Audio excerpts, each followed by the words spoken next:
Good evening, everyone. Welcome to the regular commission meeting this September the 3rd, 2025. If I could have a roll call, please. Commissioner Markert. Here. Vice Mayor Long.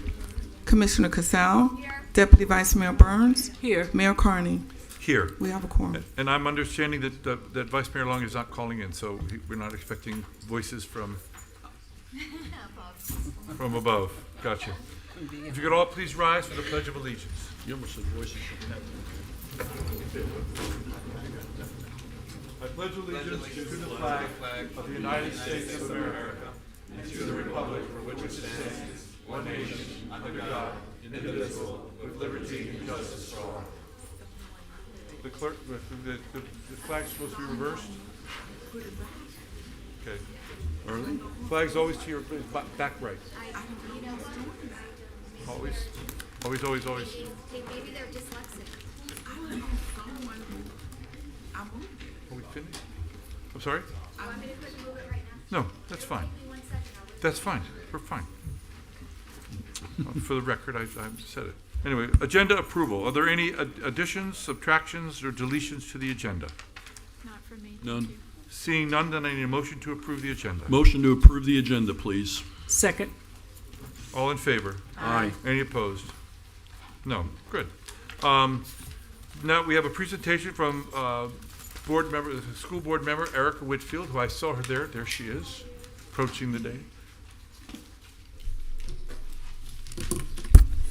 Good evening, Mayor and Commissioners. It's a pleasure to be here. My name is Erica Whitfield. I am your school board member and have been for the last 11 years, so a long time, almost 11 years. And so it's a pleasure to come. I try to come every year and visit with the different cities that I represent so that I can bring you a little update on the schools and also answer any questions that you might have. So I'll give a very quick presentation. If you have questions, please let me know, and always you can contact me with any concerns.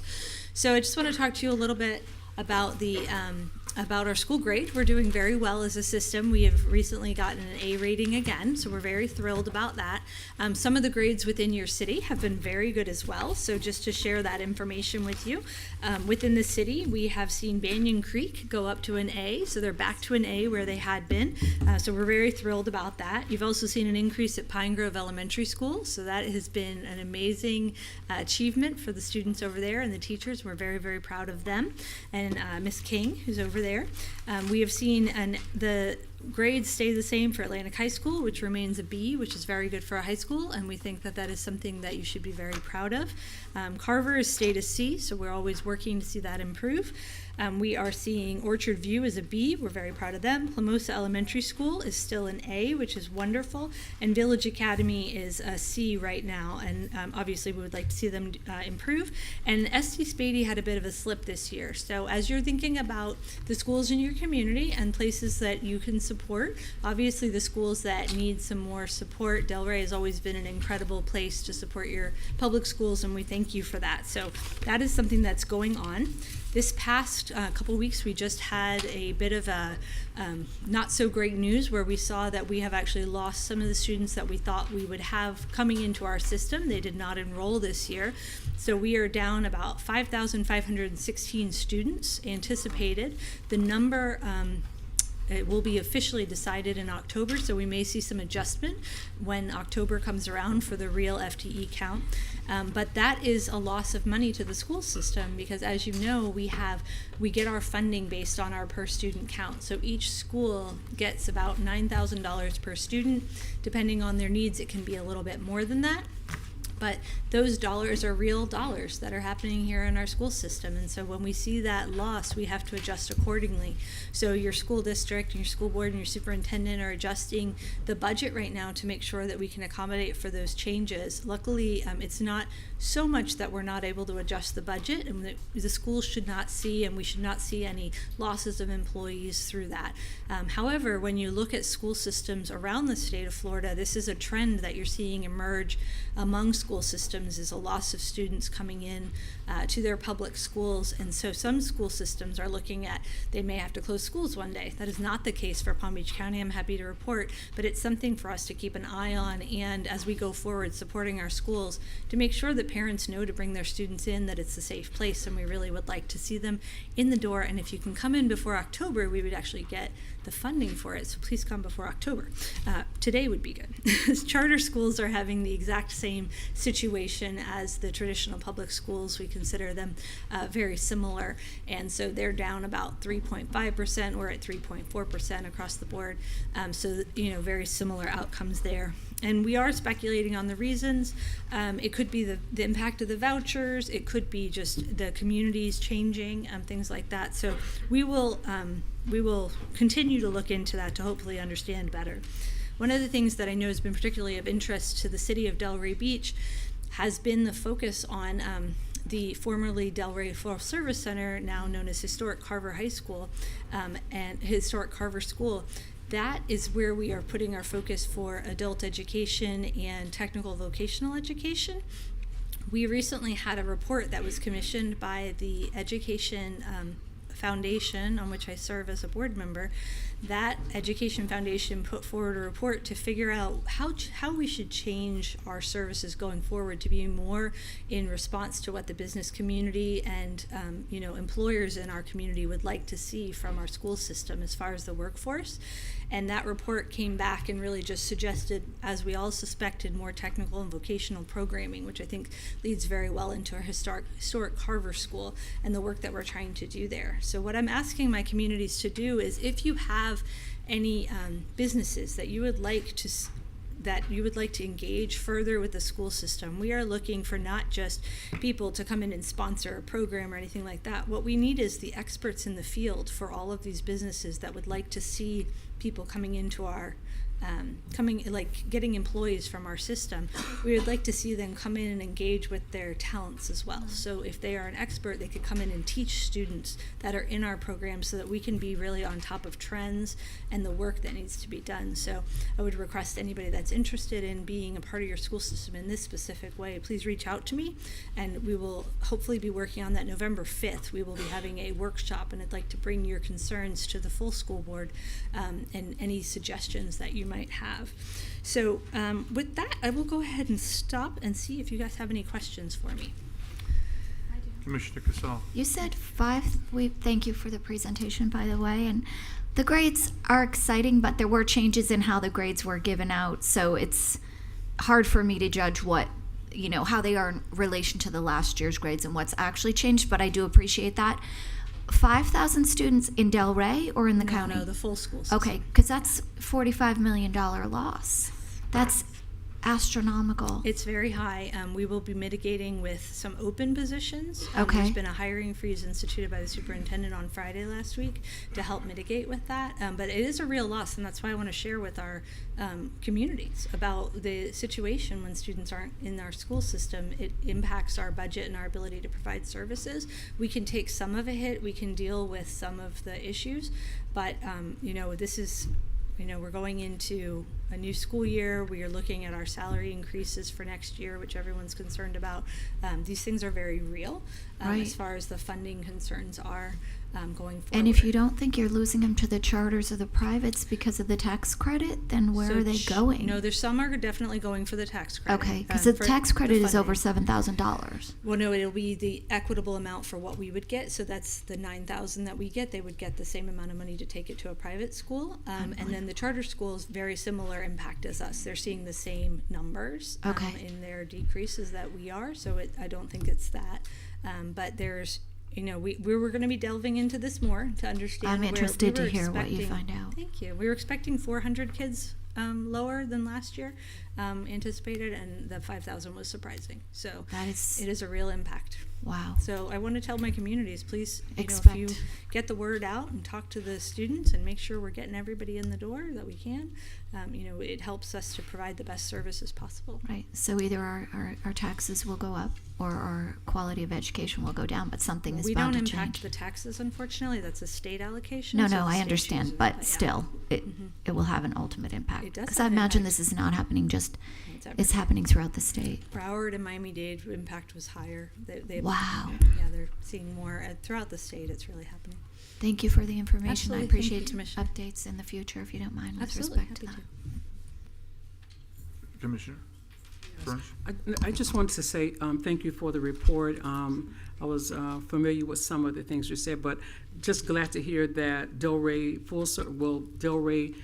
Historic Carver Yes. is on your list of priorities, and thank you for being concerned about that and making sure that we have the correct vocational and career programs in there. So thank you. Thank you so much. Commissioner Marker? No, I appreciate everything that you're doing. I think that the challenges that we're having, we seem to be facing all over the United States right now. And I don't think there's a silver bullet. So I think it's going to be incumbent upon us to find small things that make differences over time. I don't think there's any one thing that we can do. And, whatever help we can offer to you, it's a big community. It's a we, so we all have to help. So our goal here is, with our choice programs and changing, is really to provide the best service to you as a community on what schools you need and which employees you're looking for. So that makes us competitive in the workforce and in the education game. So we want to make sure that Palm Beach County is getting the opportunity to participate into our process as we're developing what's appropriate for our communities, so we can be competitive. And then also, the choice programs that we have, providing all opportunities as far as AP, ACE, IB. That was something that was a legislative concern last year. Communities came through on that. The state came through, and we were able to continue those programming. That helps us to remain competitive, as providing as many opportunities within our school system as possible. That's great. Thank you. Thank you. Hi, I have some questions. Yes, please. I've watched over the last 10 years or so the steady decline of the proficiency levels at the Palm Beach County schools, but in particular the Delray Beach schools. I know we talk about how many total students have been lost. Using, Kelly Smallridge, when she came here, was very specific about what we need to do to attract business, and it's really Schools. getting better schools. And Delray Beach seems to have a preponderance of C-rated schools. I know we have a few outstanding ones, but for the most part, and I even point out to Atlantic's IB baccalaureate program, who has fallen rather demonstrably in the overall national ratings, which I know you know. So I wonder why that happens. But when I look at, Carver, they're losing about 678 students. I'm using school board figures here. Village Academy is going to lose about 115. The middle school, the high school is going to lose about 70. And I understand that you suggest that it's the voucher program or that, or changing communities. I would suggest to you that it's proficiencies, because some of these schools have 40% proficiencies in essential core subjects like maths and reading and English and history.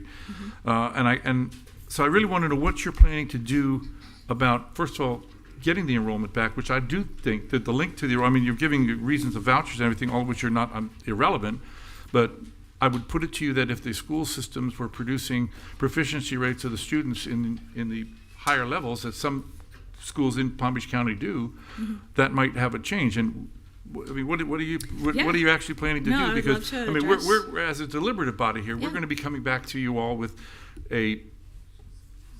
some ideas on what we would like to see the interlocal agreement between the county and things, because we have different kind of demographics in Delray than they do certainly in other parts of the county. And I don't believe that they are being adequately addressed.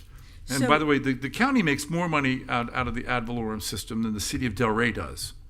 Oh. So when we talk about the school board as it relates to money they're getting from Delray is actually more than the city of Delray gets from its own citizens. So you have a lot of issues. Can I address a few of them through order? So the first thing about the tax dollars, when we get tax dollars that go to the school board, they actually don't come directly to us. They go to the state, and then they're allocated on a per student basis. So we are considered a donor county because we give so much to the state, and about 70% comes back to us. So the state is paying about 50. We're covering that 30%, 20% extra that's coming in, whereas other communities are seeing less funding that is coming in that they're having to take from their own residents' dollars to go into their school system. So just so we're clear, the entire state of Florida gets the exact same amount. I'm aware of that, and Yeah. I know we get back 70, but what I'm saying is I think there should be more money allocated from the school board for some of the special needs that we have students here who don't speak Yes. English as a primary language at home. We have some schools where 2/3 of the population, they do not speak English at home.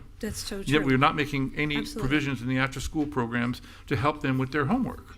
So which we would improve are. their, We have an amazing program that started here in Delray Beach called Roots and Wings, and they do Yeah, help a I lot know, with I that. know. Yeah, so I'm aware we've of the got program. those programs. We actually do have funding for our ELL students. We have additional funding for anyone who has, they have any kind of a disability. Those funds do come to us, and we do get that from federal dollars and from state dollars through the IDEA grants and things like that you've talked about federally recently. I do want to say about the schools, the grading has been harder recently than it has been in the previous years. We have increased our rigor as far as what the state of Florida accepts as an A rating. There's been some discussion about even raising that up further. Every year it does increase slightly higher. We as a school system have achieved on many levels raising the bar for our students and making it more difficult, and then achieving that. We have seen some major increases here in Delray Beach. Really, the Pine Grove Elementary is an incredible success, and I think you all need to be very proud of that work here. Within the school system here in Delray Beach just alone, you have 3 A's, 3 C's, and 2 B's. So not a preponderance of C's by any means, but we are seeing those issues, and I'm 100% there with you on making sure that our schools are better and how it would impact the city of Delray Beach. That is a huge driving force for a community. That's why I'm here, and I want to talk to the commission, because I want you all to understand that we're in this together. This is a community development activity, and so we are here to hopefully improve on that. But I don't want you to think that the children are not achieving, or that they are not working really hard and making gains as the teachers and the principals, because we have seen those numbers going up, and these A-rated schools mean something. They're very important to see for a community that we have raised. There's 2 ways we do the grade: learning gains and academic achievement. You're talking about the academic achievement, which is very important. So that's how many kids are. I would put it to you that academic achievement is the most important thing that parents look for in a school. And while Pine Grove got a better grade, it was largely driven by their increased facilities, not necessarily the comprehension of the kids. It was Which probably I driven- judge, I think the parents care more about whether their kids are, when I look at Atlantic High, using school board figures, English arts proficiency is at 59%, okay? The algebra proficiency is 23.9%. 23%, I mean, the reality is they can only go up. I mean, short of that, the people aren't even doing anything. I mean, you say the scores have gone up, but they're starting at such a low level that, geometry proficiency was 34.6. This is high school. So when we talk about schools, and this is a state of Florida evaluation, we did not develop this. I'm not blaming, I'm wanna just saying talk we have a about real issue here. What learning gains are. Let me just say really quickly what a learning gain is. So when you have a student who's coming in at a level 1, and that teacher is able to make them go to a level 2, the state of Florida allocates additional points to the school for that increase. So rather than taking a bunch of students that are currently at a level 4 and keeping them at a level 4 or level 5 and keeping them there, these teachers are moving children ahead, and they're showing that gain. So I would argue that that's almost as important, or if even not more important, to a school to show that you can grow a student. So you're not having them stay in the same And I don't place. So that's discount the fact two that there's some parts. growth, but I'm saying we are at levels where in other parts of the country, Yeah. everyone in this, everyone up here in your office would be fired. Yeah, I understand what you're saying. So, I mean, it's not, I mean, Yeah. it wouldn't happen. So, Yeah. what I'm saying is we're going to be getting together as a body here, trying to figure out what we want to ask you for, and I'm just kind of alerting you. Well, and I would encourage you please. to please invite us to those meetings. Allow me to come, allow us to bring our staff, because I think that what we need to do here is have a collaborative partnership on how we can continue to improve the schools with the partnership of Delray Beach and the school board, because if we are trying to go at this alone, I don't think we're going to do a very good job, which is why I come and why I'm here. So, and Delray has been traditionally exceptionally supportive of the schools insofar that you've created an education advisory board, you're putting together time where you're even talking about this. Many commissions I go to don't ask me one question, so I appreciate this opportunity to engage in dialogue. But please, as you're going forward, I encourage you to invite me, invite my colleagues, invite our staff, so that we can work on actionable steps, because that is what we need to do. We want to work with Look, I think staff to staff is going to be important, but I think it's going to be equally important from commission to board discussions. And yeah, and you know, we have the interlocal. I was going to make copies of all these for you, but the interlocal agreement and everything, which I've all marked up, Really and get my all hands these on. different parts, which I think need some dramatic improvement. Because as I said, to me, it's all about comprehension. It's all about test results. It's not whether or not we have a new gymnasium or we have a great new facility. All of which are equal. I'm not saying they're not need them too. important. They're both. But I'm saying things that I we would say that the biggest driver Yeah. for us losing students isn't the voucher program. No, it's not not only the voucher program. I didn't mean to convey I mean, that I'm at just all. saying It is the a- performance an level impact. of this. It the is an comprehension impact. It is not the only impact. We know that there is more to look into around that, but I think the important piece of this is that there has been, for the first time in a very long time in the school district, a downtick. We usually see more students coming into our system. So for the first time, Look, I that's understand that, but I just think what I'm hoping is that we're going to end up with two meetings, one with the commission and you, with your board, and then after we kind of thrash out what we think is important for our schools, Yeah. which we're hoping to get participation. There's going to be a lot of parents and there's a lot of people who want to have input here. That we then have the ability to sit down with staff and develop a new interlocal agreement, one-on-one between Delray and the one we have is with you know all the schools, which is very generic. And as I said, the schools here are very different than the schools in Wellington are very different than the schools. You know, even I Delray, encourage that. the Western schools, Banyan Creek has got a very different dynamic than Pine Grove. Yeah. Oh, very much so. So Does, but actually they had a principal who was pretty impressive, and then he left, and there was, and it's no offense to the system, a slight decline, and now they've got a newer gentleman, and things are going in an upward direction. The teachers are all very happy there. The kids are not sug- performing. So there is a formula to this that we sort of need to figure out, and then we need to understand how we can help you and how the school system can help us, because really, we really just are struggling to understand how we can all work together to improve the quality of our children's education. So it's anyway, the you will- essence of all of our. Thank you. we're going to get back to you when we figure out ourselves with our own people what we want to ask you, and then we're going to sit down and ask you, and then we're going to figure out how to accomplish it. Because to me, it's all about performance of the students. I mean, as much as I love facilities, we got to have our kids doing better than 23.9% in algebra at a high school level. Yeah. Just got to do better. And I met with Mr. Ferguson yesterday up in Palm Beach. And I learned a lot from him, but one of the things that I took away was the importance of early grade reading. Yes. Like that grade 1, 2, 3. Early childhood education. Is Yeah, if you don't get the kids really proficient at that level, as he was saying, they never really catch up. And so I walked away from that listening like, okay, we got to figure that little piece out. Like, and it won't be easy. There's no easy fix to it. It's going to require tutors and other things. But he was adamant that if we could fix that early grade reading comprehension, I know there's some teachers in here that know more about this than I do, but if we could fix that, Yeah. we'd be on the path. I 100% We agree. won the 2017 All-America City Award largely because of our program of our grade-on-grade reading Yep. program through third, which has kind of gone by the wayside. Yeah. There's been a lot of things have happened Ditto. interveningly. However, there are some very basic things we need to get back to. And so I look forward, I'm going to let you, I'm Reading going to, proficiency is actually number one, and we'd like to help you do that, and Absolutely. we'd like to help you Okay, maybe develop some after-school programs for some of these kids who really just do not, I mean, the kids may be willing, but if they can't go home and ask their parents, you know, how to do their homework, because the parents themselves either did not have any kind of a formal education or more usual is they just don't speak the language. And so it's tough. Anyway, I want to thank you very much for coming in. Thank you guys very much for And I engaging. appreciate I it. appreciate all the questions, Appreciate and I your look forward effort. to our continued collaboration. Thank you. Thank you. Thank you.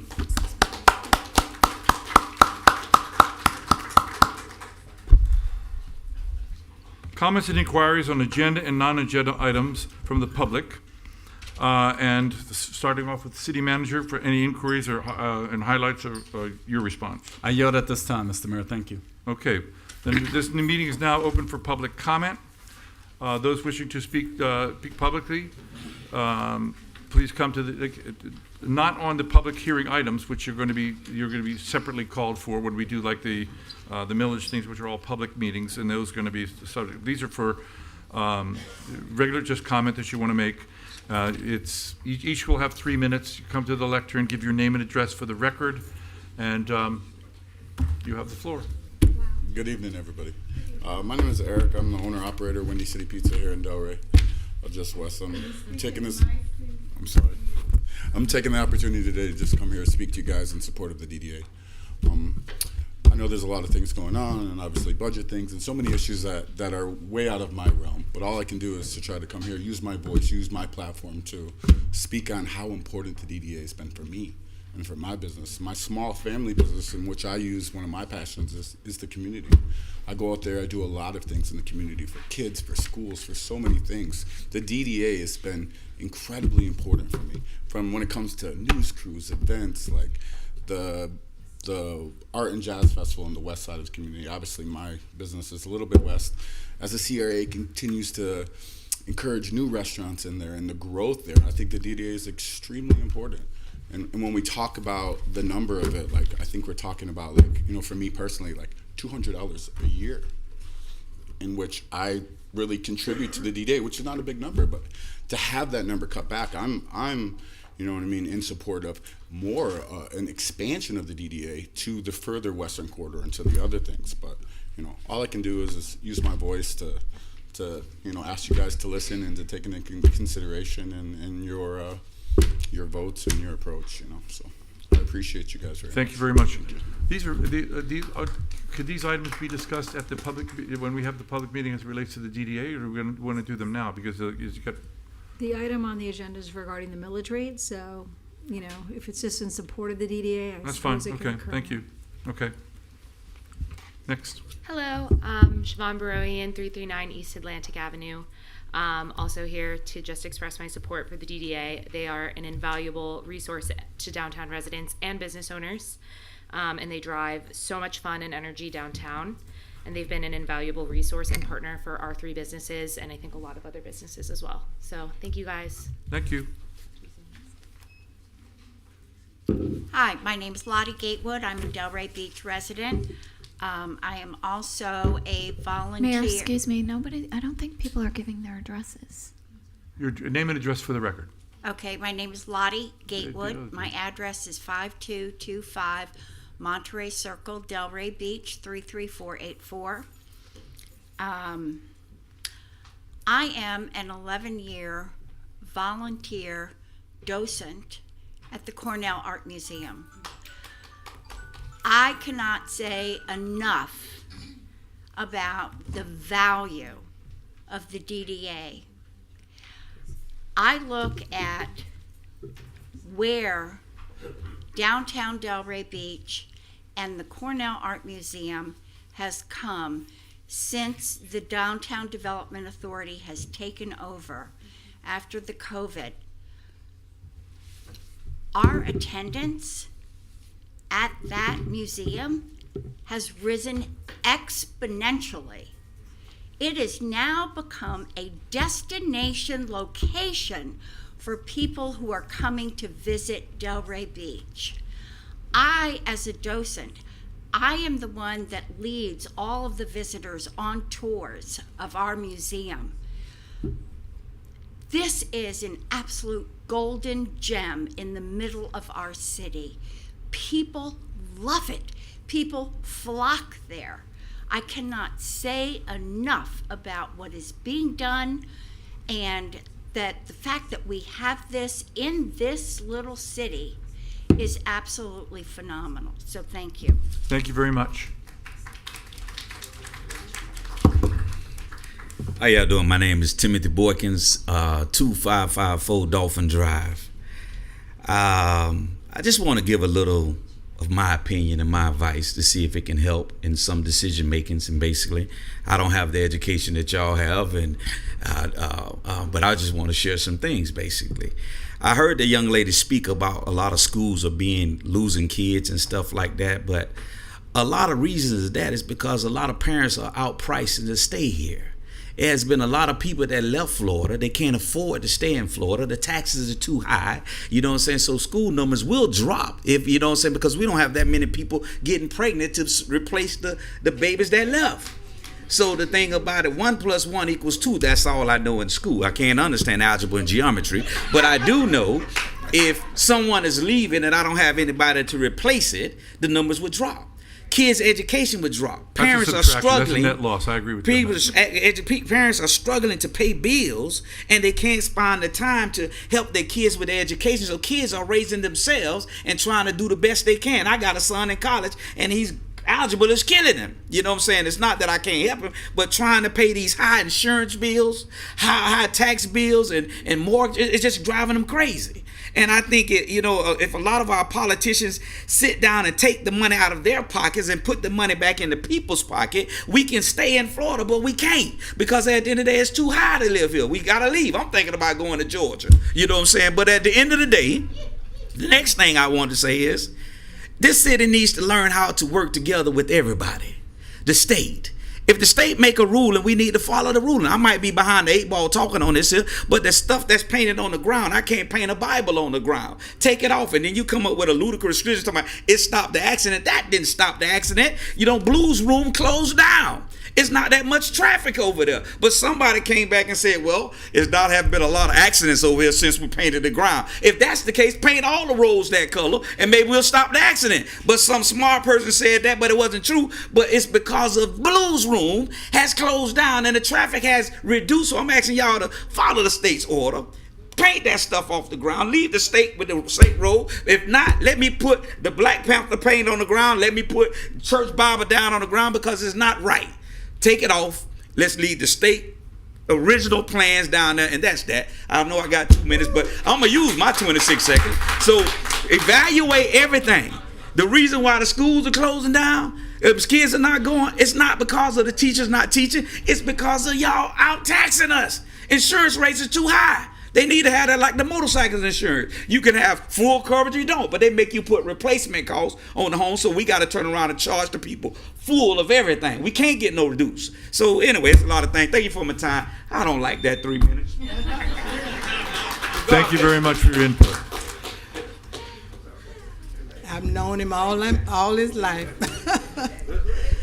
I'm speaking as an organization, so I'm asking if I can have my 6 minutes. I need 6 people to say I can have 6 minutes. If not, There's 6 people here. Yes, I think. That's fine, Mrs. Odom. Go ahead. Okay. Thank you very much. This is very important. Oh, yes. Oh, yeah, I am. Go ahead, Mrs. Odom. Thank you very much. My name is Yvonne Lee Odom, and I'm here as official capacity as the president of Delray Beach CDC, mayor and commissioners. We've been around since 1992, and my question simply is, where are the people going to live? All these people that you are trying to attract here, these businesses, our police officers, our firefighters, our teachers, where are they going to live? We are trying to have a solution here with the CDC. Our goals have always been to increase opportunities for home ownership, especially for our workforce, improve the neighborhood housing quality, provide programs to allow existing homeowners to stay in their homes. Some of our background. We have a We Are Home project, where they're building new homes in family land or on CDC acquired land. That's a whole nother story. And I'm speaking to you too, because I couldn't make the CRA meeting, but you're the same people, so it's okay.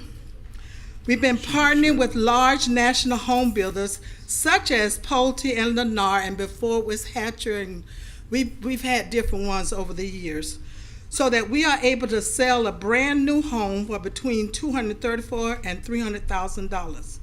Down payment award around up to $63,000 paid by Palm Beach County, so our Delray families could get a brand new home for roughly $170,000. That's unheard of. This project has zero cost to the city of Delray. All of our lots that we are building in are in the set community, which is historically the black neighborhoods. Now, y'all know y'all didn't treat us fair 60 years ago, and it's still going on, so I'm just going to point out some things.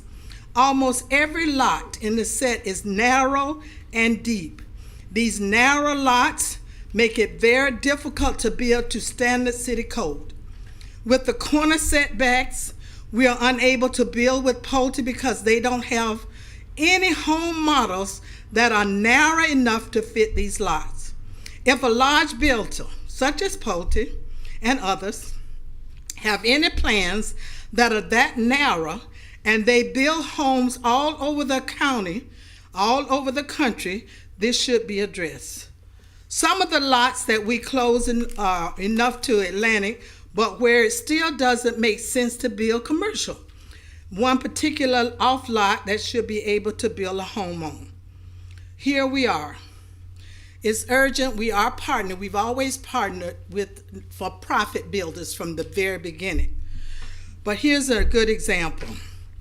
Pulte has an urgency of building these homes for us at cost because they are aligning these buildings with Delray, with their building for another project, which is in Boynton. Some of you may have gone there. I'm on that board too, because that's been my passion since 1992.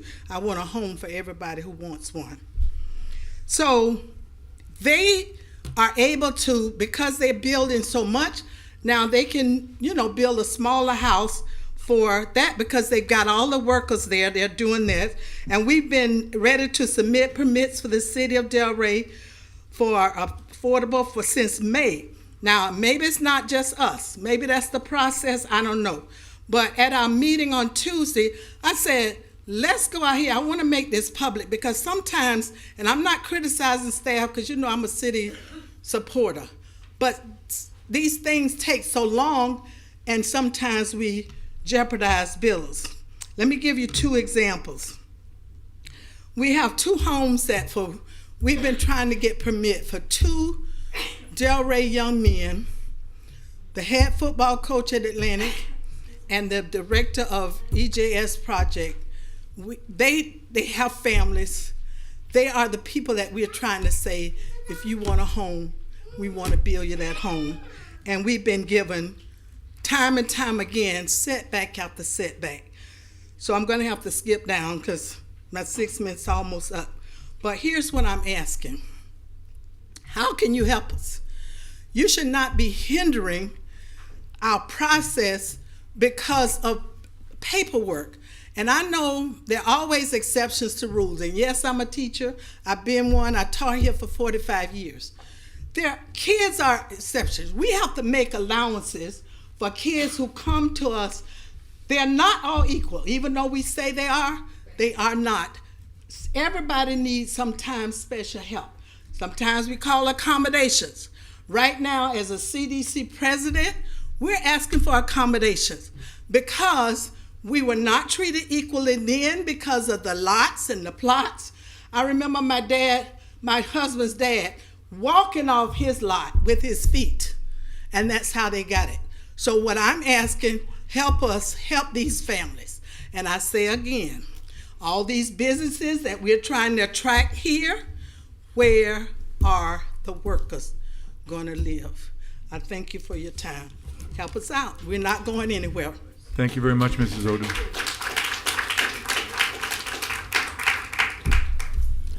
Good day. My name is Anthony Backus, and I'm at 3486 Southwest Gallery Street.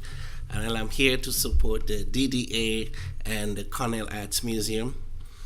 So we, for Cape Universal, we had the Multicultural Youth Arts Festival, and we had over 150 pieces of art displayed in the museum. And the theme of the art is self-identity. And originally, when I went out to ask children to do art, I had no idea what was going to come out, the quality of the art, and how much the children were inspired. And we give cash prizes for the art, and We displayed art in the museum. We also collaborated with the Palm Beach County Behavioral Health Coalition for the drug prevention contest. Art was displayed there also. Also, the Get Your Green On art was displayed. Total of over 150 pieces of art. And me going to the museum and seeing the tourists, the way they're inspired by looking at the art and the quality of the art and the opportunity that the parents have to see the children's art. There are a lot of children that they have an art book that they had from middle school, from elementary, and that book just sits there and they do nothing with it. We have an opportunity, we had that opportunity through the DDA and the Cornell Arts Museum to display that art. And I have testimonies of children who won art and was so inspired and now is taking art to another level. So what I want to say is, from having the art displayed in the museum is a platform for the children to display their art, and it's going to inspire them to do a lot more. And currently, that art is displayed in the lobby right here at City Hall. So what the DDA has done by giving us the opportunity to display the art in the Cornell Arts Museum. First we had the art on the fence blowing in the wind. Now we have it in the museum, and the children, the teachers, the parents, the community, also tourists coming to Delray Beach really appreciate that art there. And I think what the DDA did and the Cornell Arts Museum did is give us an opportunity to inspire youth to be more creative and a platform to display the art. So I appreciate it and thank you for the time. Thank you very much. Mayor Carney, Commissioners, my name is Rand Hawk. I live at 400 North Flagler Drive in West Palm Beach. I appear tonight on behalf of PBCHRC, Compass, Equality Florida, and others who greatly appreciate your taking action to preserve the city's home rule rights with regard to the Pride intersection. There were going to be another 12 speakers tonight.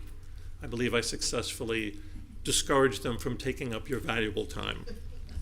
As an attorney, I expected FDOT to provide at least some administrative due process to the city at yesterday's so-called informal hearing.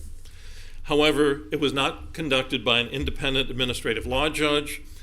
It was no more than a meeting with a member of FDOT's staff who most likely was instructed just to carry out some script from the agency. I think everyone here would be surprised if anything but an adverse ruling came from that event. What occurred yesterday is not consistent with Florida's tradition of government in the sunshine, in which agency policies are often improved by exposure to public critique. For more than 50 years, Florida has committed to affording due process within the executive branch. The Florida Division of Administrative Hearings was created to handle intergovernmental disputes in an impartial and transparent way. We ask the city to request the Florida Department of Administrative Hearings to schedule a formal hearing before an impartial administrative law judge. This will allow the city to present fact and expert witnesses and argue the law regarding whether the state can dictate what you as elected officials can and cannot do regarding city-owned roads. Thank you. Thank you very much, Mr. Hawk.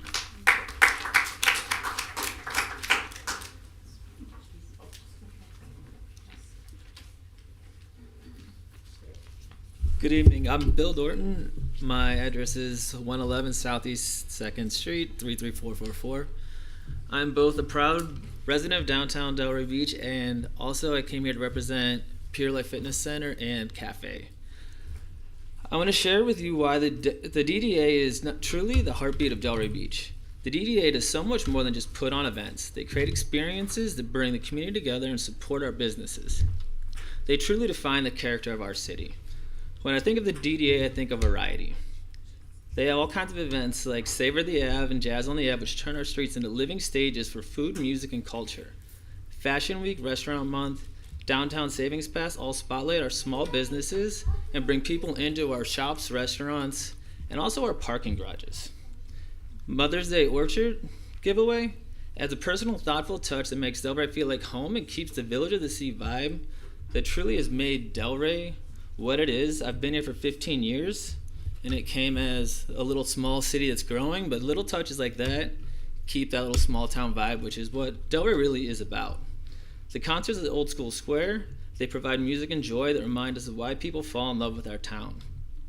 The recent Cold Collective is an innovative health and wellness event, aligning with the city's identity as a lifestyle destination.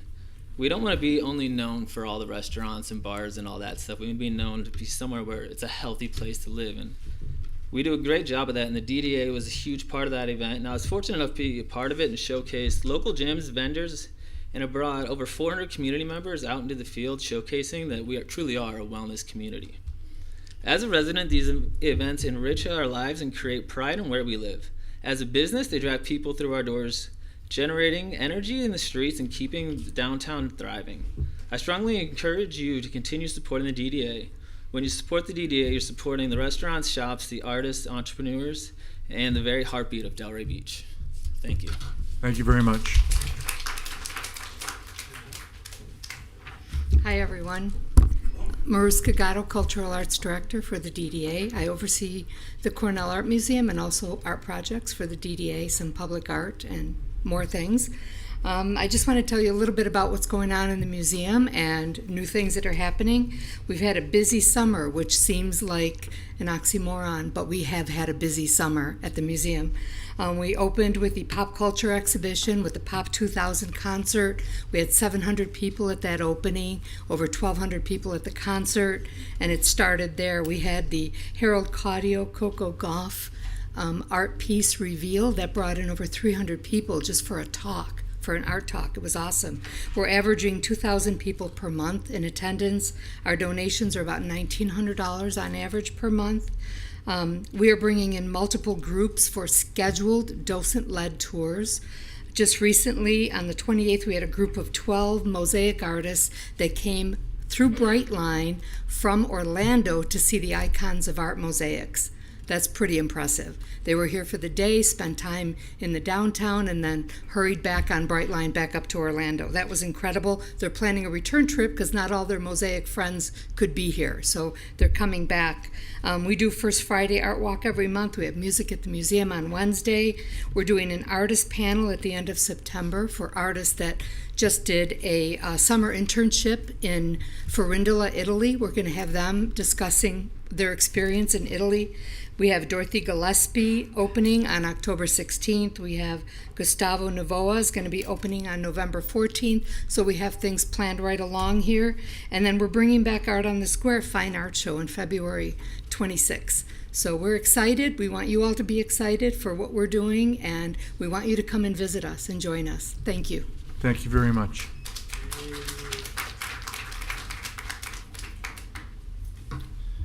Billy Roach, 1011 Seagate Drive, Delray Beach.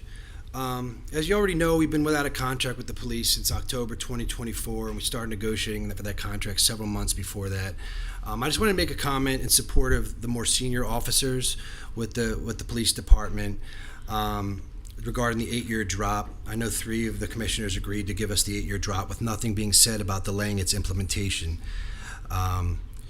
We've since come to find out that the city's decided to roll the date back to 1/1/26, which means 4 of the most senior police officers will have to retire as their 5-year drop will expire prior to that date. 2 of the 4 officers will have to retire the day before on 12/31/25, and 1 will be working that overnight shift into the next morning, although that only counts as, I guess, the 12/31 shift. Another, we don't understand why the city will not roll back the effective date of the 8-year drop to 10/1/25. The city's fiscal year runs 10/1 to 9/30. Historically, things have taken effect on 10/1, and this negotiation is for the contract that was to take effect on 10/1/24.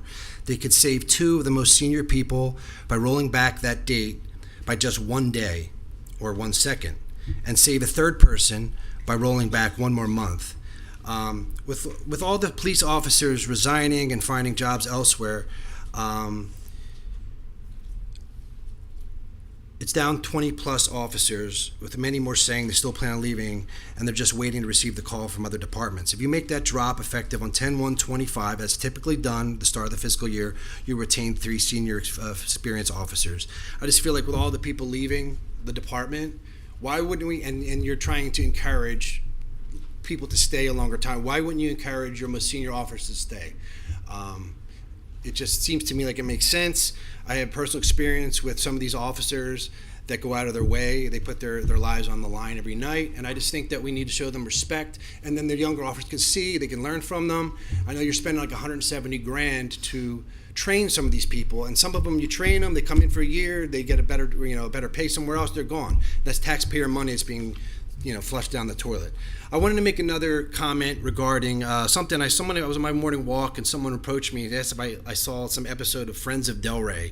I didn't know what it was. I looked online, and it featured one of our outgoing commissioners being interviewed by someone who's running for the commission. And there was a quote that really annoyed me on there. It says, "We are local government officials. Our job is to protect the local government." And this comment was made by an outgoing commissioner to the person who's filed the run and placement in this commission. The same person made a quote that at a recent meeting that any mention of the word Doge, the Department of Government Efficiency, makes him feel ill. Well, as a taxpayer, what makes me feel ill is this trim notice for $70,000 in taxes. You guys, being efficient should be important to the commission. Being efficient is very important. Being accountable to the taxpayers is very important. I mean, I have a lot more to say, but I just feel like it's important when we pay the money for you guys to find ways to have some business acumen to find ways to save taxpayer money. Thank you very much. Jamie Earns, 821 Delmar Way, Delray Beach, Mayor and Commissioner. I'm just here to put my support behind the DDA. I have 3 small restaurants here in Delray, and some of the work they do for us is amazing. And not just that, some of the events they put on for this town. Out in the Jazz, Savour the Avenue, these sort of events keep people talking and keep people excited. And I just want to put my support behind them. Thank you very much. Hello, my name's Marty Doro, 236 Southeast 5th Avenue, Delray Beach. I've said it before, I love Delray Beach. I love the activities, I love the city, I love everything about it. I appreciate your volunteers and many of the volunteers here. I've got a couple things tonight. The first one is, I wasn't planning on this, is the education in Delray Beach Public Schools. I think this is a hair on fire event.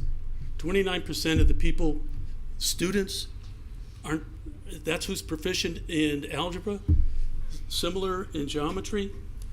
Awful.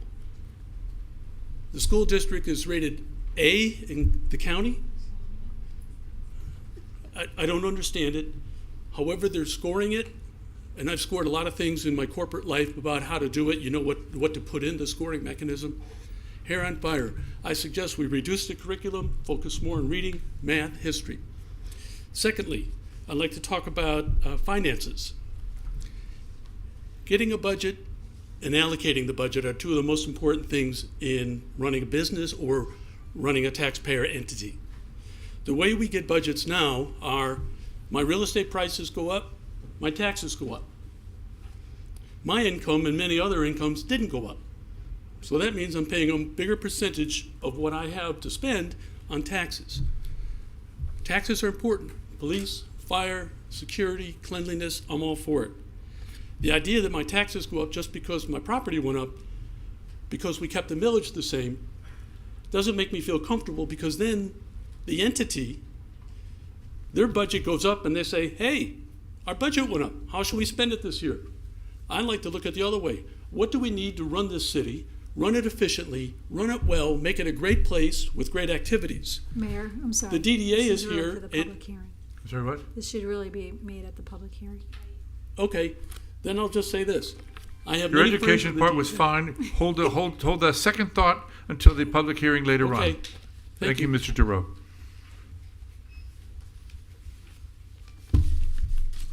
Annette just letting him Jackson, go. 7283 Via Genova, Delray Beach, 33446.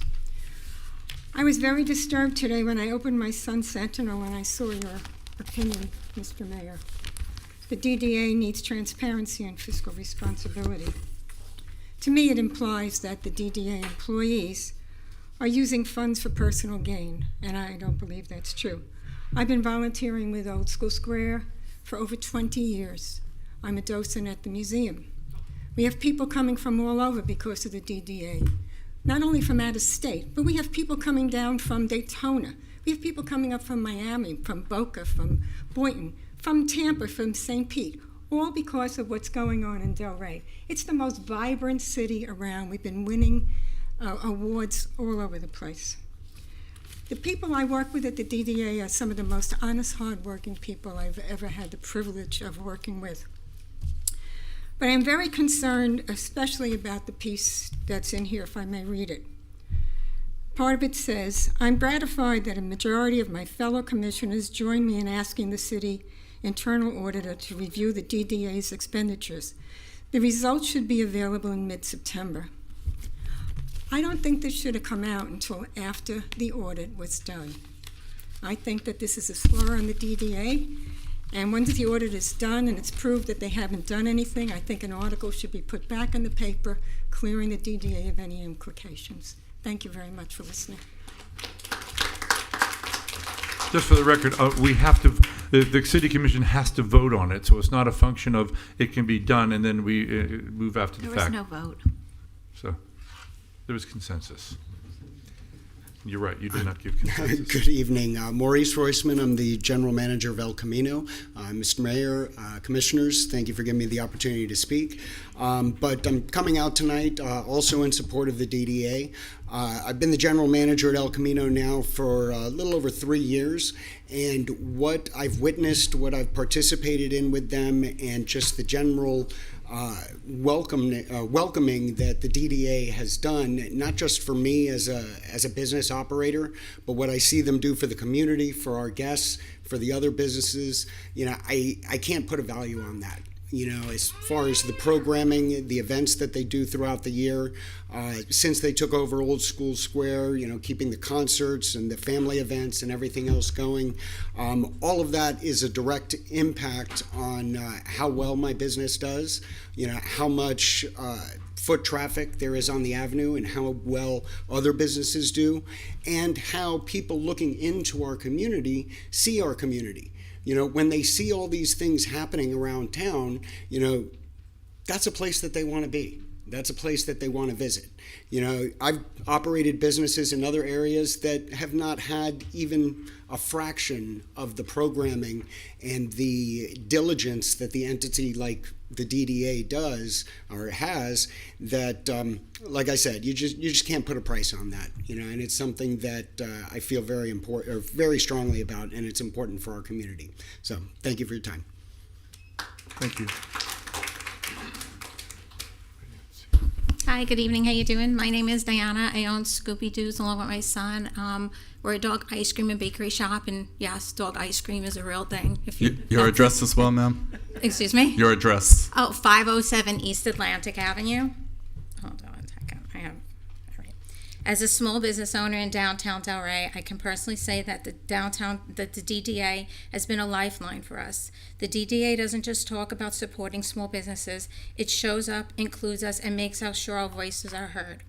They've made sure that the shops like mine are a part of all of the downtown events, giving us exposure and opportunities to reach the community in ways we simply could not on our own. These events not only bring customers to our doors, they also create a sense of connection between residents, visitors, and small businesses, which is exactly what makes Delray so unique. And that's one of the reasons why we opened our shop here.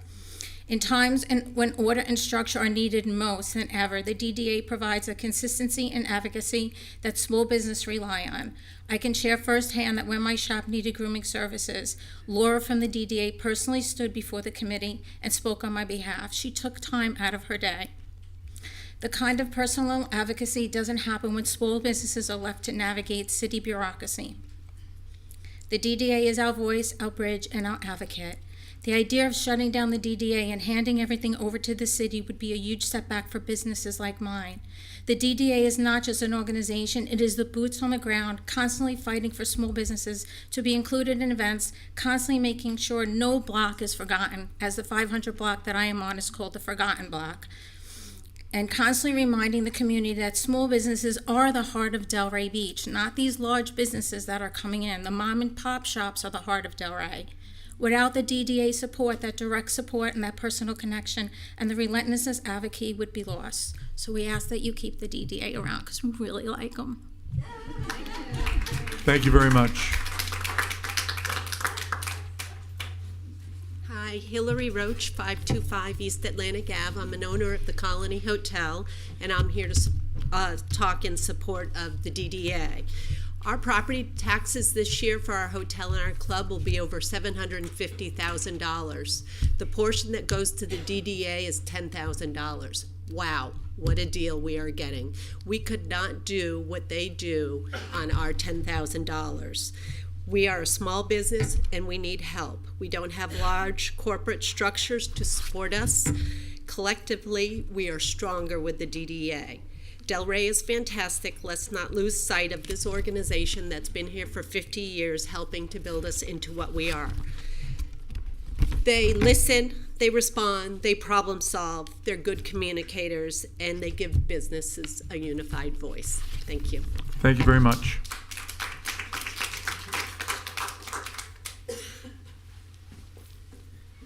Good evening. My name is Terry McDonough. I'm born and raised here in Delray. My parents came here in the 40s. And I agree with everything that they said about the businesses. And my parents owned a business in downtown Delray when the DDA first started. So we've seen the growth, we've seen what they've done, and we've seen the vibrant, amazing city, which is why I continue to live here still 60 some odd years later. Back then, the downtown was struggling, and so thanks to the DDA, it's thriving. It's one of the main reasons why the property values across our city is so strong. I'm here as a resident, and I see the difference that it has made in what we own. And I can speak on behalf of my family. I know they're watching.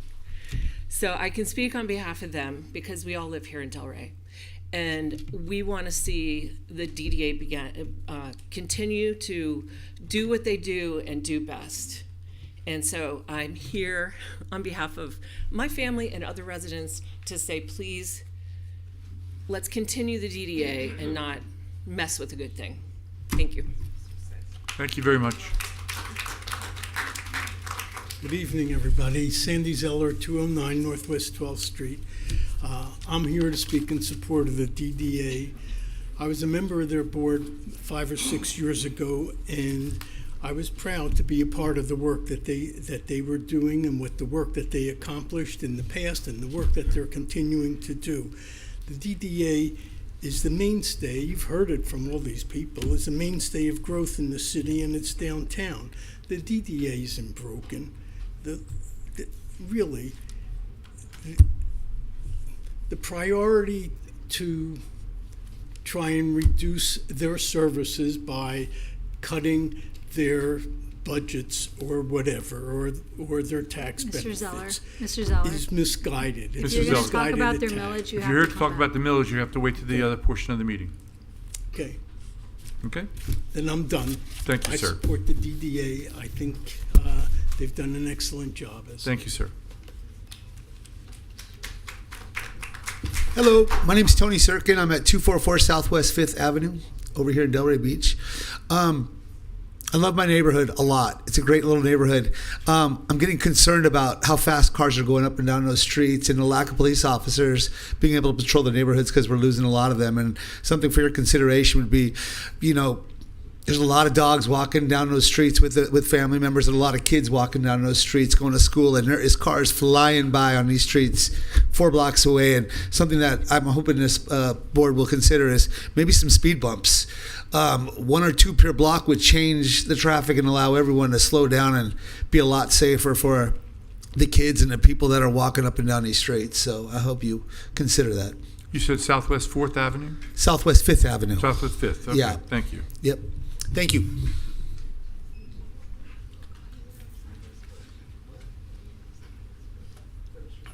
George Long, excuse me, 46 North Swinton. I'll save the DDA for later when I support them. However, I'll give you an anecdotal example about what we were talking about in the tutoring and helping kids out and stuff. When I was growing up, I had a great aunt, John Sunday's wife, who helped tutor me. So actually, reading and all. She was in bed at the time. I think she probably enjoyed talking. And as a result of that, and also being exposed, I grew up around National Geographic magazines. They're all over the house. I ended up retiring as an instructor of anthropology at the University of Central Florida. And over the years, I've seen a lot of students, because I used to do other things in industry, we'll say, and teach at night at Rollins College, Patrick Air Force Base, and Valencia Community College, Lake Sumter Community College, Seminole Community College, FIT, as part-time. But I saw a lot of students, including some from Delray. I was interviewed by one of the ITA students, international IBA students, to see if they want to take my course or not. And brilliant. And then I've met some students that didn't know that France was in Europe, and it all had to do with exposure, things like that.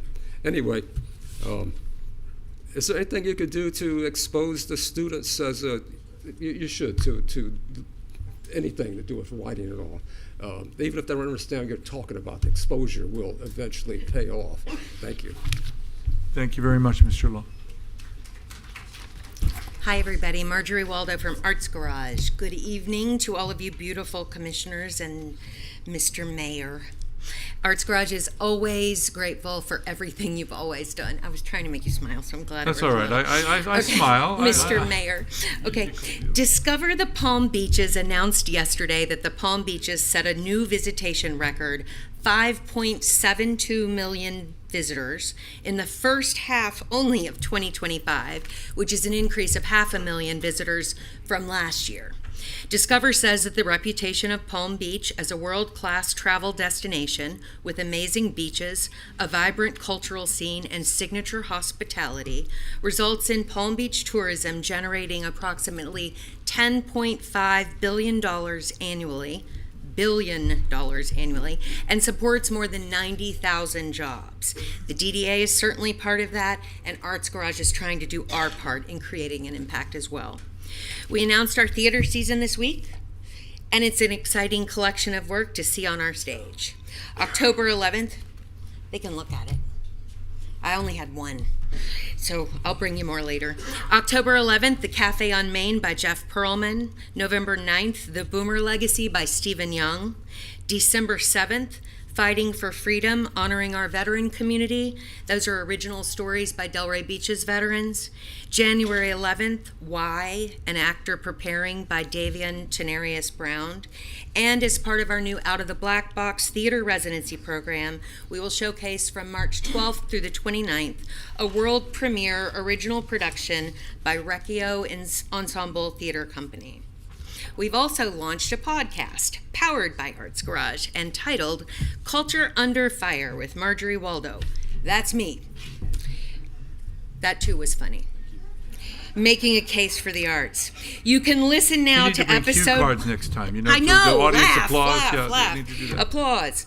Okay, you can listen now to episode 1, Lighting the Match, which features 3 of our amazing team members: Seth Weaver, our director of marketing; Michelle Diaz, our director of theater arts; and Naja Hardman, our art curator.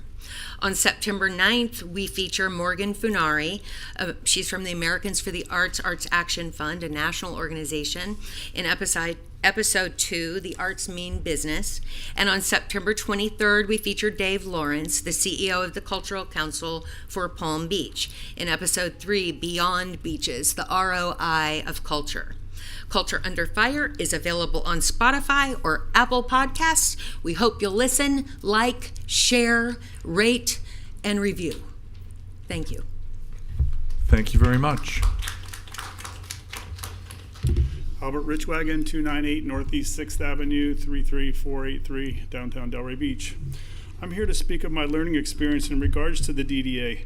In 1990, my mom and I had bought the Powers Lounge and Bike Shop building on Atlantic Avenue after my father had rented for over 30 years.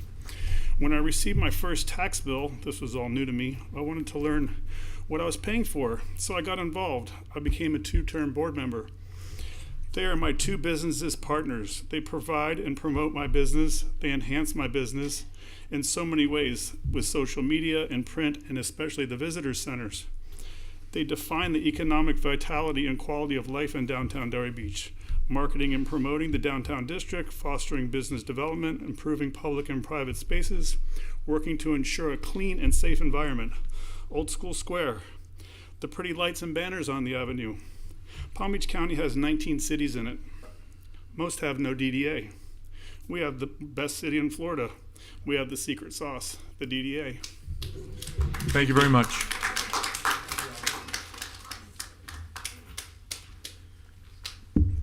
Good evening, Mayor, Commissioners, City Manager, City Attorney. I'm Paul Cannon, live at 1021 East Heritage Club. I'm here tonight to talk about an issue that affects us all. The spread of misinformation and disinformation about our mayor, commissioners, city leaders and staff on social media and in unofficial newsletters. The Delray Matters Facebook group, while popular, has been known to spread rumours and unverified information. Most recently, some rather vicious and false information was put out regarding our fire chief. Newsletters like the Delray Gazette and the Gazette are very concerning, as they are both written anonymously yet appear to serve as platforms for biased information about members of the Commission. The Gazette seems to primarily support one commissioner, with, at times, misleading information and opinions, while the Gazette's similar name and content, while attempting to be satirical, suggests a similar attempt to confuse and mislead readers through highlighting the views of other members of the Commission. This kind of anonymous, biased, and potentially misleading information erodes trust in our local government and its leaders.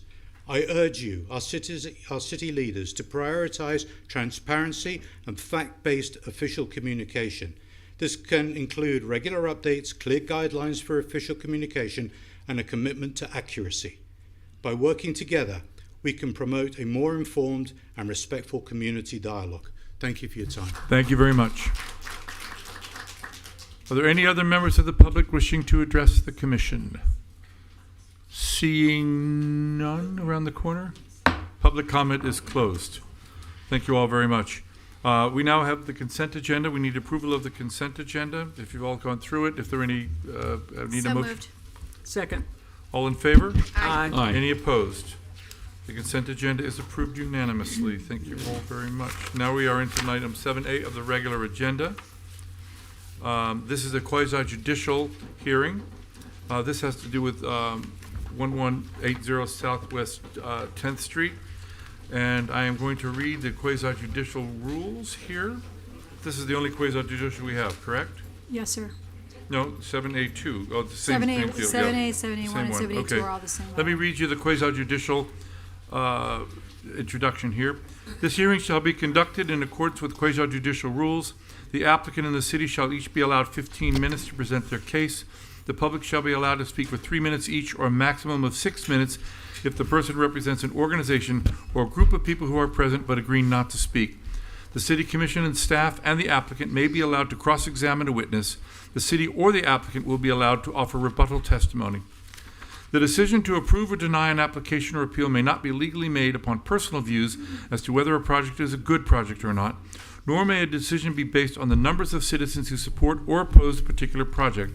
The law requires all decisions must be made on the basis of whether the project meets the requirements of law, the comprehensive plan, and the land development regulations. Anyone here wishing to speak on this matter, if you could please stand and be sworn by the clerk. By the authority vested in me as a notary of the state of Florida, do you swear or affirm that the testimony you're about to give is the truth, the whole truth, and nothing but the truth? If you could please enter the file name into the record, file number into the record. Good evening, Anthea Geniotis, Development Services Director. For the record, these are 3 interrelated requests, so I'm going to enter all 3, and we will present 7A, 7A1, and 7A2 together with 3 separate resolutions. So I'm entering file 2024-173, 2024-174, and 2024-175. Thank you. Thank you very much. Ex parte Mayor? communication. I'm sorry? I was going to read the caption. Oh, let me do the ex parte and then you can do the. Are there any Any ex parte conversations on any of these three items? Yes, I spoke to Mr. Costello briefly, spoke to staff, whatever might be on the server. Yep, I don't remember. Okay, go ahead. Yes, I spoke to Mr. Costello, and I actually drove by the site. None. I spoke with Mr. Costello, and I spoke to staff some time ago about this. It was, months. Which one of these items? The same address, but it was months ago. But no other ex parte other than that, or whatever is on the server, which I don't recall seeing anything on the server either. We filed the disclosures, so it's in the backup, so it's fine. That's fine. I appreciate it. And if you would please read the resolution. You're going to read each one I'll do all separately three. as presented. So Yes. go So ahead. resolution number 143-25, a resolution of the City Commission of the City of Delray Beach, Florida, approving a conditional use to allow concrete products manufacturing, including outdoor storage of aggregate materials at 1180 Southwest 10th Street, as more particularly described herein, pursuant to the land development regulations of the Code of Ordinances of the City of Delray Beach, providing an effective date and for other purposes. Resolution number 144-25, a resolution of the City Commission of the City of Delray Beach, Florida, approving a conditional use to allow storage of light trucks up to and including 2-ton trucks at 1180 Southwest 10th Street, as more particularly described herein, pursuant to the land development regulations of the Code of Ordinances of the City of Delray Beach, providing an effective date and for other purposes. And resolution number 145-25, a resolution of the City Commission of the City of Delray Beach, Florida, approving a conditional use to allow bulk storage of gas and oil at 1180 Southwest 10th Street, as more particularly described herein, pursuant to the land development regulations of the Code of Ordinances of the City of Delray Beach, providing an effective date and for other purposes. Thank you very much. Presentation-wise, it's going to be 15 minutes for all three, or technically we'd have 15 minutes for each item. I think that's kind I of feel like it should be 15 minutes total. total. Okay, with your agreement, 15 minutes total. Probably less. Your agreement, 15 minutes total. No, 15 minutes total. You're on. All right. Thank you, Mayor, Commissioners, City Manager, City Attorney, staff, community. Jeff Costello, JC Planning Solutions, representing the applicant, All County Paving.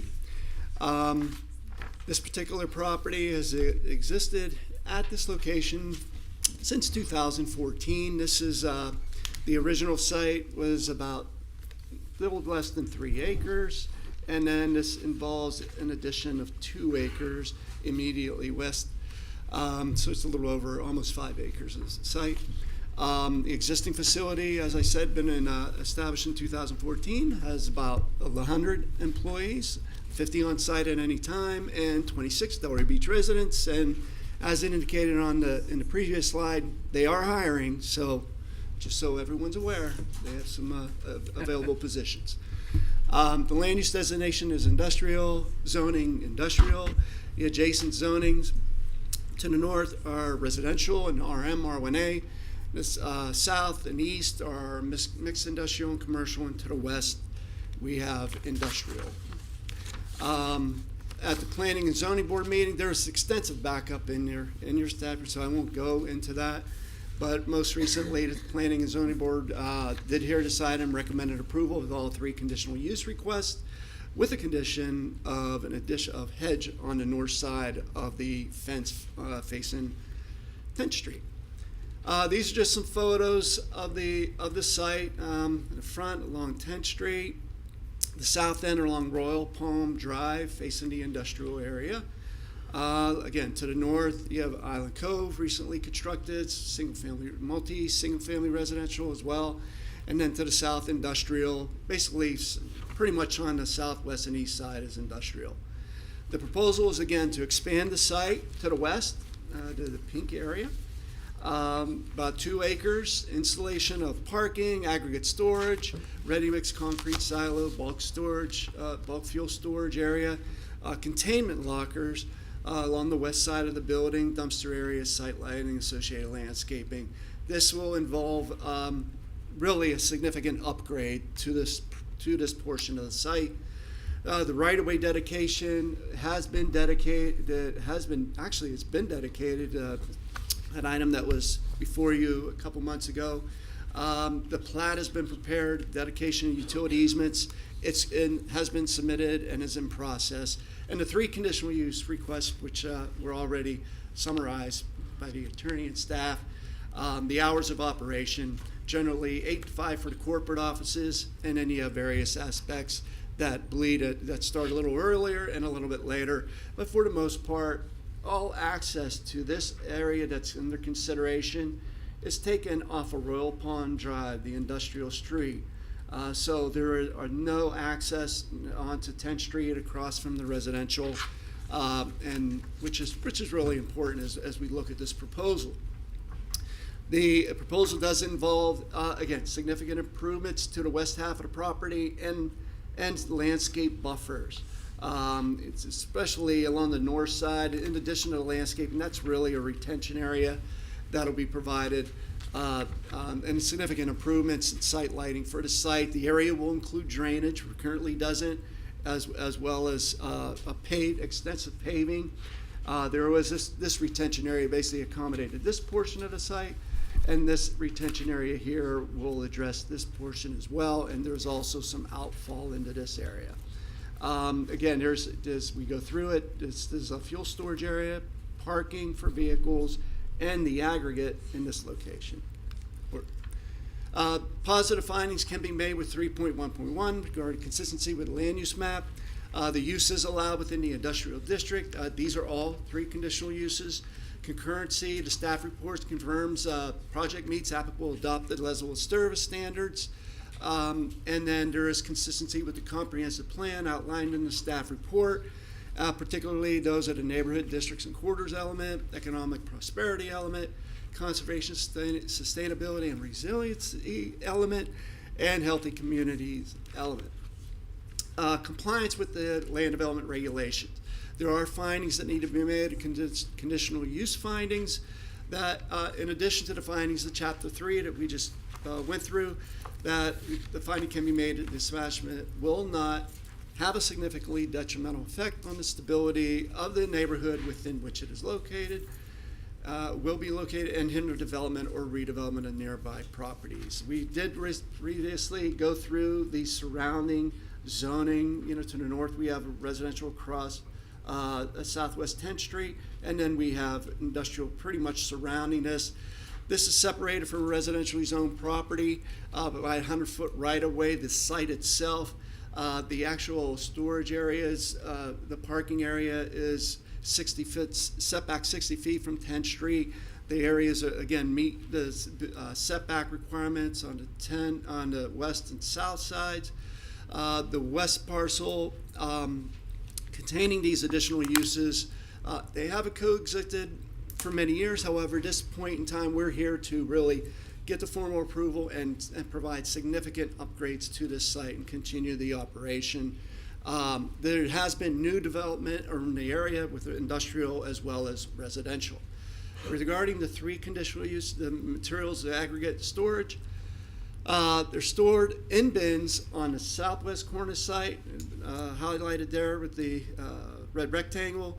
The aggregate materials do range in size. They would not be airborne. The one material, the sand, is watered, which could be airborne, will be watered, which will prevent that. The concrete silo, which exists on the site, it's about 38 feet high. It's about 605 feet from residential property, and it meets the required setbacks.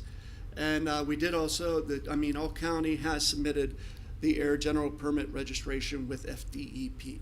So that's been in the books, and you see what currently exists on the site. As part of this proposal, there are some vertical elements of landscaping proposed adjacent to the silo. Fuel storage tanks are for private use only by All County. No use, not open to the general public. They have a significant fleet that they, of course, operate, and they are located about 390 feet south of the residentially zoned property. They are within a containment area, almost 5,500 gallon retention barrier for spill protection and containment, and the area has been permitted by the storage area has been permitted by Palm Beach County Development Resource Management. And it is inspected annually, and the records have been provided. They're all that's in your backup. And then the last and not least, the truck and equipment parking are an essential aspect of the operation. Vehicles are mobilized, construction during the daytime, business hours. Occasionally, they stay there overnight as well on the construction sites. This area is, again, set back at least 60 feet from the property line, 160 feet from residential property. And so the regard to this area is significantly screened from the adjacent properties as indicated on this landscape plan, which really gives there's a huge banyan tree right here which is not being relocated or eliminated, and extensive landscaping on the site. These are just some of the vehicles that they have on the site. Again, many of them are off-site at the sites during construction activities and sometimes overnight. And then compliance with LDRs. Standards for specific areas or purposes, well-filled protection areas. Again, the permit has been issued for the operation within well-filled zone number 4. And outside storage. There are, as seen on the screen, there are areas of storage adjacent to the building, lockers, containers, basically dealing with equipment and material storage and employee lockers. Other provisions of the LDRs that aren't complied with are listed there, and we really appreciate your support and approval of these conditional use requests. Thank you. Are you finished? I conclude. You've concluded your remarks. Available for any questions. To staff. I'm going to ask Mr. Rafiq Ibrahim take this presentation, as he has been slugging through this application the entire time. So.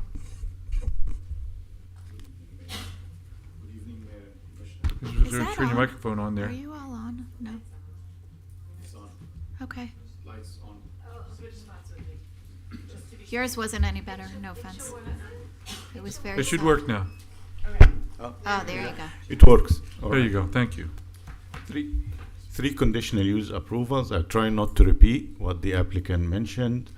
So it's industrial, surrounded by industrial. More importantly, on the north, there are residential zoning districts, multifamily and single family. A little bit to the west is industrial. By definition, a conditional use is a use that is not appropriate generally without restrictions. So it is not permitted by right, and therefore it is allowed after public review so that the public will voice their opinion and there will be cross-examination to ensure context sensitivity and compatibility. One important thing to put in mind is a conditional use could be revoked. There is a mechanism in the land development regulation to revoke a conditional use. In general, the findings are on the screen. The two findings are related to the context. So it should not have detrimental effect upon the stability of the neighborhood or hinder the development or redevelopment. Those are the two findings that we need to look at tonight. What's more important is the middle figure in 2013. Part of the history of this, All County Paving acquired the site in 2012. The structure was built in 1980s and operated under different management. 2013, All County Paving acquired the site, and then City Commission in January 4th, 2013 expressed concern related to the outdoor use on the vacant lot. SPRAB in the same month approved the administrative office, 2 stories, which is shown on the north side facing Southwest 10th, and reinforced the prohibition that the City Commission raised during January 4th. On April, during a fence application, SPRAB also reinforced the prohibition that there should not be any use on the vacant lot. So 2013 was crucial. The image 2007 shows some greenery like the vacant lot, how it is operated, how it is vacant, and then the structure on the east side. 2025, this is a real image. showing the site is occupied. So during a visit in 2023, the site was, code enforcement cited the Old County Paving. 4 code enforcement cases are currently active for users without permits. Southwest 10th, this is how it looks like. The western lot is a vacant lot, and this is what you can see from Southwest 10th Street. And then this is the rear from the Royal Palm Drive. This is how you see, and then you can see also the silo appearing, which is existing on the site. Again, this is what is surrounding the site. Southwest 10th is at the north. The 3 requests. The first request is the most crucial request, because without this request, if the findings are not positive, that means the 2 requests will not proceed. So I will just explain it briefly. It's the request to LDR section 4.4.20 D3, I will refer to it as D3, to allow concrete products manufacturing concrete blocks and ready-mix concrete, including outdoor aggregate storage, dry mix piles, trucks operating in the site, loading, leaving the site, and coming to the site. So if this request is not approved, the 2 other requests are no longer valid. What's more important here is the site is currently operating like that. But what we need to look at, we really need to look at the site as if this use does not exist, as if the site is vacant. So the fact that it is existing shall not change our findings today. This is a brief of the 3 requests. So the D3, we just spoke about. The D2 is the bulk storage of gas and oil, which is required for the fleet to operate. And then the D17 is for the storage of trucks up to and including 2-ton and light construction equipment, no over 24 feet long.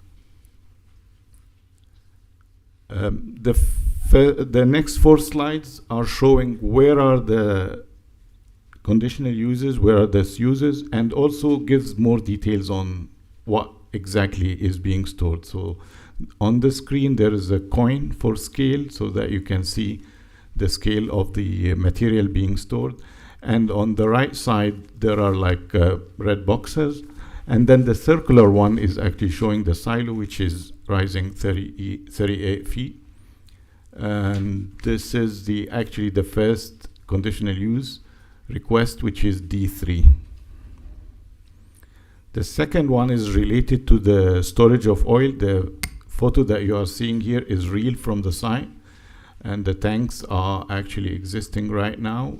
On the right hand side, the red box is actually highlighting the location which the applicant showed, and then the left hand side is actually a blown up of this red box. So these are the details of the tanks that are currently existing and subject to the request. And then D17, the red box shows where are the trucks are going to be parking, and then the types of the trucks. The applicant provided inventory based on the staff request, and this is also attached to the attachment of this application. There are numbers here, shows quantities of the trucks, and the next slide as well shows more. Shows more trucks. I'm not going to repeat this because it is already like the applicant included it. So the land use map is consistent, and then it meets concurrency. What's more important is staff highlighted 17 related comprehensive plan policies. It's all focused around preserving the industrial land and achieving compatibility and buffering, environmentally safeguarding adequate infrastructure, and supporting local jobs and safe accessibility and circulation. And the accessibility to the right-hand side, as actually this is the industrial side where Royal Palm is happening. So it is actually, the site is complying with all LDR requirement. And this is the landscape proposal. The findings, considerations for you tonight is actually the first request, D3. considerations are related to the dust control, whether the dust control mitigation that the applicant proposing is enough. The business is currently operating. Is this happening as proposed? Second is the screening and landscaping. Third is the height of placement of aggregate storage and the location of it. So the first request, staff highlighted these considerations for you tonight to look at and perhaps cross-examine with the applicant. The second one, which is D2, about the safety and environmental protocols. The applicant highlighted that they already acquired a permit from the ERM, Environmental Resource Management of Palm Beach County, as secured, and it's also attached to the application. Second consideration is the visual conflict and whether or not more landscape or screening treatment is required. The D17, which is the trucks and storage, the consideration for you tonight is site layout, the levels of screening and the visual impact, and more importantly, the early morning and late evening fleet operations with the noise and level of disturbance to the neighborhood. And third is the long-term industrial image of the city. Is this what we want in this location or not?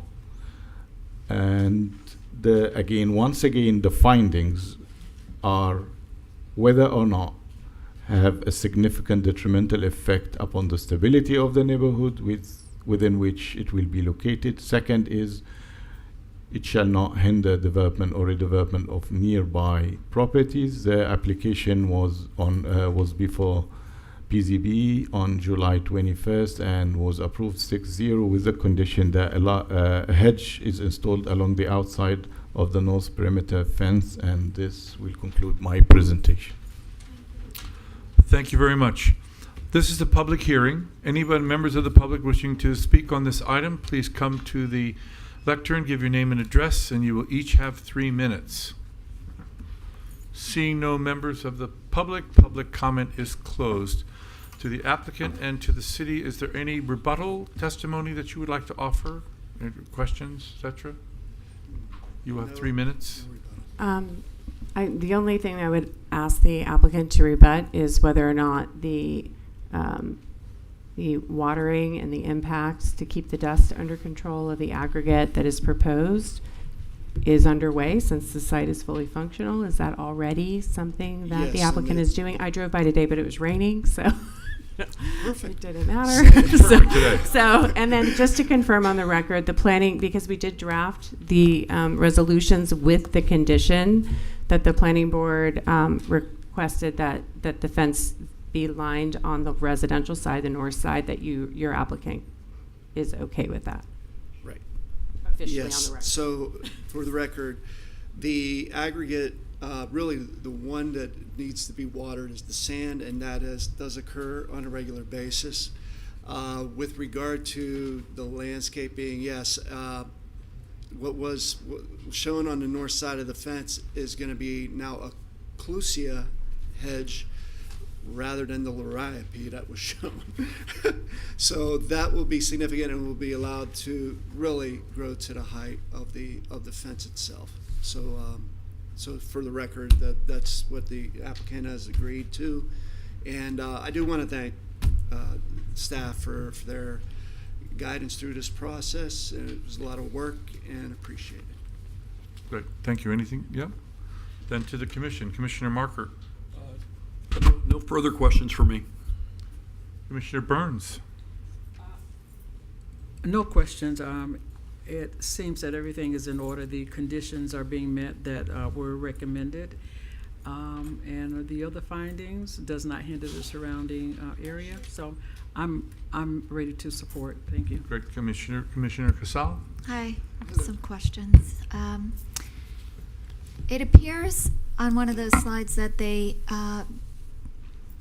developed this property. Well, obviously 2014 this all started, but when did they do the work on it and not get the permit? We're not, I guess, well, they got cited. Right.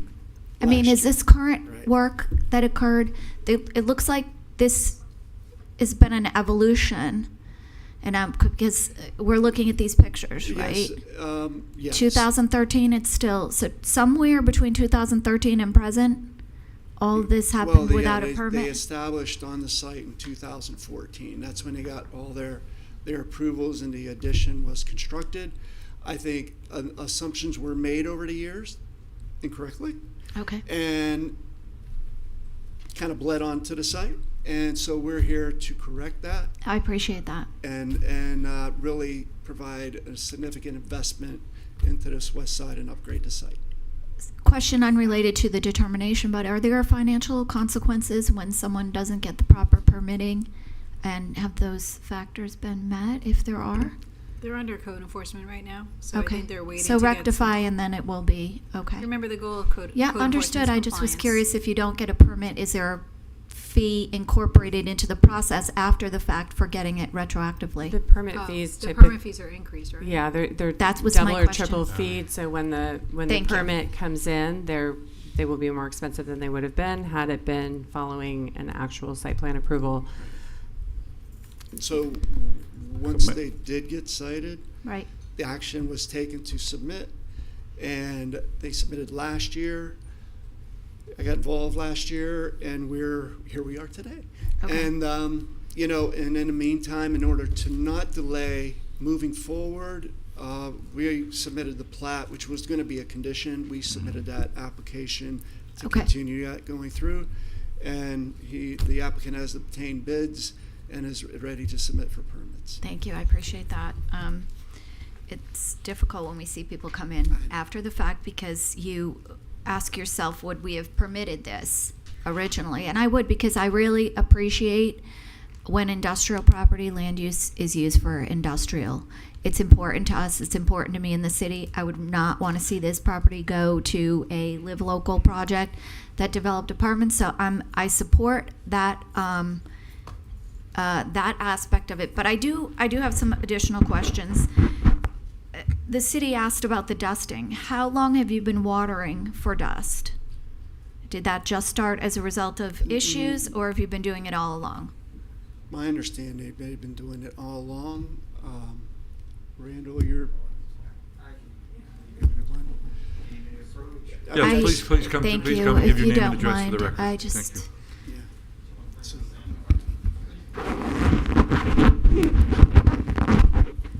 And I saw you stand up, so I know you've been sworn. And Name and before he address for the record. I'm answers- sorry, what?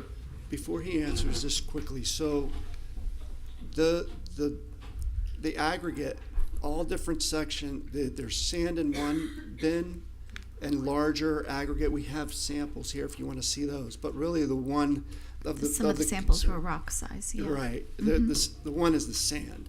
Okay. Which are within 8-foot high wall. So there's one access The point. purpose of my question was to understand, is this something you already know you can control any issues, or is it a trial and error thing that we're working on now that we don't know exactly how it's going to turn out? And if you this say is- you've been doing it, then I guess This you is know. actually controllable. Okay. And the sand has not been an item stored on, as you said, you mentioned earlier, the evolution. Excuse me, sir. You have to give your name and address. Oh, sorry. please. Randall Sly, 3099 Northwest 123rd Avenue, Coral Springs. So again, you had mentioned that this is obviously an evolution, and the sand has not always been a product stored on site. About 2 years ago, we started with FDOT requirement for concrete mix that required sand, and part of that requirement was watering. So we knew right out of the gate that dust control was part of the issue, but the main control was water content in the product that we provide to the Florida Department of Transportation. Understood. Thank you. That's a good answer. The vehicles that are currently there, you say a lot of the vehicles are off-site, but some may be staying overnight. Is that changing in light of this conditional use? Are you looking to put more vehicles? Are they flowing into the street at night? Are they strictly on your property? What is the impact to the surrounding The neighborhood? vehicles that enter and exit our property exit out through the rear of the property, through Right. the industrial zone, and exit out towards Linton to access 95. Typically, those vehicles Some of those larger vehicles run on 2 shifts where they will leave equipment in the morning, come back with other equipment, swap, and then leave again in the afternoon. Evening traffic is a real minimum. I saw the trip count. Thank you. So, but it says again, the question is something different happening here, or is this consistent with what's been going on? This is consistent with what's been going on. It has been an evolution and a growth. We moved here in 2014, and our staff has since doubled. Therefore, the need for more equipment. But at this point, we're pretty much in a holding pattern. We're at about the size the building can handle. Right. It looks that way from that picture that you have up there, especially with the vehicles parked. And that's a good thing and a bad thing, I suppose, for you. So you currently have some vehicles off-site. Are those going to stay off-site, or are you moving all your vehicles on-site? I guess I'm trying to figure out. Well, the scope of some projects require vehicles to leave with equipment and stay on site to be able to stage on site. They will eventually return for service. That's the purpose of our main facility, is to service those vehicles and equipment. Is that why you have the gas and the oil? Is the gas for the day-to-day trips? Or off-road diesel is only meant for off-road equipment and construction equipment, so it is definitely easier for us to have it in bulk. We come in, service our equipment, fuel it, send it right back out to another job. Understood. And I know that you got all the required environmental okay for that. Let me see. I did have one. I think I had one other question, and I can't read my own writing, which is terrible. With the respect to the buffer, were they suggesting the buffer be applied on the A conditional use? Because you could also say it could be under the B, where's the storage of the vehicles? Was that? So, I mean, this has been a long kind of process to figure out how to bring this property and this use into compliance. And so basically, all right, come, I'm going to try it. Here we go. IT said for me to stop using the pointer. Okay, so this is 10th. So across the street from here is where you have the new housing authority residential, the project that's brand new. And so this is really the side that we're looking at for buffering. So that having the wet retention, keep in mind the aerials that you saw, the entire site is like a dusty sort of paving project. But with having this brought in here, there's already a fence, and then they have agreed to the planning and zoning board's recommendation of planting on the outside of the fence as well. All of that definitely helps. The other thing, just to point out, that the aggregate storage is as far away from those residential uses physically as it can be. And then the other thing is that there is an entry up here that is closed. I'm assuming because maybe your trucks were inadvertently going in there. I don't know what it was, which is, I mean, when you drive past this, their corporate office, this parking lot is full. They have a ton of employees in there, so the business is clearly thriving. It's just a question of how do we handle the impacts in the best way possible so that it doesn't affect. Really, my biggest concern is the residential on the north side of 10th. Right. And so they have secured all of the permits at this point. They have a landscape plan. I would just like to say on the record, since we have a business that has taken the liberty of building a silo and opening a significant number of improvements without permits, that it is critical that these site improvements happen if this is approved. And so, again, the commission does have the ability to revoke conditional use approval if you grant it. So as long as we keep going forward and we see the improvements to the site happen, then obviously it will only get better from here.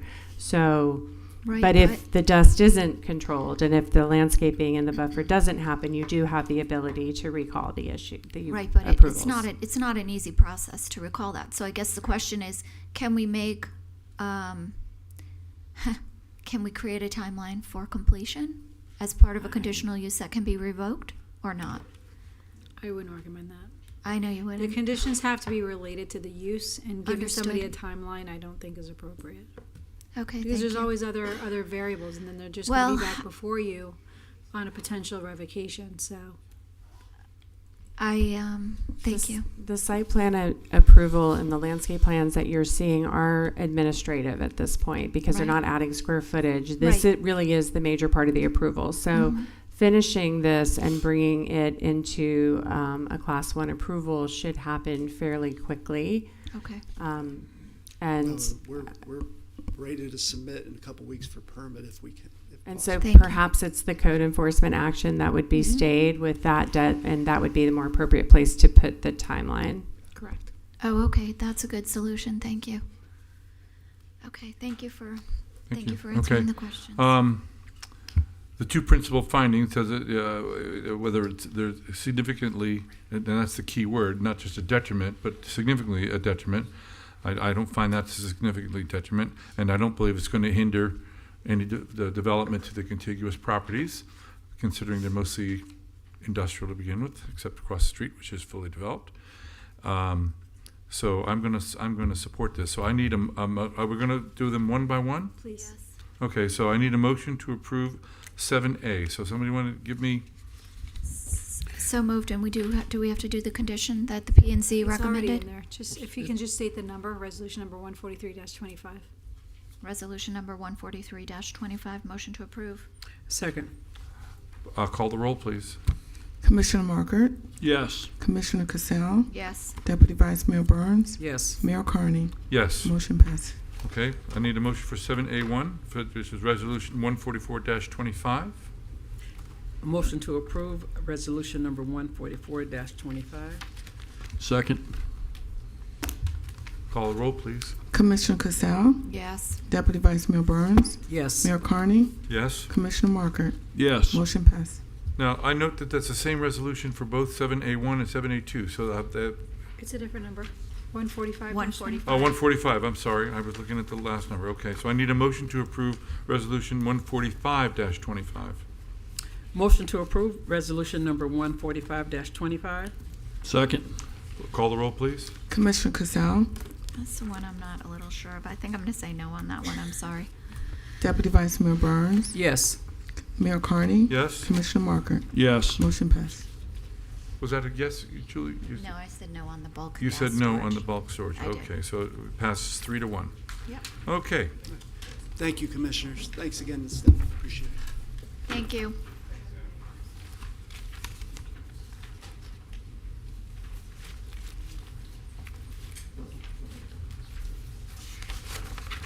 Do you want me to read this one, Mayor?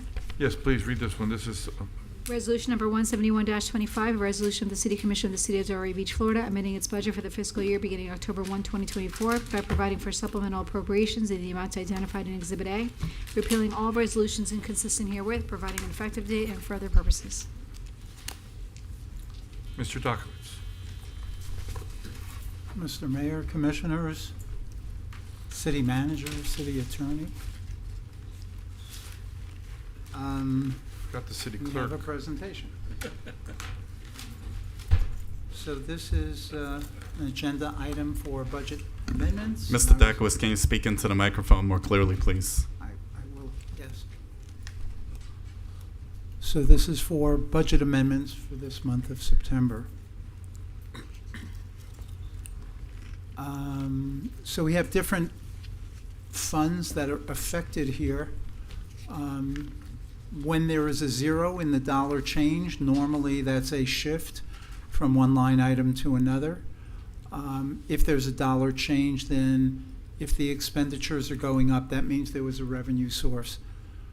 So as you can see, the original budget is going from 567 million to the amended budget up until now is now 634.6 million.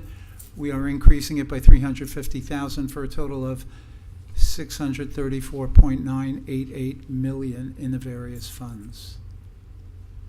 We'll go through the detail. In the general fund, the CRA has 21,752 funding revenue increase and expense for a project manager in engineering. Public Works, a $15,000 transfer from operating supplies to building maintenance and improvements. So that would have a zero impact. It's just going from one line item to another. Finance, $111,079.75. Transfer in of 2 positions. One is a payroll coordinator from police, $42,904, and one is a budget coordinator from fire for $68,175. These are people that were transferred to our department to do payroll from our department, but they were budgeted originally in the police and fire departments. Neighborhood and Community Services, a $7,000 transfer from operating supplies to trash receptacle maintenance for lid replacement, a straight line item.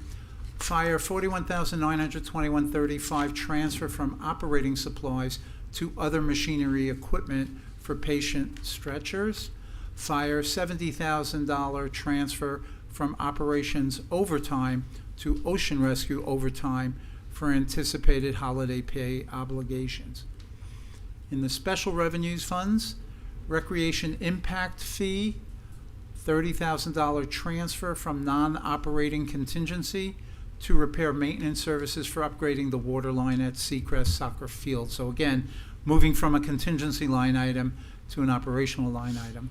Neighborhood services, $2,000 transfer from travel and per diem to overtime for additional overtime costs expected. Opioid settlement, $158,000 funding revenue increase and expense increase of $78,000 to police and $80,000 to fire programs per the City Commission. Capital improvement, general construction, $155,000 transfer request from the prior year surplus to cover construction delay and CEI services. On the enterprise funds, water and sewer, $106,000 transfer from non-operating contingency to salaries and benefits related to union position reclassification and increases. Some of the contingency funds are being utilized now at the end of the fiscal year. Stormwater, $52,019 transfer from Lakeview Dry drainage improvements for construction delay.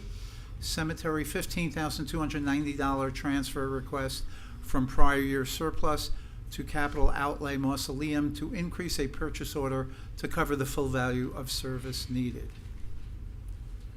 And that's what we have. Thank you very much. Questions from the Commission? Commissioner Casal. I just have one with the transfer of those 2 positions, one from the fire and one from the police for Yes. Payroll into your department. And we had talked about that. They're coming from those departments and going to yours. And this was a question I had for the budget. Overall, are we able to decrease the number of people we have to have working on payroll administration in light of the time and attendance program that we implemented, which should be automated and doing a lot of the work for us? Well, that's an excellent question. You may recall that the police and fire departments have not moved Right. over to the new program. So Right. they're the most complex because of everything else. But I think when we did the budgets, we looked at things and nobody identified savings. This is like another 4 years later, Mr. Moore. My first year of service for the city of Delray Beach, I asked for the audit of the time attendance, and we've been like 4 years working on implementing this. This would save us positions in the city, and also it's a more efficient way to track. I understand the problems, but I mean, I think it's not unfair for us to say, get it done. And the process is underway. Weeks ago, we offered a comprehensive update in terms of why we are where we are. In addition to that, the reorganization was an activity that Mr. Dakowitz and I worked on this current fiscal year to ultimately get to this place. So we look forward to achieving efficiencies in operations as we get to the place of being squared away with regards to UKG. So I would ask everybody to please be mindful of the update we offered recent weeks ago, including finance, human resources, along with the Department of Information Technology. And the process is moving along quite nicely. I will provide an additional update in writing to you all in the next couple of weeks relative to the continued trajectory to get this all squared away. So all is being accomplished. Thank you. I would also add, I'm still pretty new here. Yes. There had been questions raised about payroll administration by many entities, including outside auditors. Mm-hmm. So I thought the first goal was to get the accuracy improved and to have greater confidence in the numbers. This UKG program is only the front end for timekeeping. There are still other software packages that are still there. And so my approach would be, first, let's make sure the efficiency, not the efficiency, the actual quality of the work Right. and the accuracy has improved, that the controls that are supposed to be in place are functioning well. Right. Then the next step would be looking at efficiency. And once we finish with police and fire, which is right now a couple of months away, Okay. I think we can look at the whole system and try to I identify appreciate that. savings. It's been you've been here a short time, but this has been going on for a very long time. So I thank you very much, and I appreciate you. Well, we're almost there. Thank you very much. Commissioner Burns. Yeah, just one question. In reference to the opioid settlement funds, would that $78,000 for police be for the DARE program? Do you I'm know? sorry, what was the question? The DARE program for the $78,000. This is for the opioid fund settlement. It's not for the DARE program. Mr. Orris, if you would, please. No, Jeff Horace, Assistant City Manager. That is the sum of all the programs that the police department will be running. Only about $3,000 of that is for the DARE program. Oh, so this is all of them that they're going to be doing? Correct. Yes, ma'am. Same thing for the fire? Yes, Yes, ma'am. Okay. Thank you very much. Any further questions? Commissioner Burns? Just that I know that the commission approved 4 or 5 different programs for police and fire. Can we have a list, or can I have a list of those programs Certainly, we can provide that. that were approved? Okay, thank you. That's it. Do you want me to make a motion? I'm sorry, Did I you want just a have one quick comment, if I can. Yes, sir. You have the floor. Thank you. I just wanted to, on the opioid settlement thing, I happened to be up in upstate New York a week ago, and I was with some mayors and some commissioners from upstate New York, and they were all talking about, I know at a wedding you shouldn't be talking about opioid settlements, but we were. And one of the things that I learned during the course of that conversation is everybody's kind of excited about the opioid settlement amount, but some of the mayors in upper New York State are very concerned about how to spend that money. Apparently, it's very rigorous where you can and cannot spend the money. And I talked to a couple of members of our opioid committee today. They met yesterday, and they've started discussing that. But I suspect you're going to have to keep your hand in that because there is apparently some really tight legislation about where you can and cannot spend that money. It reminds me of the ARPA, which had 4 or 5 categories established by the Department of Treasury. Yeah. And you want to make sure that the projects are approved and then that all the expenses support those projects that we know are approved. So I will make a note to follow up. And by the way, just as an aside, they were talking about the PFAS money too, and they said there's no restrictions on that. So that's correct. And that was opioid is a result of the settlement agreement, Yeah. which clearly outlines, and Mr. Orris has a copy of it, which I'm sure he'll use to guide the committee. But correct, the PFAS has no limitations. yeah, it's something we got to keep an eye on, I guess. No biggie. Yeah, did you say you had one further thing to say? No. I was going to Well, make a yes, motion. I remember when we first, police and fire came in 6 months ago, they articulated the programs that would qualify that they were talking about doing. So in terms of the stuff that they were going to give away and the training they were going to do, et cetera, et cetera. So, and yes, PFAS is not required, nor is Karen Foundation. So there are other things that we have too. But anyway, thank you very much. I need a motion to approve resolution number 171-25. Second. Thank you. All in favor? Aye. Any opposed? It is passed unanimously. Okay. Thank you. 7C, nomination for appointment to the Board of Trustees of the Police Retirement System. This goes to Commissioner Marker.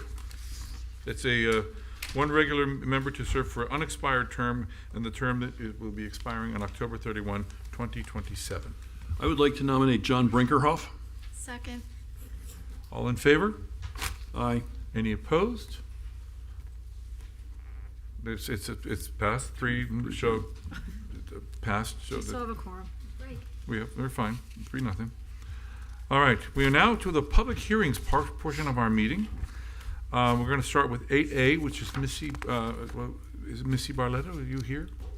This is for the talking about the 2026 through the 2030 capital improvement program budget.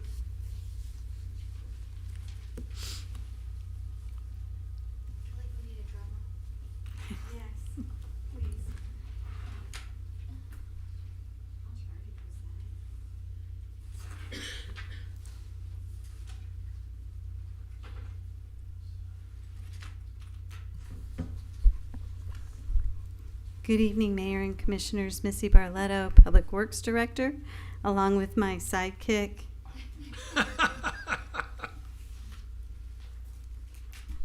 Who's not introducing himself, so I will introduce him. We're going to say, is that Henry Dakowitz? This would be the illustrious Henry Dakowitz, our Chief Financial Officer.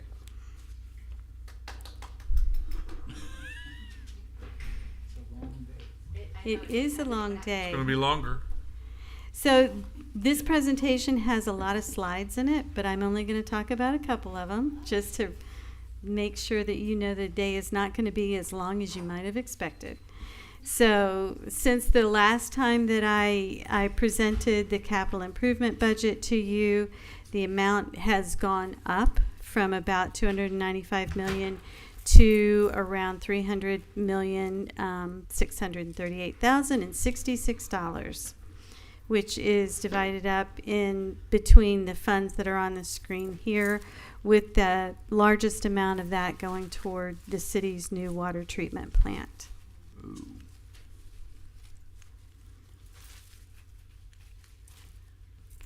Okay, by department, you can see that the lion's share of the funds are being spent by the utilities department at $142,507,000.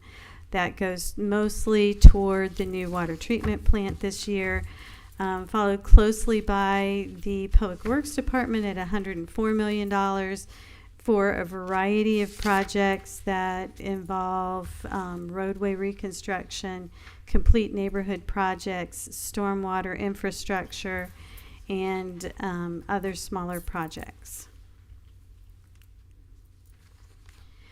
So what's changed since I have presented the entire budget to you back in July is that we have added nearly $700,000 to the general construction fund to pay for the design of the Barwick Road Phase 2 improvements.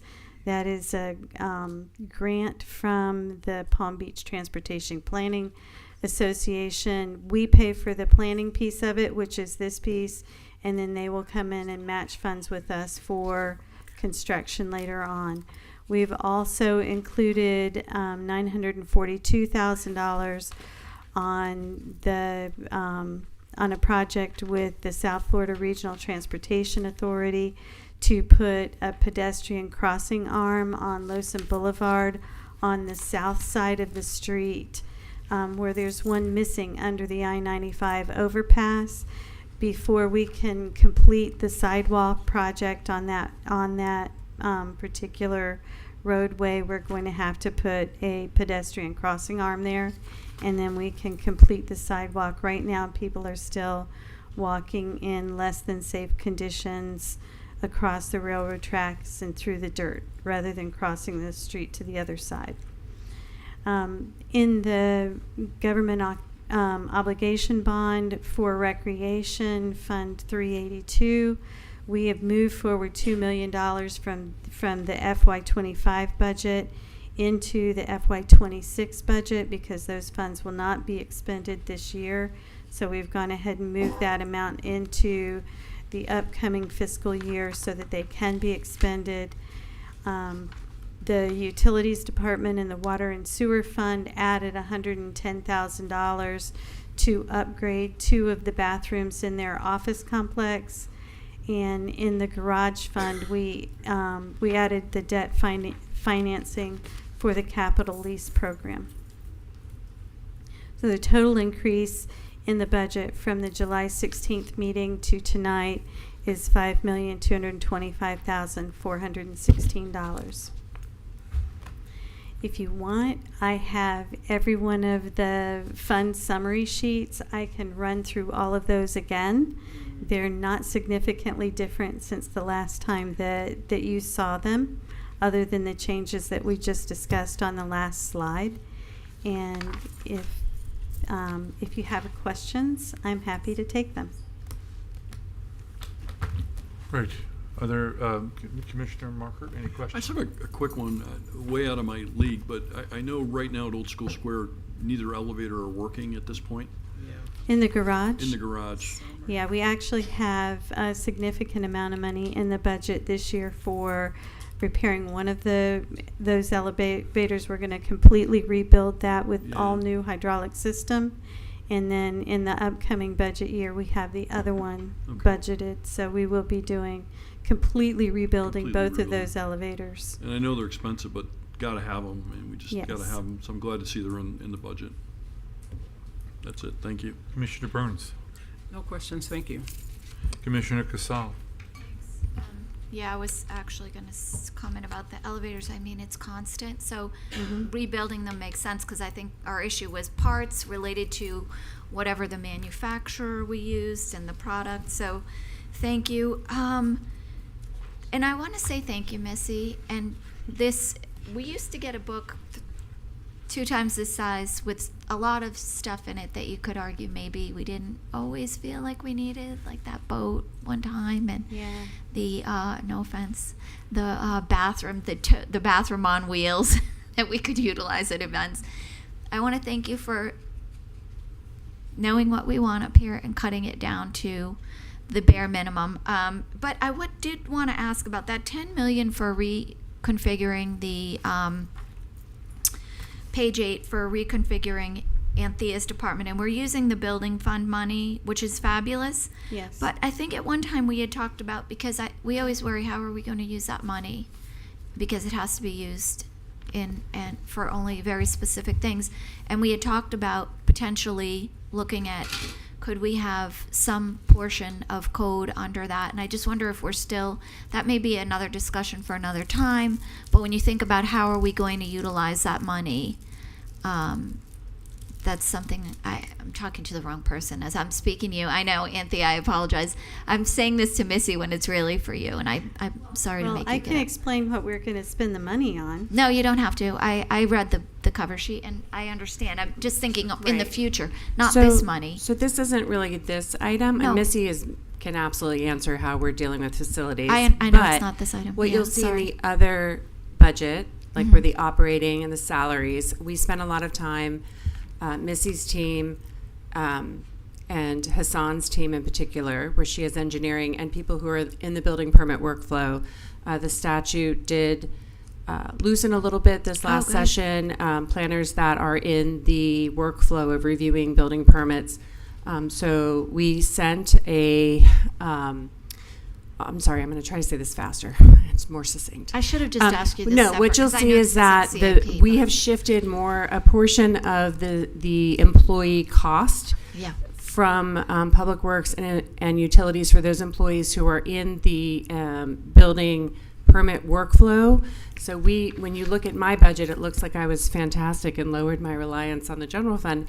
And I Right. actually did, and so did the engineering department and Hassan's team, because we shifted those to be paid for out of the building fund. Thank so you. you're going to see that adjustment where it looks like I'm spending a whole lot more on staff. It's Yeah. not actually building staff. It's actually encompassing the other people in the workflow. Right. So we are doing that. This is great, though. Yes. And then the building, of course, Missy could speak to. We've spent No, a you lot don't of time. have to. I just, when I saw that 10 million number, it reminded me to talk about this. I should have saved this for the other budget, but thanks for getting up. Excited to see the 2 million for the bathrooms. Everybody loves a nice bathroom. And then last we spoke, you were 6 million short, but I'm imagining you found that since then? No, ma'am. Actually, Oh. we are a little bit more short than we were before, 7.9 million in the general construction fund, which we will be bringing financing alternatives to you in the coming year. Okay, thank you. I'm guessing that when I saw those big numbers, these are all, I know we did reimburse resolutions, so theoretically, the 110 million going to the water will get reimbursed ultimately when we do the bond. Absolutely. Same with parks and recs at the Absolutely. 28 or 29 or whatever that number is going to be. All of the ultimately. above. All of those. They're all going to be reimbursable. That's what I just wanted to confirm. Absolutely. My other questions were answered, so I guess I need just a motion to approve. Unless there's anybody else had any comments, questions, then I need a motion to approve the. Mr. Mayor, it's a public hearing. Oh, I'm very sorry. Of course it is. If there are any members of the public wishing to address this matter, please come to the lectern, give your name and address for the record. You will each have 3 minutes. Nobody cares about the bathrooms or the elevators okay. Public comment is closed. I need a motion to approve. Motion to approve ordinance number 19-25. Second.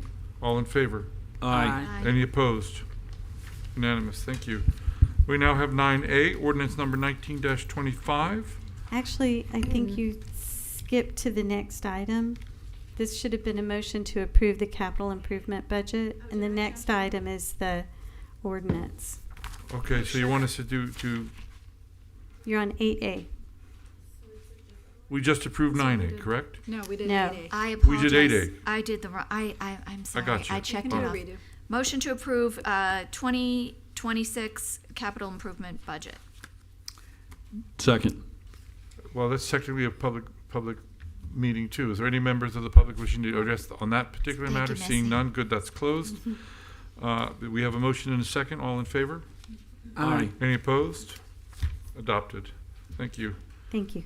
So ordinance number 19-25, an ordinance of the City Commission of the City of Delray Beach, Florida, updating the capital improvement plan schedule and the comprehensive plan of the City of Delray Beach for fiscal year 2025-2026 to fiscal year 2029 to 2030, in accordance with the requirements of policy CIE 1.2.1 and CIE 1.2.6 of the capital improvement element, providing a conflicts clause, providing a severability clause, providing an effective date, and for other purposes. This is a first reading. Is this a public hearing, Missy? It doesn't say on the agenda. This is actually Anthea's item. Oh, sorry. Is this a public hearing? No, yeah, this is Cynthia. Yeah.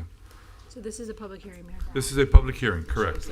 It's a first Yes. reading of ordinance 19-25. So the state requires that we adopt our capital improvement plan into our comprehensive plan. This is first reading, That's so this, right? yes. So then the second reading will align with the adoption of the budget, and it could have incorporated any changes if you were going to make any at this meeting. So that's it.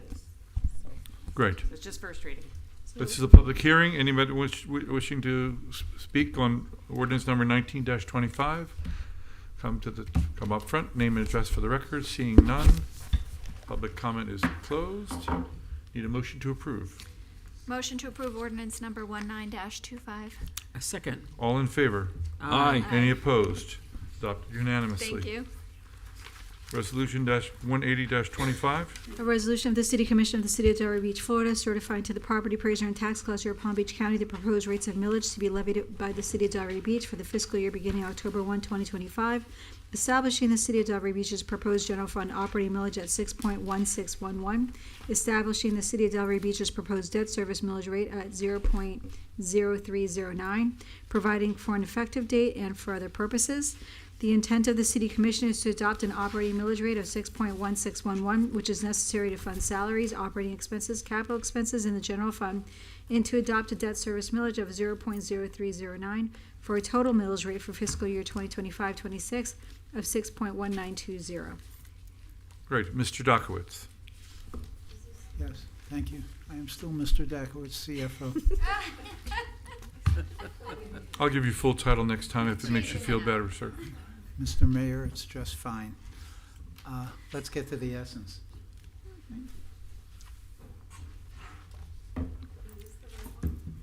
You've seen much of this before in earlier versions. Yes. Operating millage last year was 24 was 6.3611. The current year we're in, 59063 with the rollback, and the recommendation was 6.1611, above fiscal year 25, but still below the 24 rate. Debt millage similarly went from 0.1371 to 0.0337, and the recommendation this year is 0.0309. Total millage 24 6.4982. The current year we're finishing 5.94, and the recommendation for next year 6.1920. When we look at that total millage, it was up by 0.25220 from last year. Assessed value is the same. City portion of the tax bill was $2,660. It's going up to $2,773, an average of $113. The graph shows nicely how we have been reducing, the commission has been reducing the millage rate every year consistently. Obviously, 2025 was a very large drop, and this year we are increasing it from last year, but still below the 2024 rates. Total millage rate is 18.4518. The public schools are 6.3210, the largest portion. The city is 6.1920, 33%, and the county is 4.5330, 25%. Other independent special districts, 1.4058. Homeowner pays $2,773 in ad valorem taxes to the city, assuming a $447,888 taxable value. By fund type, we're looking at the general fund, total budget in the middle, $424.3 million. The general fund, $201.5 million, is 47%. On the left, the enterprise funds, $140.79 million, 33%. To me, that's a little misleading because the enterprise funds generate the revenue to pay for those expenses. So mixing a general fund, which is only expenses, with enterprise, little misleading, but we'll keep going. Internal service funds, which are just support services that are used by all in government, is $45.5 million, and special revenue fund, $32.4 million, and debt service, $4 million. Proposed operating budget by fund, we're looking at $201 for the general fund, $140 for enterprise. These are just the data that supported the graphic previously. Budgetary highlights on the revenue side. Estimated taxable value of properties increased 8.74% from $18.1 billion to $19.6 billion. 15th year of growth, with values at the highest level in the city's history. Expected increase of property tax revenue from $103.2 million to $118 million. Operating millage rate will experience a modest 0.252 increase of 4.3% from 5.9063 to 6.1611 mils after 12 straight years of declines. Increase in parking revenue of $800,000. Decrease in projected usage of fund balance reserves from $9.5 million to $3.4 million. General fund expenditures by department, I like to look at it in size order. Police, $56.8 million. Fire rescue, $50.1 million. Next would be Parks and Recreation, $23 million. And Public Works, $13.125 million. When we look at those totals, those four departments add up to 85% of the operating expenses. And operating expenses of the general fund, because of course there are other enterprise funds that contribute to the Department of Public Works' operations separate and apart from here. Correct. Thank you. Budgetary highlights on the expenditures. Personnel services increased from $114.2 million to $120.8 million, 5.8% increase. PBA has reached an agreement impacting next year's budget. You're all aware. That's a great success. Debt millage rate decreased from 0.0337 to 0.0309 due to an increase in taxable assessed value and lower bonded debt service requirements. It might be opportune at this time to mention that we priced the largest bond issuance deal in Delray Beach history today. We borrowed $148 million for the water project at a true interest cost at 4.76%. We had 54 different buyers and the investment bankers emphasized to us, that means that Delray Beach is now qualified for each of those buyers as we come to market again. So it's a much easier process. We probably had 20 different terms where we're borrowing for a certain term.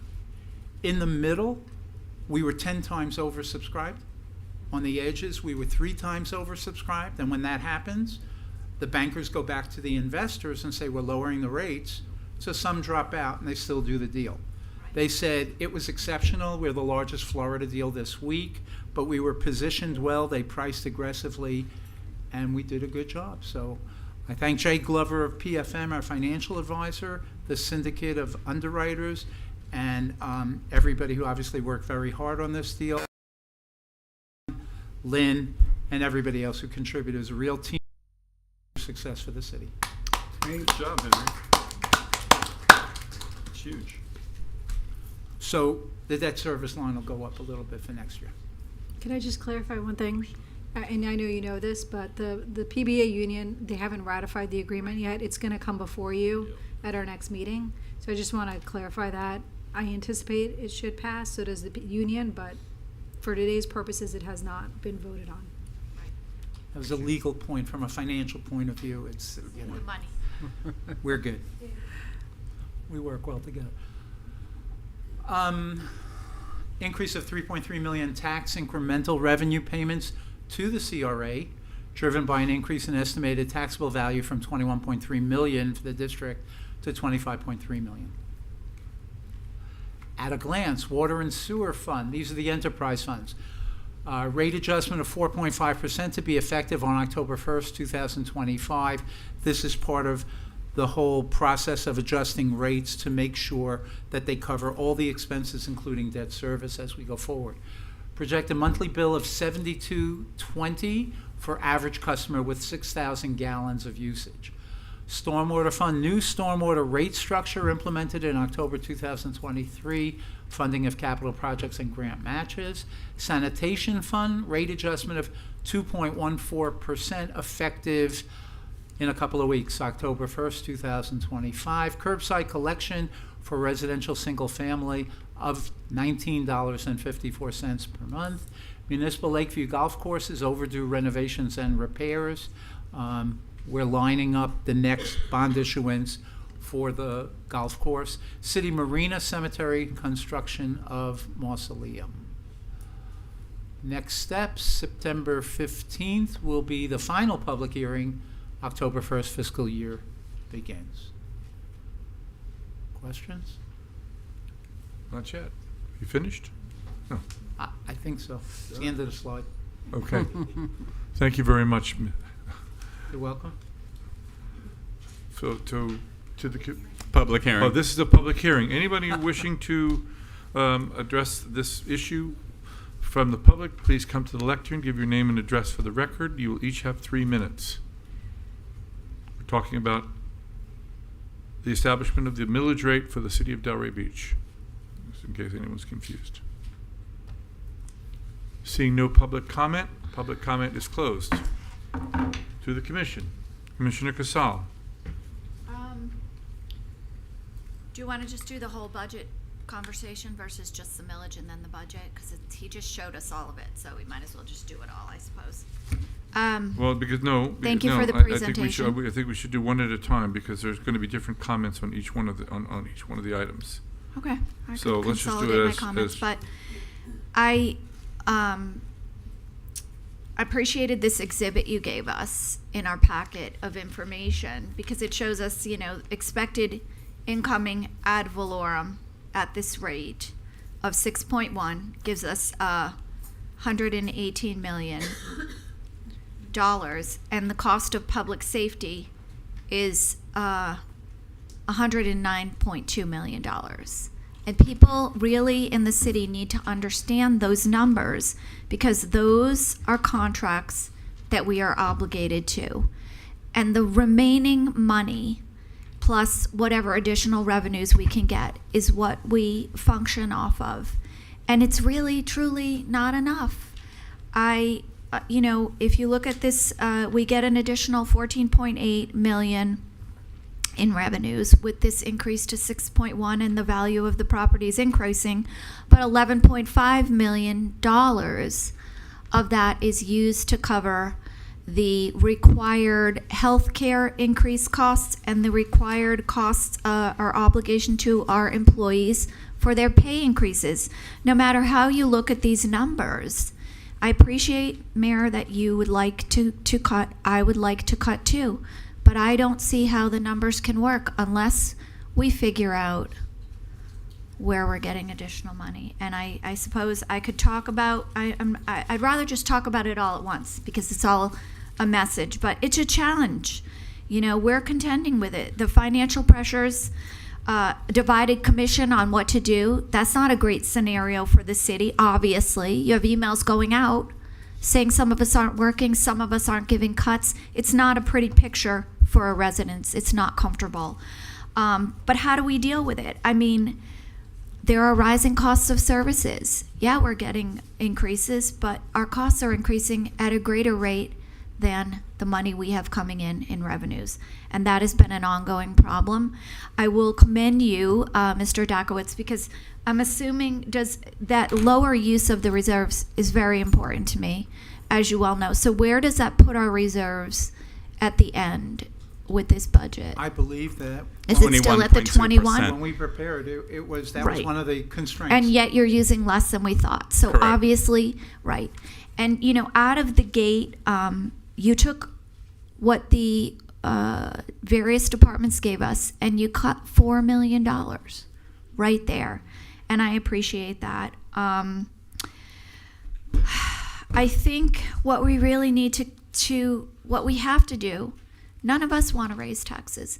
Even at this 6.1 rate that we're talking about, we're lower than we were in our millage 2 years ago.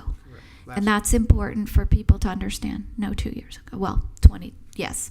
Thank you. Right. We're in 26, it's 24, but yeah.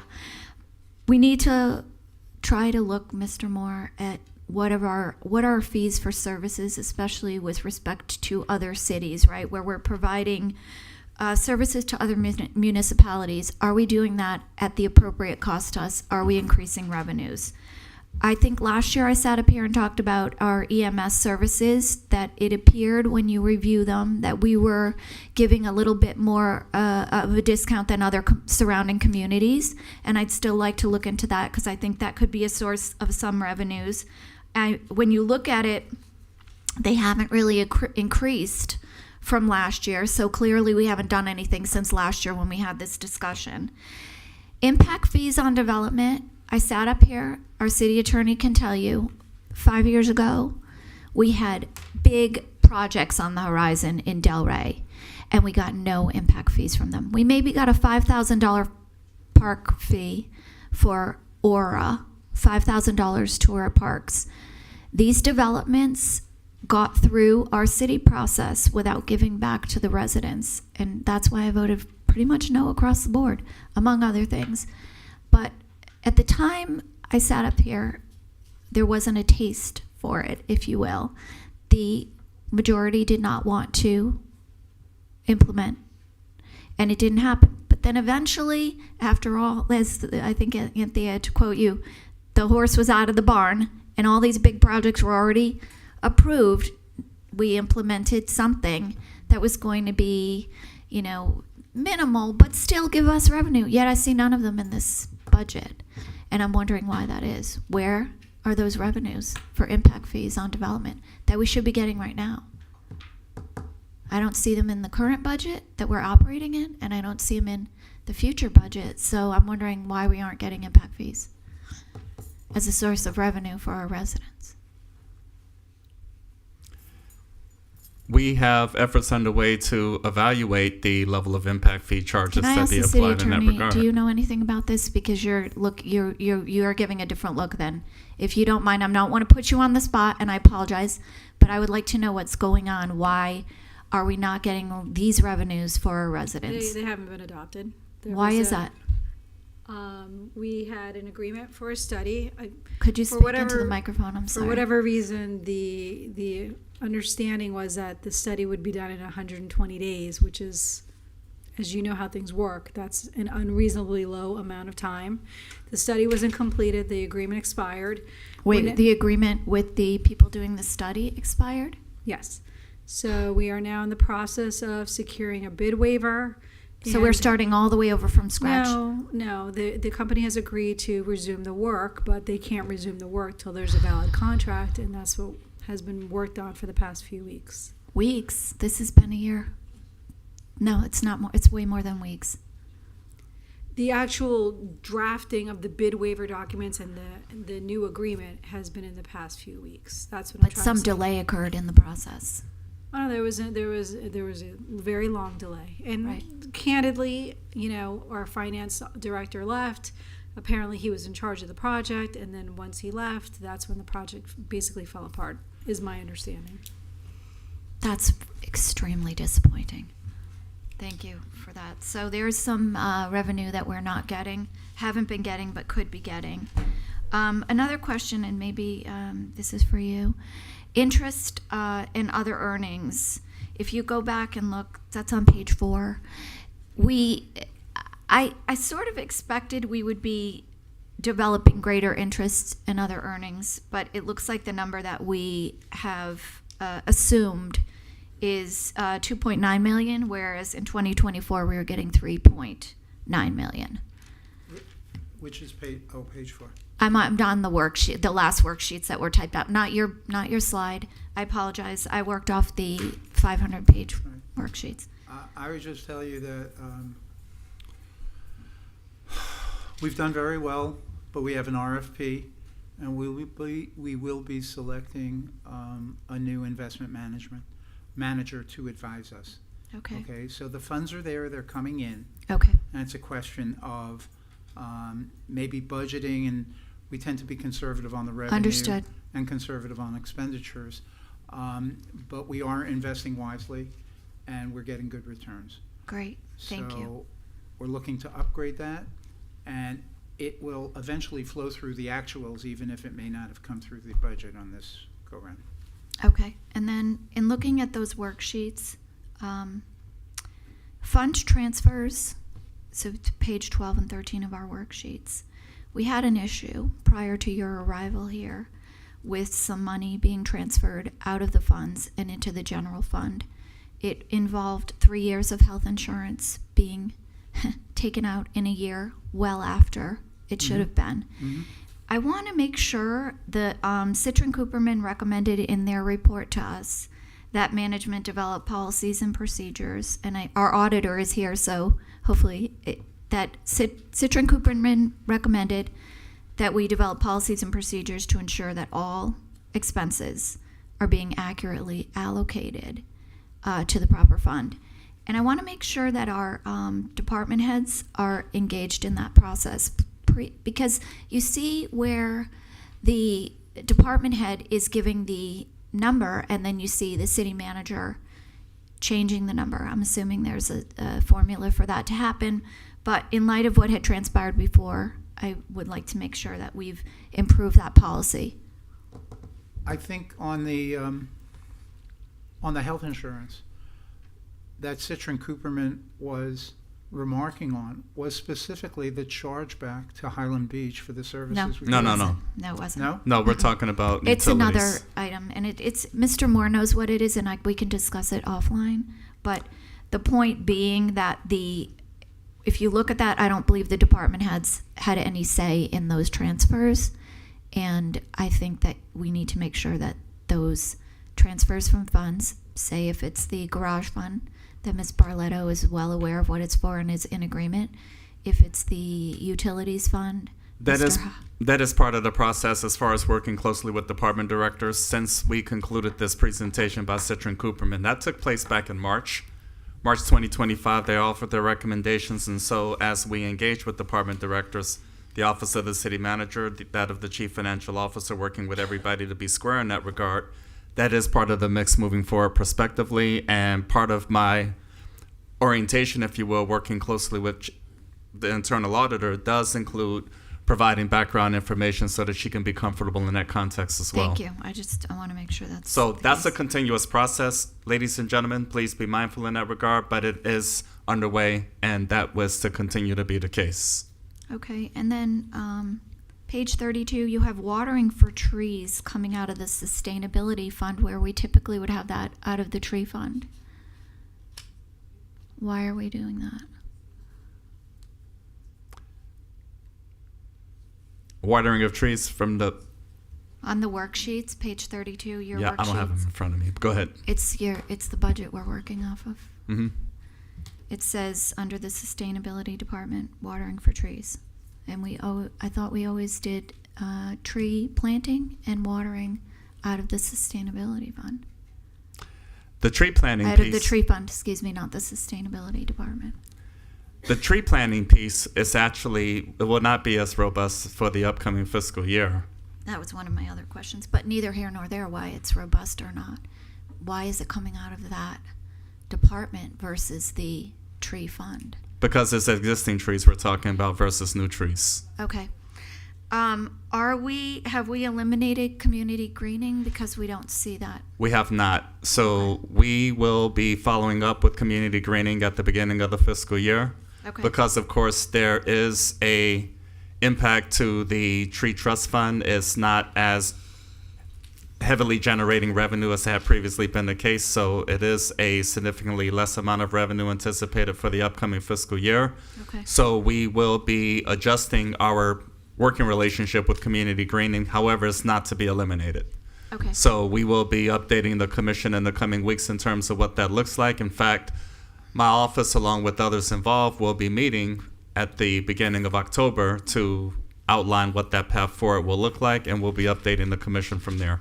Okay, the library, I know that you spoke to people at the library and indicated we have the finances available for their additional request. How much was that additional request? So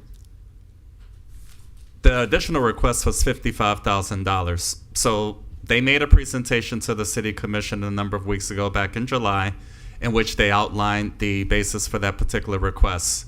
So candidly, in speaking with leadership of the Delray Beach Public Library, I committed that some level of consensus will have to be offered in that regard.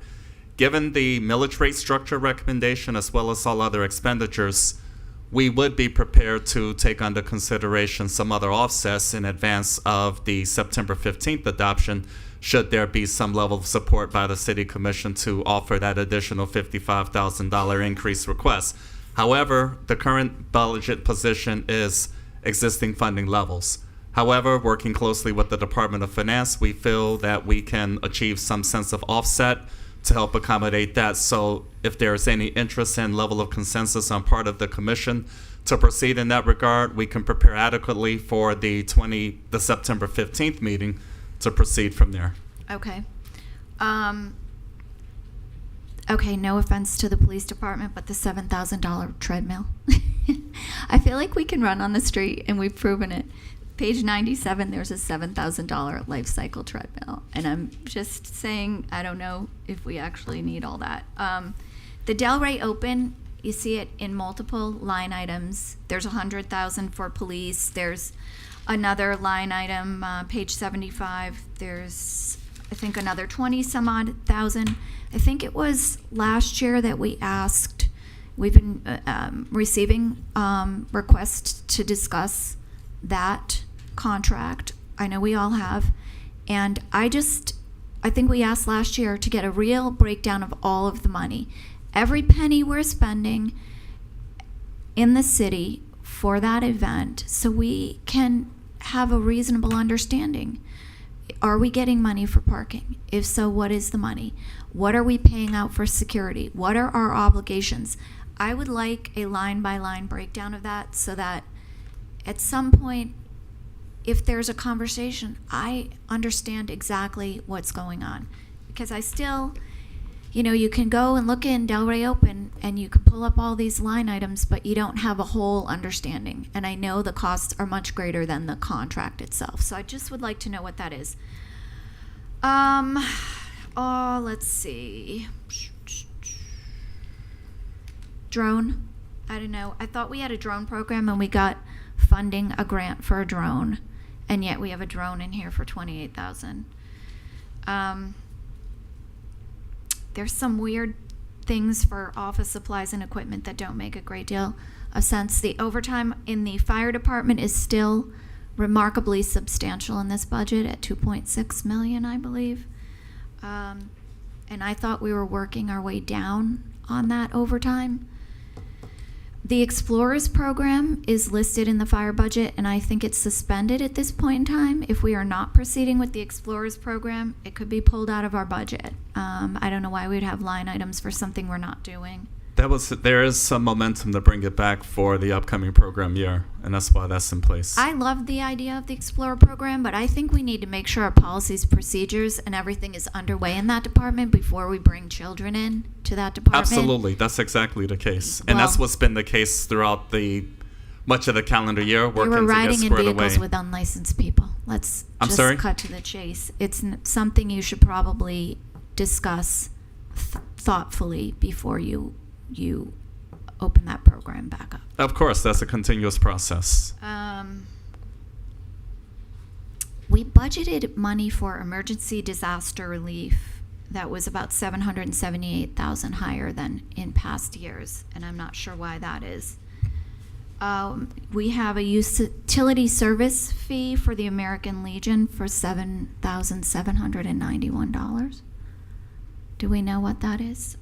Is that our obligation at this point, since we are giving that building essentially to people? We've already given it. Yeah, so is that something we should be paying? 7,790, page 214.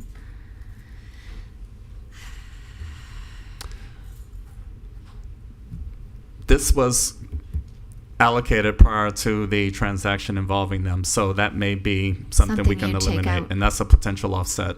Yeah. Page 342, your contingency falls under other contractual stuff. You have your contingency in the miscellaneous account, and there's also something other contractual for $360,000. There's a lot of, one of the things that I did notice, and I made an entire list, it's 3 pages long. When you talk about other contractual services, every department has like a little line item. I think it's 3910. Forgive me, I have so many notes. 3190 and 3490. And each department, you see just a random thrown in number for, like other services. And some of them are very explainable.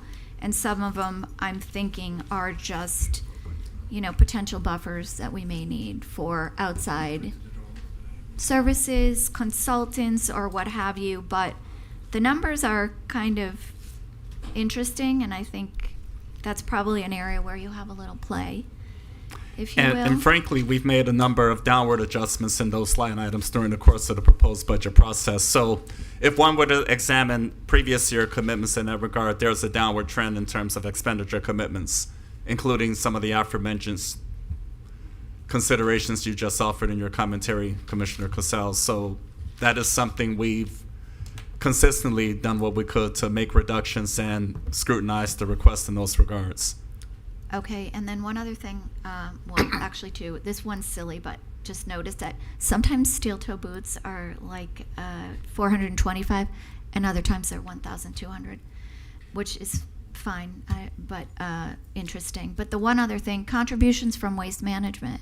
We used to have a program where Waste Management gave us money for our nonprofits, and it used to be $83,000, but last year it changed, and we haven't changed our contract last year, so I'm wondering why we're getting less. Is that something we downgraded in the process of the contract? Because if it had changed, it should have changed a bit ago. So now it's $38,500. They give it away now. I think it's page 342. I believe, as the city attorney just mentioned, the belief is that they actually directly take care of expenditures without navigating the city's process. So what is that item, contributions from Waste Management? So in other words, based on math, it used to be $83,000, whatever, and change. Oh, you're saying now they're doing it directly themselves? Yes. I think we took, there were issues with the grant funding, so we asked them to, essentially we give them the names and they disperse the money, so it doesn't necessarily come into I don't know what line item you're talking about, but I know that that's how we structure the grants. Yeah, it's 38,500. But anyway, thank It you. resulted in a smaller number than what's on the books with the city of Delray Beach, the process we've just described. So you'll work to figure out if you have a consensus on that library thing that you believe you have the money for. Quite frankly, if I may, Community green? ladies and gentlemen, I would love to have some thoughts to that effect right now because, of course, any adjustments to that effect, I would have to work closely with all involved so that we can prepare necessary offsets in time for adoption. So if there's any interest in that regard, I would appreciate having that feedback at this time so that we can go from there. But again, openly and candidly speaking to several of you all individually, there was some interest in that regard. And therefore, the time to offer some consensus to that effect or direction to that effect would be now. We will get to that after everyone's made their comment. Mayor, can I just add something? Sure. So I just pulled the waste management contract. It's called community contributions. Okay. And you're correct, Commissioner Casal. They contribute an amount equal to or exceeding $80,000 each operating year, but it's up to waste management to provide the documentation to the city demonstrating that they had satisfied these financial commitments. So I don't see why that would appear as a line item in our budget. Okay, so Because that comes out. they just provide proof to us that they complied with that obligation. Thank you. And the last thing I'm going to talk about is we had our original budget worksheets were printed in April, I want to say April 16th, and they included $800,000 for the DDA for Old School Square operation. I know there's a lot going on but the problem they had meetings and they worked off the budget that we offered them, the $800,000.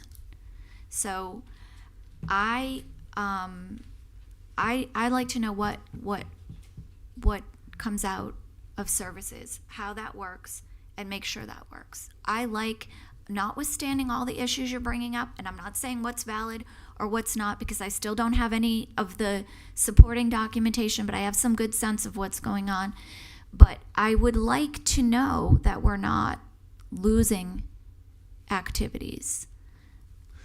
So actually, the Department of Finance, myself, and working with everyone involved relative to the proposed budget consideration, that did include a meeting with leadership of the Downtown Development Authority that took place Tuesday, June 24, 2025, 4:30 in my office. We talked about the acknowledgement of the agreement that the 90-10 split opportunity available. We emphasized the importance of external sponsorships, partnerships that can be achieved in that regard, and the fact that the most recent agreement provides some avenues in that respect.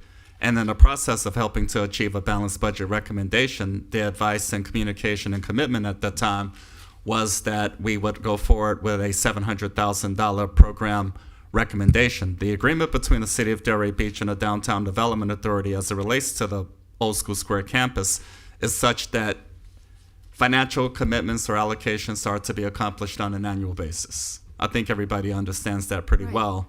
So generally speaking, that is the essence as to why that consideration was made available in that regard. We had a discussion at that particular point in time, so this is a little bit over 2 months ago. Does it take away programming? That's what I'm I don't asking believe you. it does. I do not believe it does, not to mention the fact that the City of Delray Beach, to a very significant extent, still make significant in-kind contributions to various events and activities Understood. that take care of. And so the City of Delray Beach is not only concerned about the straight financial allocation to the Downtown Development Authority as it relates to the agreement, but econometrically, cost adjustments abound across the board, and in-kind services are tremendously valuable. So taking that under consideration made the $700,000 consideration feasible. So taking that all under consideration, the fact that numerous in-kind contributions are in fact made, which are extremely valuable, extremely expensive, I might add, goes a long way in terms of successful events at the Old School Square campus. Thank you. So it was a matter of striking a balance to achieve a balanced budget recommendation, taking under consideration all data and metrics, and this is why we are where we are. And that was a principal basis of the June 24, 2025, 4:30 p.m. discussion in my office. Thank you. Thank you. I think I did enough. Okay. Commissioner Marker. Define enough. Yeah, well, I'm kidding. A couple things for me. First of all, you see the graph in front of you. I supported the move to lower the millage rate last year. I think that was a good thing to do at that point in time. But I'm also in favor of the new proposed millage rate of 6.1%. It still represents the second lowest in 10 years, but I think it gives us some of the room that we need in our budget. Costs are increasing everywhere. We all know that. Everywhere in our everyday lives, costs are increasing. We shouldn't think that all of a sudden our city costs are going to be lower in a time where the rest of the world is not going in that direction. So I think we cannot be fooled by that. I will say this, if you take a look at the overall budget, it went up a bit dramatically, but it went up. There's really one line item that went up, which was the police contract, and we had fallen behind for our police officers. And while Lynn, if she were here, would say we haven't voted on it yet. We haven't, but we've made adjustments to the police contract that gets our officers where they need to be and makes us competitive and all that good stuff. But that costs us a lot of money. But I think, in my view, money well spent. I would say that we ought to all be careful up here. Budget considerations, in my working experience, are very, very delicate. Right now, we have a town that is thriving right now. It was said earlier today, we are winning all kinds of awards. If you've been to any of the meetings with the merchants recently, the restaurants are happy, the bars are happy. Our traffic downtown has been great. We've had a lot of big events at Old School Square. People are pretty happy with where we are right now. But it's a dangerous position. If we go in and we make cuts, it's going to affect that traffic, which is going to affect the economy in Delray Beach. And I think we can maintain what we're doing, maybe grow it a little bit here and there, maybe get smarter here and there on certain things. But I don't sit here advocating that we should be making a lot of cuts to what has been proposed so far. I don't think that's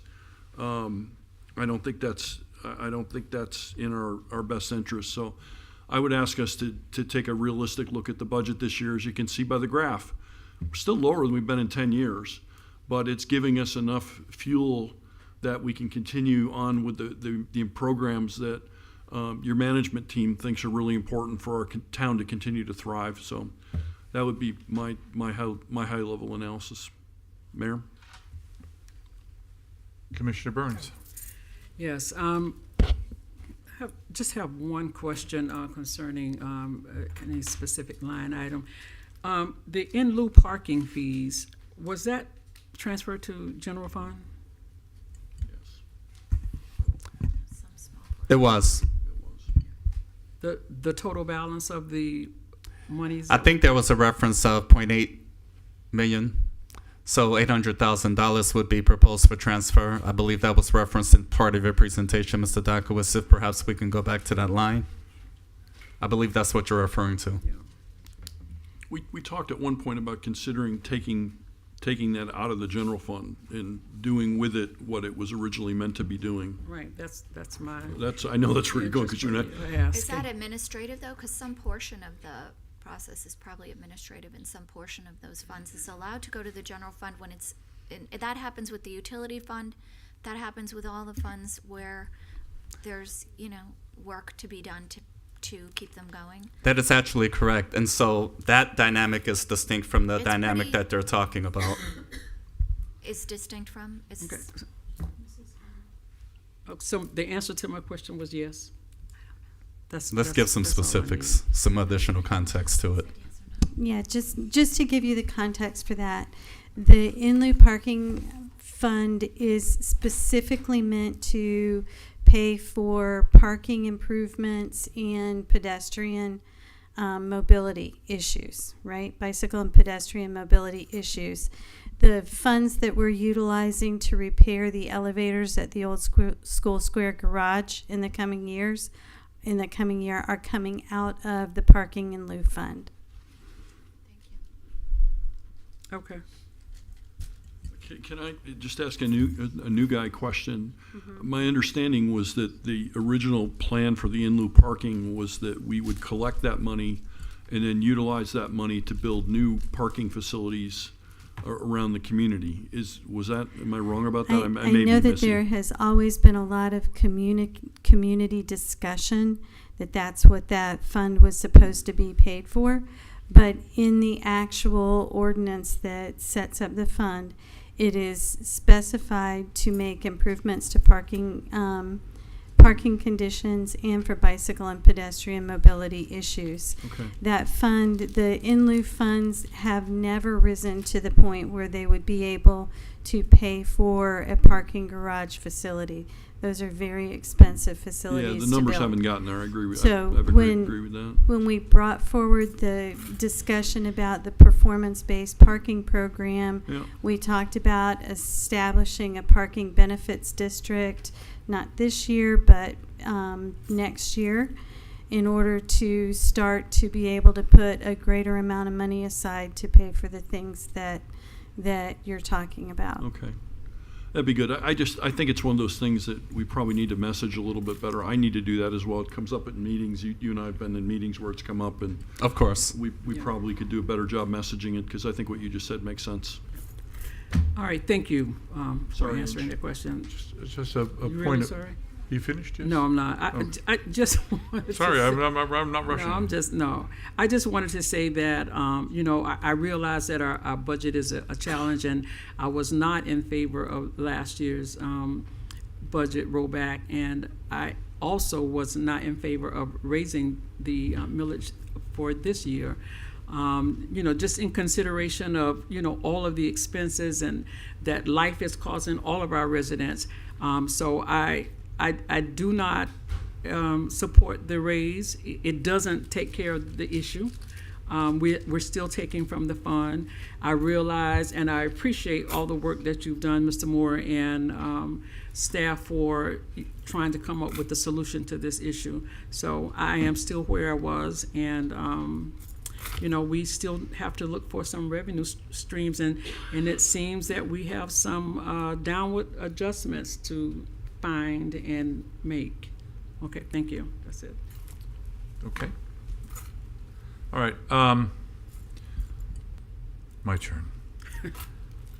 I listened to, Commissioner Casal went through a lot of these numbers, which all are, I have a lot of questions. I have a lot of questions on a lot of things.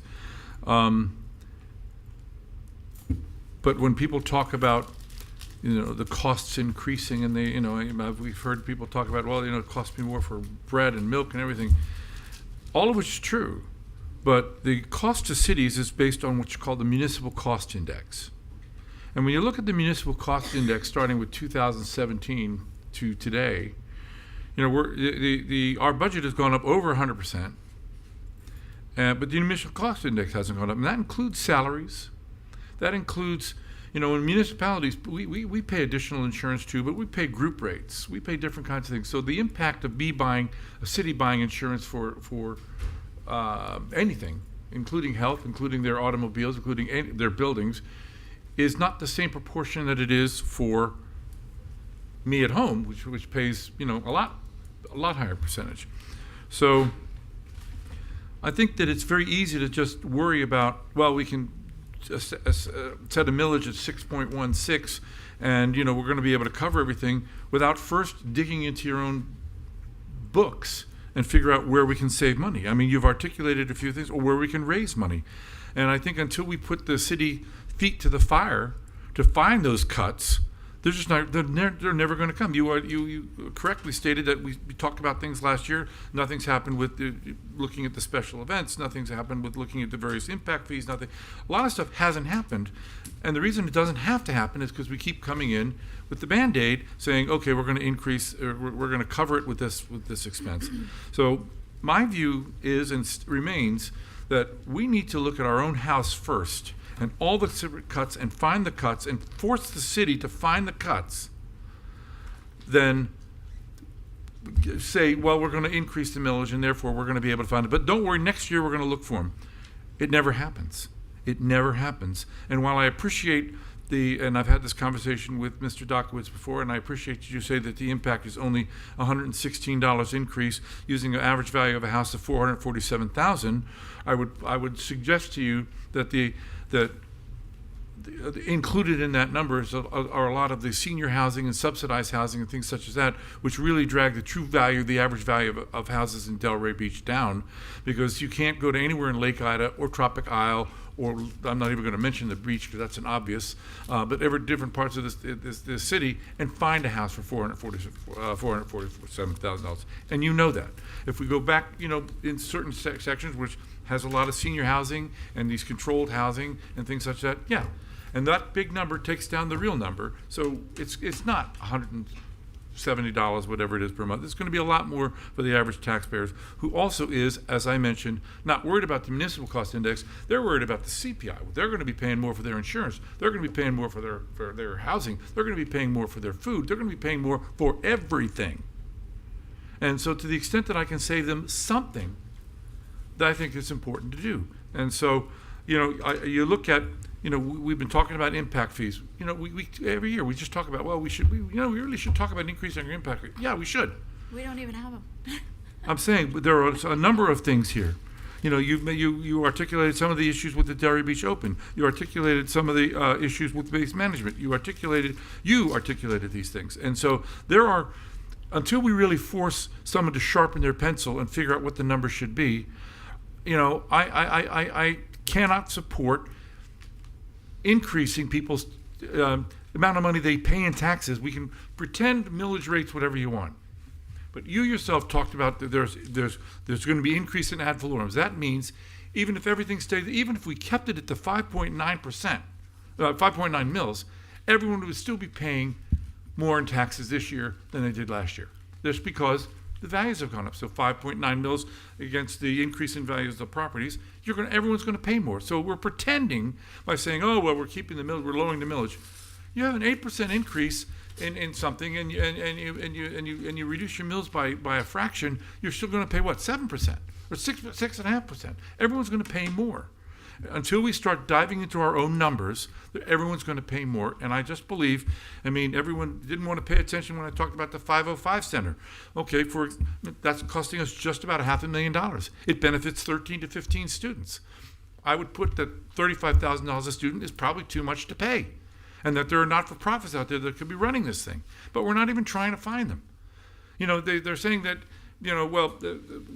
it's not the commission's job to find how to make these places, maximize the revenue of the city assets. It's the city's side, and not particularly your side, but it's certainly the city manager's side, and it's certainly other people's sides to find out how we can maximize the money we bring in.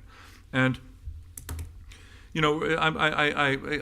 when we talk about the money, for example, the city portion of the money to the DDA, which is different from the DDA's own budget, and that's a separate matter. But you say you kind of know where it's going. Well, I think we've got an auditor looking at this stuff. I don't think we should allocate any money to anybody until we know what that budget's going to, what the results of that audit are going to be. Because a forensic audit is very, very different than a general audit, because it measures a lot of different costs, and we're dealing with and that doesn't mean anything's awry or amiss, or as the woman said, she thinks somebody's taking. I don't think anybody's taking any money.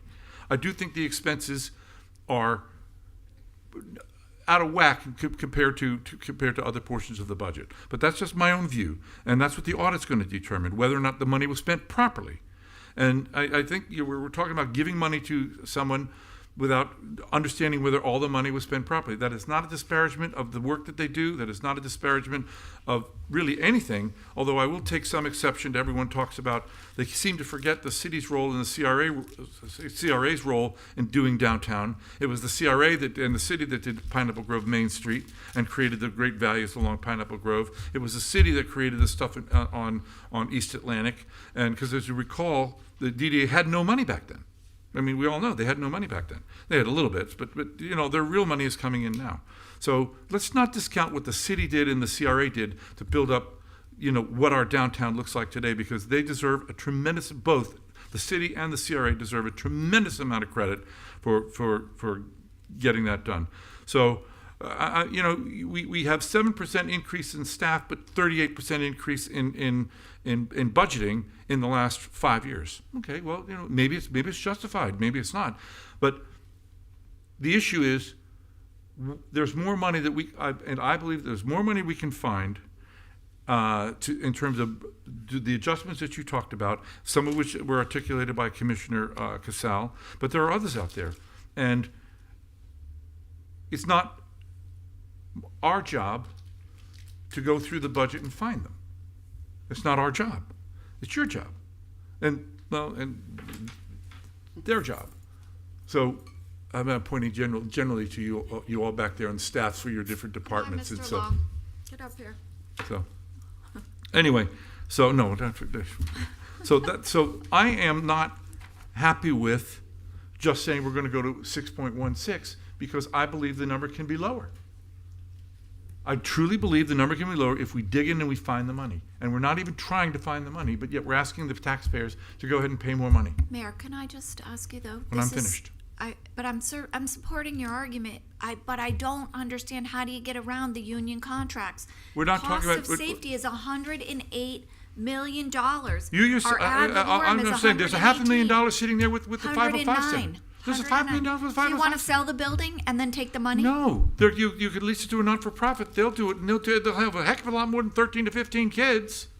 EJS, for example, would do it. There's others that will do I it. have no problem doing that. But Everyone has no problem doing it, and the way you do it is you force people to do it. Because until we force cuts, we're not going to get them. But we did force them last year, and what we got was a bad situation. And we didn't. I would suggest that if we were that horrible, we wouldn't have had such increases that we've had from over year, if it was that devastating for the city. And so that just doesn't fit. If you look at your municipal cost index, that is just not accurate. So I've said everything I'm going to say. Yes, it's not a pretty picture, but also just raising taxes, having people pay more money. Not only are they going to pay more money than they paid last year, percentage-wise with millage, they're going to pay it higher because the rate's going to be higher. So we're asking the taxpayers to essentially pay more money because we're not really doing our job in finding all the cuts. And that's my view. So, and by the way, the in lieu, I happen to think that we should be segregating that. That should be only used for what we're trying to do. And that's just my view on that too. So anyway, but I would recommend, we're not doing the budget now, right? We're just doing the millage. This is just the millage. So right. So this is millage. I do think you need to give some consensus or direction to the manager. Commissioner Casal suggested various cuts that could potentially impact the bottom line number, but it's just one person saying it, so we would need consensus. I'm a little bit clairvoyant, so I can see where this vote is going to go, and I'm just going to make a pitch that we understand that the vice mayor is not here today. I would just ask that in the same manner that we approve ordinances at first reading and we move things to second reading with, you can give direction today. I would just ask, for the purposes of, the procedure that's established by Florida statute, that we, understanding what your concerns are and Deputy Vice Mayor Burns' concerns are, understanding that this is not the final millage, I would just ask that we make a motion to move this as is to the final hearing. If it's 2-2, it still moves. No, it fails.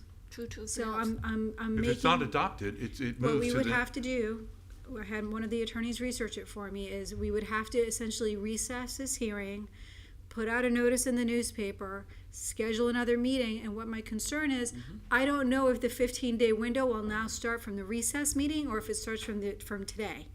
And so that I don't have an answer for today.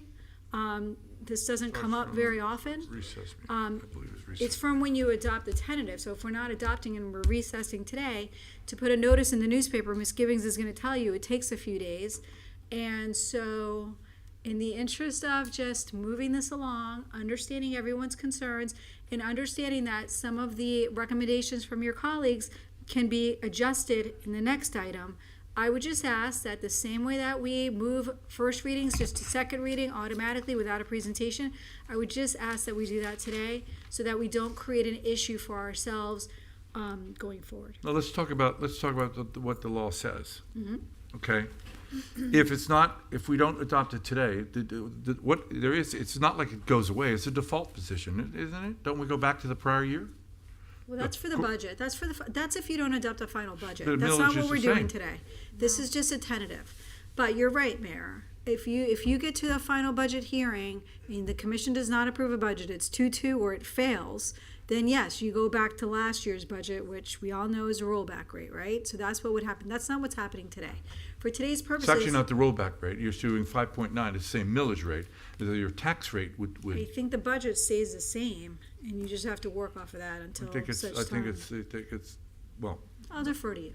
We'll research it before that point. Fair enough. But for today's purposes, I really think that understanding everyone's concerns, understanding that we're potentially going to give consensus that can, mitigate the millage rate and lower that. I just think that understanding that one of your colleagues isn't here and a 2-2 is essentially a failure and there will be no action taken. So we will have to have another budget hearing. We'll recess this one, notice the next one, and we'll have to do something between now and the 15th. I just think in the interest of economy and efficiency and letting the government do the work that it needs to do, I think we should just move this along, understanding everyone's concerns. What I would be prepared to do, ladies and gentlemen, listening to everybody in terms of thoughts and observations relative to specific opportunities, our September 15th presentation in advance of the final adoption consideration, we can outline for you what ancillary adjustments may be appropriate, as well as any other consensus you all may offer this evening. I'll allow the discussion regarding the library in terms of offsets so that you can all make a cogent decision at that particular point in time.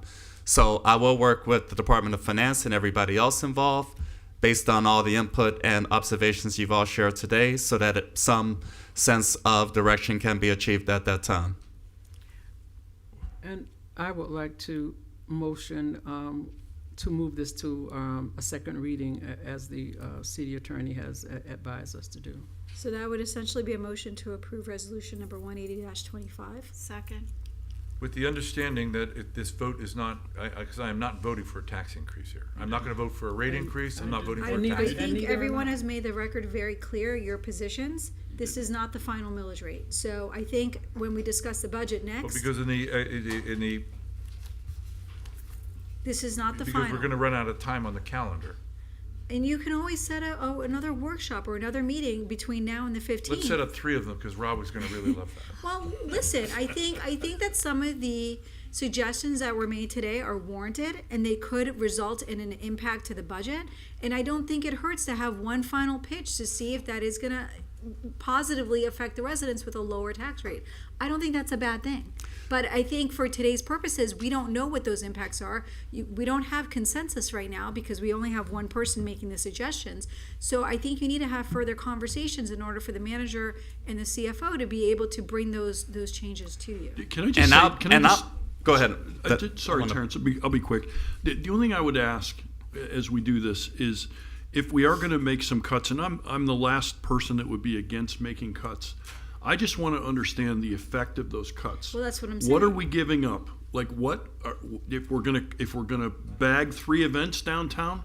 I just want an analysis of what that means so that we can all make an informed decision that if we're going to cut X, it's going to result in Y. So that's what I'm suggesting. You're making really great suggestions, but you also need to know the impacts and the effects of those suggestions. And we have to do everything in the sunshine. So unfortunately, we can't have emails going back and forth. We have to do it in this room. Right. So that's why I think you probably, if you're really steadfast about discussing a lower millage rate, you're probably going to have another meeting between now and the 15th, maybe as a workshop to discuss these things further. Well, I think that as long as we have a motion and a second, but for discussion purposes only, we're not just talking cuts. We're talking about revenue enhancements as well. Sure. Of course. We're talking about. But that you're going to need data for, right? They're not coming up with revenue enhancements in a week. I'm just telling you. We're not. That's a continuous process. You are correct. Well, it's been. Not unless you force them to. Well, we don't want them to guess, Mayor. And I'm that, not looking when for you're guessing. asking for people to turn stuff like that around in 5 days, it's I'm a asking guess. for people We not don't- to pay as much money. I'm not. Ladies and asking people gentlemen. to give them the We pack. all want the same thing. I have a we suggestion. Want that, but we have to work within the parameters we have, and we also want to keep our fund balance at the 21, which was where we're at under this budget, and We that's are. critically important. So, I you believe know, we can find more cuts to support. but then please present them. I mean, I find haven't. them. Nobody has. Ladies and gentlemen. Well, cutting the sustainability department, I'm not super in favor. Ladies and gentlemen, if I may please. That's not a cut because it doesn't answer my fundamental question of what are we giving up? If you're going to slice off an arm, I want to know we now have a one-armed person. Ladies and gentlemen. And I hate to use crazy analogies, but that's what we're talking about. There's a whole TV show about There's this. TV shows about everything. So the but motion and the second that was made encompasses what we're at, Correct. what we're all asking So we should for. take the vote. So Fine. yes. We have a motion and a second. Call the roll, please. Deputy Vice Mayor Burns, Yes. Mayor Carney, Yes, with the proviso I've given. Commissioner Marker, yes. Commissioner Cassell. Yes. Motion passes. Ladies Okay. and gentlemen, may I offer a recommendation or a suggestion? Sure. So, given all the feedback you've all talked about, you've identified a couple of specific opportunities in this regard. The next meeting, second and final hearing, will take place Monday, September 15th. We've positioned ourselves to that effect. We can offer a little time in advance of the regular meeting beginning that day on the 15th of September to come back with some overview of what the impacts and adjustments could be and come up with a couple different scenarios so that when we begin the next meeting, I don't think we need to rush to have another meeting or workshop sometime next week, the week of September 8th. No, I would like to have adequate time to work closely with the Department of Finance and all other departments to come up with some cogent econometrics, data analysis, and metrics so that we can adequately outline a path forward for the upcoming fiscal year. So I would recommend a 1-hour workshop in advance of the September 15th regular meeting so that we can outline all of that as much as we possibly can clearly. That gives us the next 9 days or so to prepare adequately, adding the weekends to that, a couple more additional days of which we'll be prepared to work in that regard. So I'm suggesting we have a specific follow-up workshop meeting to take place Monday, September 15th at 4 o'clock in the afternoon, 1 hour in advance of your regular meeting beginning at 5 o'clock so that we can address specific opportunities moving forward. We understand opportunities with regards to the impact fee. I think we've answered that question. That's not in position. That is to be adopted once we complete the updated study. But any and other opportunities to get to that place, that will be time enough for us to prepare accordingly. So if I can have you all's permission to proceed in that regard, number one. Number two, I bring up the library again. Several of you all contacted me about that and spoke to me about that in that regard. That would take that under consideration as well. So part of the 4 o'clock September 15th discussion will potentially address that, but something like that I would have to await you all's consensus because, again, the balanced budget proposal before you at this time contemplates level funding. Well, you have my consensus on Okay, the we all, library well, yeah, thing. so that's fine. We're all consensus here for a 4 o'clock workshop? And if Casal and Carney don't speak, you'll get it done in an hour. So there we go. Okay. 10 minutes. Well, again, we will outline the suggestions you've all shared based on your all's thorough review and analysis because, Mr. Mayor, you are correct. It is our job and responsibility to do what we can. And quite frankly, a lot of good work was accomplished to bring back balanced budget recommendations that did take under consideration reductions in expenses and efficiency in operations identified. We talked a lot about that going back to March of this year. From March up until July, we have identified many opportunities to get to that place, number one. Number two, we did a lot to mitigate additional cost increase that could have been before you all. Part of our job is to do what we can to strike a balance such that that is not the case. So that, coupled with the additional suggestions being offered by the City Commission, will be a wonderful opportunity to achieve a favorable outcome. So 4 o'clock, September 15th, will be available. Mr. Dakowitz, you and myself will be visiting tomorrow to outline the next steps administratively, working with the departments to get us to where we need to be, providing some opportunities for the commission via the workshop meeting, 4 o'clock, September 15th, for final adoption during a regular meeting to begin at 5 o'clock. So much appreciated, ladies and gentlemen. Thank you very much. Look forward. Great. Did we get the consensus on the library issue? No, that's going to be part of That'll be the part- workshop on Putting the it fourth, in. on the All right. 15th. That would be appropriate, ladies and gentlemen. So thank you for that opportunity. Okay. Resolution number 181-25. Ordinance dash 181-25, item 9C. A resolution of the City Commission of the City of Delray Beach, Florida, certifying to the property appraiser and tax collector of Palm Beach County the proposed rate of millage to be levied by the City of Delray Beach within the Downtown Development Authority taxing district for the fiscal year beginning October 1, 2025, establishing the Downtown Development Authority taxing district proposed operating millage at 1.0000, providing for an effective date and further purposes. The intent of the City Commission is to adopt an operating millage rate of 1.0000, which is necessary to fund the cost of operations and maintenance for the Downtown Development Authority. Just a reminder, initially, these public hearings were going to be held before the Downtown Development Authority. They're now before you, and so in order to have a meaningful public hearing, you will take comment from the public, and the commission can decide the tentative millage rate for the DDA based on their recommendation and the comments from the public. Thank you very much. Good evening. Good evening, everyone. Mayor, commissioners, city manager, city attorney, city clerk, community that's here tonight and watching, and those that were here earlier. I just wanted to say thank you. I'm Laura Simon. I am the director of the Downtown Development Authority, and I am joined tonight with many of my team members here, as well as my board chair, Al Costello. I have Brian Rosen, who is our vice chair, Quentin Morgan, who is our counsel in the audience, as well as we have past board members, both Mavis Benson and Albert Richwagon here joining us. But just really wanted to thank them for being here. Oh, Peter Arts is here? Oh, good. Awesome. I didn't see him. So good. Hi.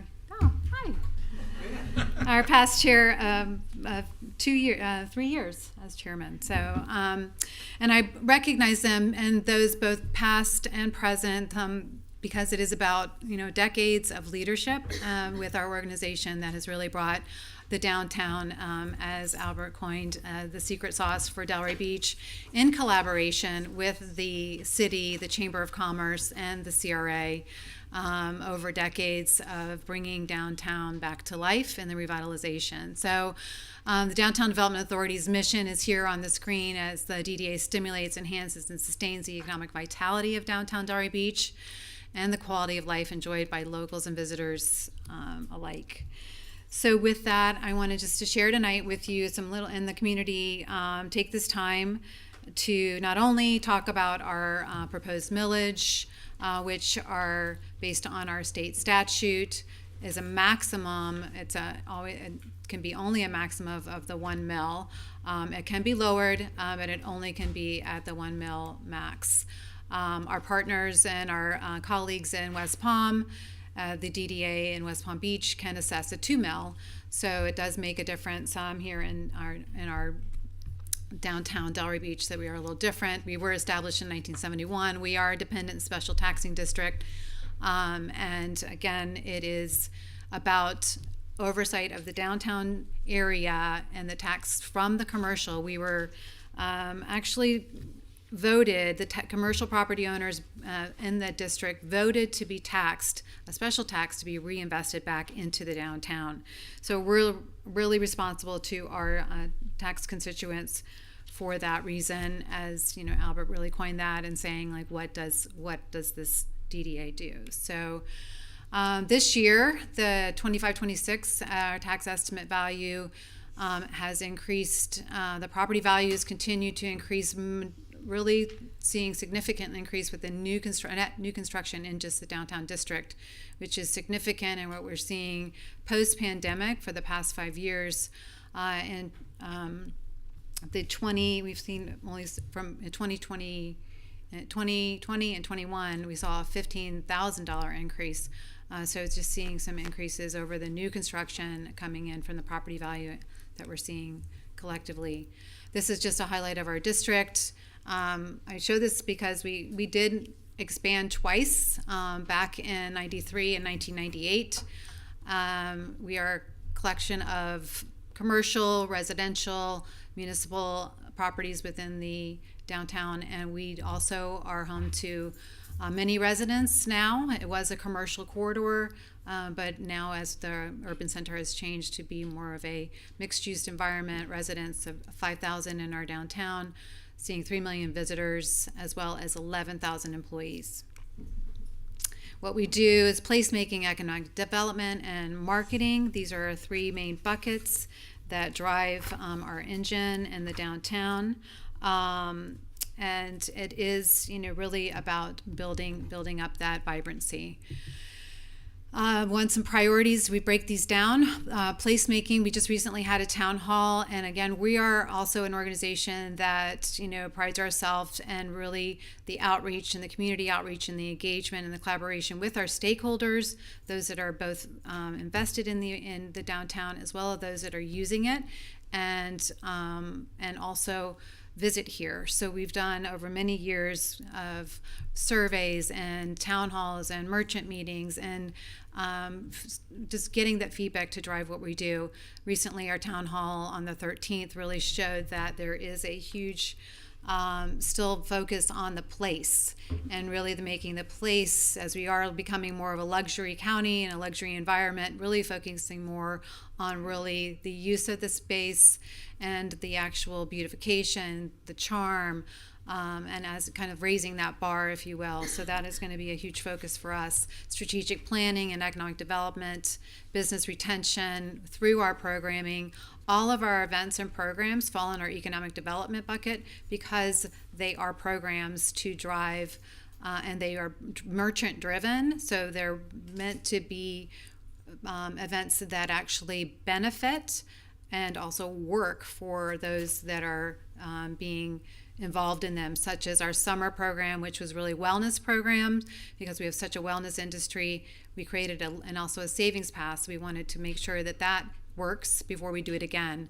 Restaurant month is also happening this month. So if restaurant month is going to continue, we need feedback. And so those are things that really, we Savor the Avenue is another one. It was started to be a highlight our culinary scene, driving that, and it's worked. We are now at 144 restaurants in the downtown. So there's a lot of things that we do specifically that are geared, hyper-focused, they're like those heart surgeons in the room that really focus on our that part of the body, as we can use that analogy. So as we start with, as our board started this back in June, when this was, after May, we saw the proposed information from the county. We received what the proposal was as far as the value, and our board met in June and really look forward to saying, let's keep the millage flat. And as we would see the values, with which here it is the ad valorem tax would bring in little over $2 million in the tax revenue. We also raised sponsorship anywhere from $40,000 to at times at $80,000 or $100,000 of additional revenue that would come in to our organization to invest back into the downtown. So I'm going to break this down so we can see this as it relates to the 1 mil, how it will be broken down. Marketing, we assumed, and just one other thing that our organization has done over the past many years, but really in the past 5 years, assumed a lot of responsibility from the Downtown Marketing Cooperative, or Delray Beach Marketing Cooperative, that was a marketing and event arm for our, as a collaborative between the CRA, the Chamber, the DDA, and the city. But we are a huge marketing arm for downtown and the city. Economic development as well, that was also working collaboratively with our partners, but adding some grants in there to also support the downtown area. Placemaking, this was a huge investment, almost started back in 2019, taking a big shift and adding dollars into that area that really is around the quality of life and the activations in that space. And then we are a service organization, so our operations are what really drive the programs. So breaking it down in more detail, this outlines our marketing dollars. We are launching a new website this year, which will be in the next couple months. Congratulations, team. And our downtown, this is a downtown marketing for us, is not a DDA marketing. We don't market ourselves, we market the downtown. And it is really about driving and hopefully creating us a 12-month city and 12-month downtown, because right now summer in that 6 month of the year is a very, very, very slow time. Our traffic is down tremendously this summer, so it's really important for us to stay consistent, stay on top of it, and never stop, taking our foot off the gas there. Our Visitor Information Center, Shelley's here. She's really ramping up that operation, taking the Visitor Center on the road, really being also a business in front of all the businesses, making sure that we're marketing them correctly and engaging with our hotels and our tourism assets. Economic vitality and development. Again, events and programs is the big expense here, and this is all our event logistics. So art and jazz on the Avenue, we do those throughout the downtown in different areas. So right now we've been doing 4. We are focusing on potentially bringing that back to 3. So that we can increase some activations in our in Libby Plaza. So we are going to be doing Sounds of the Set in the Libby Plaza and the Set neighborhood. So that is something that's going to be taking place this year. Business development and navigation, that is something that our board's been talking about tremendously this year, is how do we be more of a getting ahead of it and helping our new businesses for business retention, and our older businesses how to get through the processes of either permitting, any assistance that we can help them, whether it's just really navigating through on onboarding and just really retention. Data platforms, data is essential, as you said, and I heard that a lot just recently. But we have data platforms that really can help guide what you're doing as far as visitor traffic, demographics, workforce. It's a huge platform with the Placer AI. And then strategic planning. So planning is essential for us to be successful, and that is something that I've been stressing for the past several years, is for us to now in this new normal and really guiding downtown, because we have a long way to go still in this community to keep what's in place, but also be sustainable, but also manage the growth. And then we also have a placemaking activation grant, which this is something that was established post-COVID that we also have available for our constituents. Next is our placemaking area. So I'll just real quickly go through this if that's okay.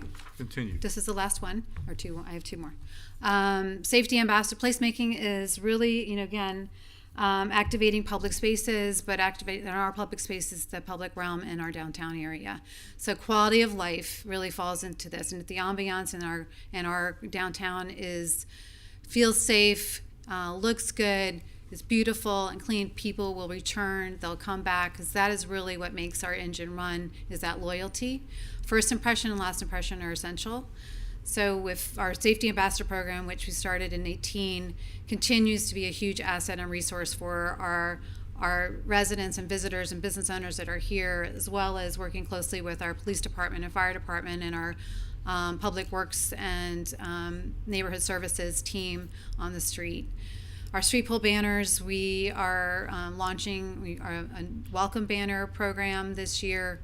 And our lighting, it includes our holiday lighting and year-round lighting. So these are programs that we've been doing ongoing, and we absorbed these from the CRA many years ago when we had some changes in our funding. So the lighting we purchase, we manage, we install, as well as the banners. So that was something where the city services provided the service, CRA provided the funding, we just managed it, and then later on we assumed that part of into our budget. So now that's something that we solely pay for.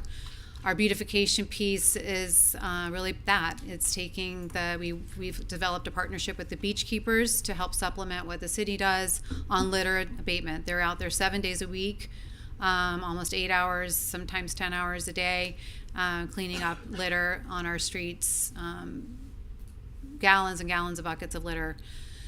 Signage and parking. So parking stays within our scope, which is a huge part of communication and messaging that we do, as well as advocacy.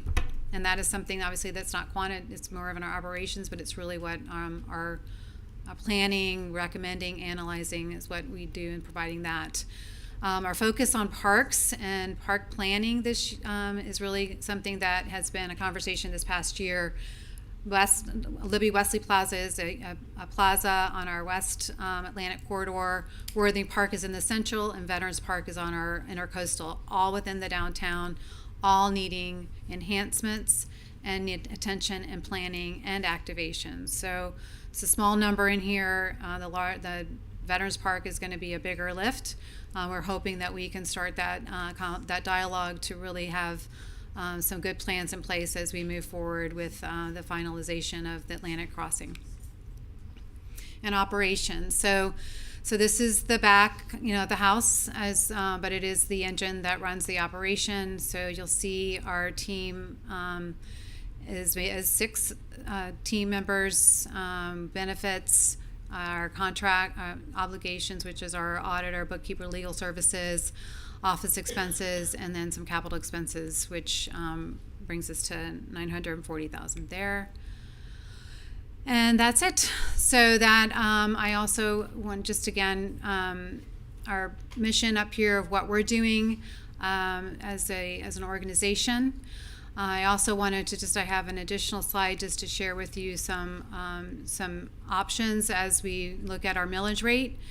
And we have the ad valorem at the millage rate at the 1 point, and is also at a 0.95. So this shows you a difference there. If there was a reduction in the millage rate, what that would do essentially to the operating budget. And with that, I will, we can open it up for public comments. Great. Or comments from the board? No? Okay. This is a public hearing. Anyone who wishes to comment on this matter, please come to the lectern, give your name and address for the record. You will each have 3 minutes. Thank you very much, Mayor, City Commissioners. My name is Peter Artz. I live at 1746 Fern Forest Place in Delray Beach. And I come here after serving 6 years on the DDA board and 3 years as the chairman, and also 8 years on the CRA board, where I did serve with Mayor Carney. I did email each one of you, and I thought I'd come here tonight in person to again reiterate my support for the 1 mil levy for the DDA. I've seen firsthand how the DDA is a very well-run organization on how it reinvests in Delray Beach. And it's very efficient, and I would also describe it as very nimble.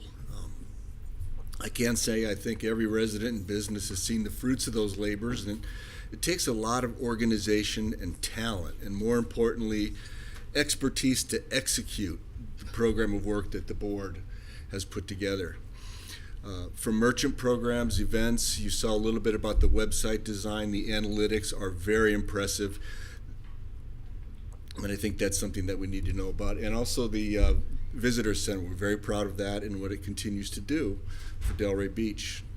It's one thing to do one thing well, but it's another to do so many things well in promoting our district. The West area, Frog Alley events, online marketing, the centralized information, executing things like Restaurant Month, Mother's Day Orchid promotion, placement, clean and safe, safety ambassadors programs, managing this incredible amount of interaction on the internet has been, for me, just incredible to watch. The programs are well executed, and it really drives people to our downtown, which in turn drives dollars to our businesses, large and small. I'd like to say that I am advocating for the 1 mil for the DDA to continue. I know there is another option up there. The option is a relatively small difference, and quite possibly they'll have to make some changes for sure. But I think that something that Mayor Carney said, that, or even Commissioner Markert, everything is increasing. The costs are increasing. And the things that the DDA does, everything is going to continue to go up, and all they're asking for is the same millage rate that they've had in the past. Success is driven by good programming, and it's hard to argue that the DDA has not been successful in establishing those programs. So in closing, I'd like to say, please support the 1 mil. Thank you very much for your service. I appreciate it and notice it very much. Thank you, Mr. Arts.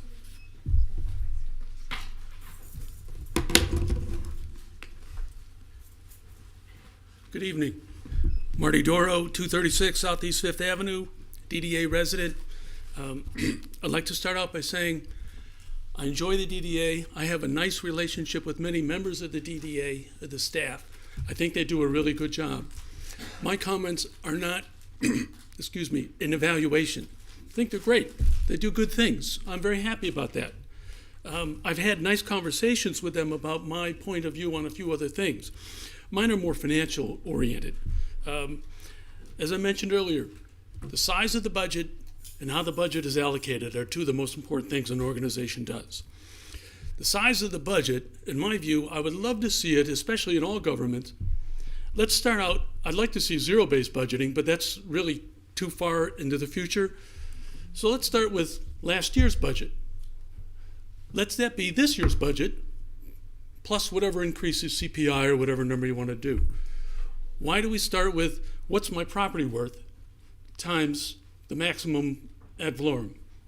So why do we need to do that? Well, let's look at how much money we need and then calculate the ad valorem rate. So if we take last year's budget, calculate the ad valorem, it'll be less than 1 mil. So that's my suggestion for that. The other item is the approach for the DDA, or what the DDA does. This is the 4th town I've lived in. The other 3 had great downtowns, pretty, flowers, banners, things the DDA does and does incredibly well. This is completely separate from the old school square activities that the city pays for them for. So I love it. We were driving down Federal Highway the other day and we saw the nice signage there for Delray Beach. It was beautiful. The poles in the city with the lights on them and the banners, fantastic. Love it all. Let's keep doing that. However, let's look at it and say, how can we do it for less money, or at least the same amount of money? One thing I would like to suggest related to the DDA, a lot of empty storefronts. I see those. Is there anything the city can do in the legal department when somebody owns a property in the DDA and they don't freshen it up and it sits there because it's either in lawsuits or something going on? Can we force them to at least make it pretty, to make it painted, put some flowers around it so the empty storefronts aren't as obvious? I think that happens in some neighborhoods in big cities where you can't have an abandoned house and let it deteriorate because it tears down the neighborhood. I think it's very similar to the DDA. So those are my comments. I've got 12 seconds. I turn back to you. Thank you. You're not reserving your time as they do in Washington. George Long, 46 North Swinton. We haven't had many comments about the residents who are in the downtown DDA district who are paying, I think, what will be 1 mil coming up. So how does this affect the residents? Well, the mission of the DDA, we mentioned that it enhances economic vitality. Well, you may not have a business, but when the vitality of downtown is being enhanced, your property values are going up. So you are participating. Good thing. As for the quality of life, if you live in the DDA district and you are paying what is very little money compared to what I pay $10,000 for property insurance. No, that's for the insurance, $6,000 for property stuff. This is a bargain. If you live in the district and you've got the jazz on the avenue and the music over on Old School Square, things like that, you're within walking distance of all of this. So I just wanted to point out that it's more than just the businesses that are benefiting. And well, people have already pointed that out. All Delray benefits from this activity, but definitely from a resident point of view who is paying this millage, it's a good deal. Keep it up. Thank you very much.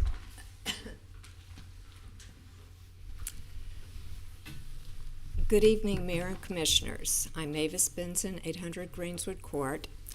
I'm here as a previous downtown business owner, past DDA board member, resident, and someone who cares deeply about this city.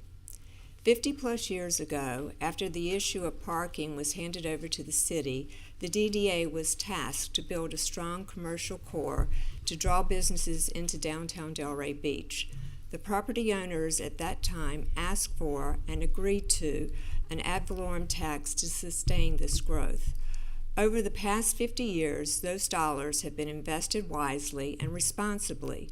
Because of that, our downtown has not only grown as a place to do business, but also transformed into a highly desirable place to live, as we just learned. That success didn't happen by accident. The DDA has guided downtown through financial changes like 2008, 2009, through cultural and political shifts, and through a global pandemic. Each time, we didn't just survive, we thrived. I've had the honor of serving on the DDA board for 2 terms, and I can truthfully say decisions have always been made above board and always with fiscal responsibility. As the board treasurer, I can say every dollar was accounted for, and every program was tied to the mission, and every effort was directed at making our downtown stronger. As a treasurer, on a monthly basis, I sat with Laura and our accountant going over income and every expense. It was something I chose to do in order to thoroughly see how every dollar was being spent. That was in 2018 through 2022, and we had a much smaller staff and much smaller income. Yes, there were times when maybe a receipt or two may have been missing, but Laura could usually tell exactly what it was. And sure enough, when the receipts were provided, she was correct. I say this because I know, and you need to know, Laura keeps a keen eye on all expenditures. The funds and responsibility of the funds from our taxpayers have never been and will never be taken for granted or taken lightly under her leadership. The DDA's focus is only a small portion of the overall city, but its impact is wide-reaching. It creates a ripple effect, attracting businesses, residents, visitors, and investments that benefit in our entire community. As mayor and commissioners, you appointed the DDA board members. I ask that you please let them live up to your choices and let them do their job of setting the millage rate, which they feel is beneficial to continue the success of our downtown. Thank you very much.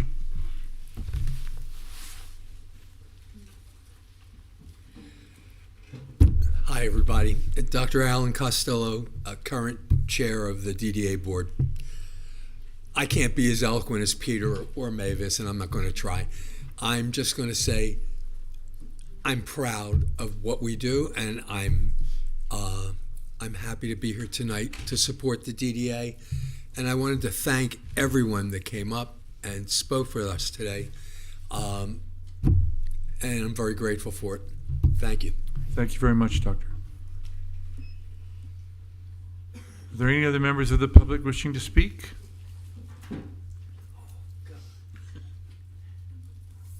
So you followed everybody out and make sure they were gone? Okay, good. So no other members of the public? Then public comment is closed. To the commission.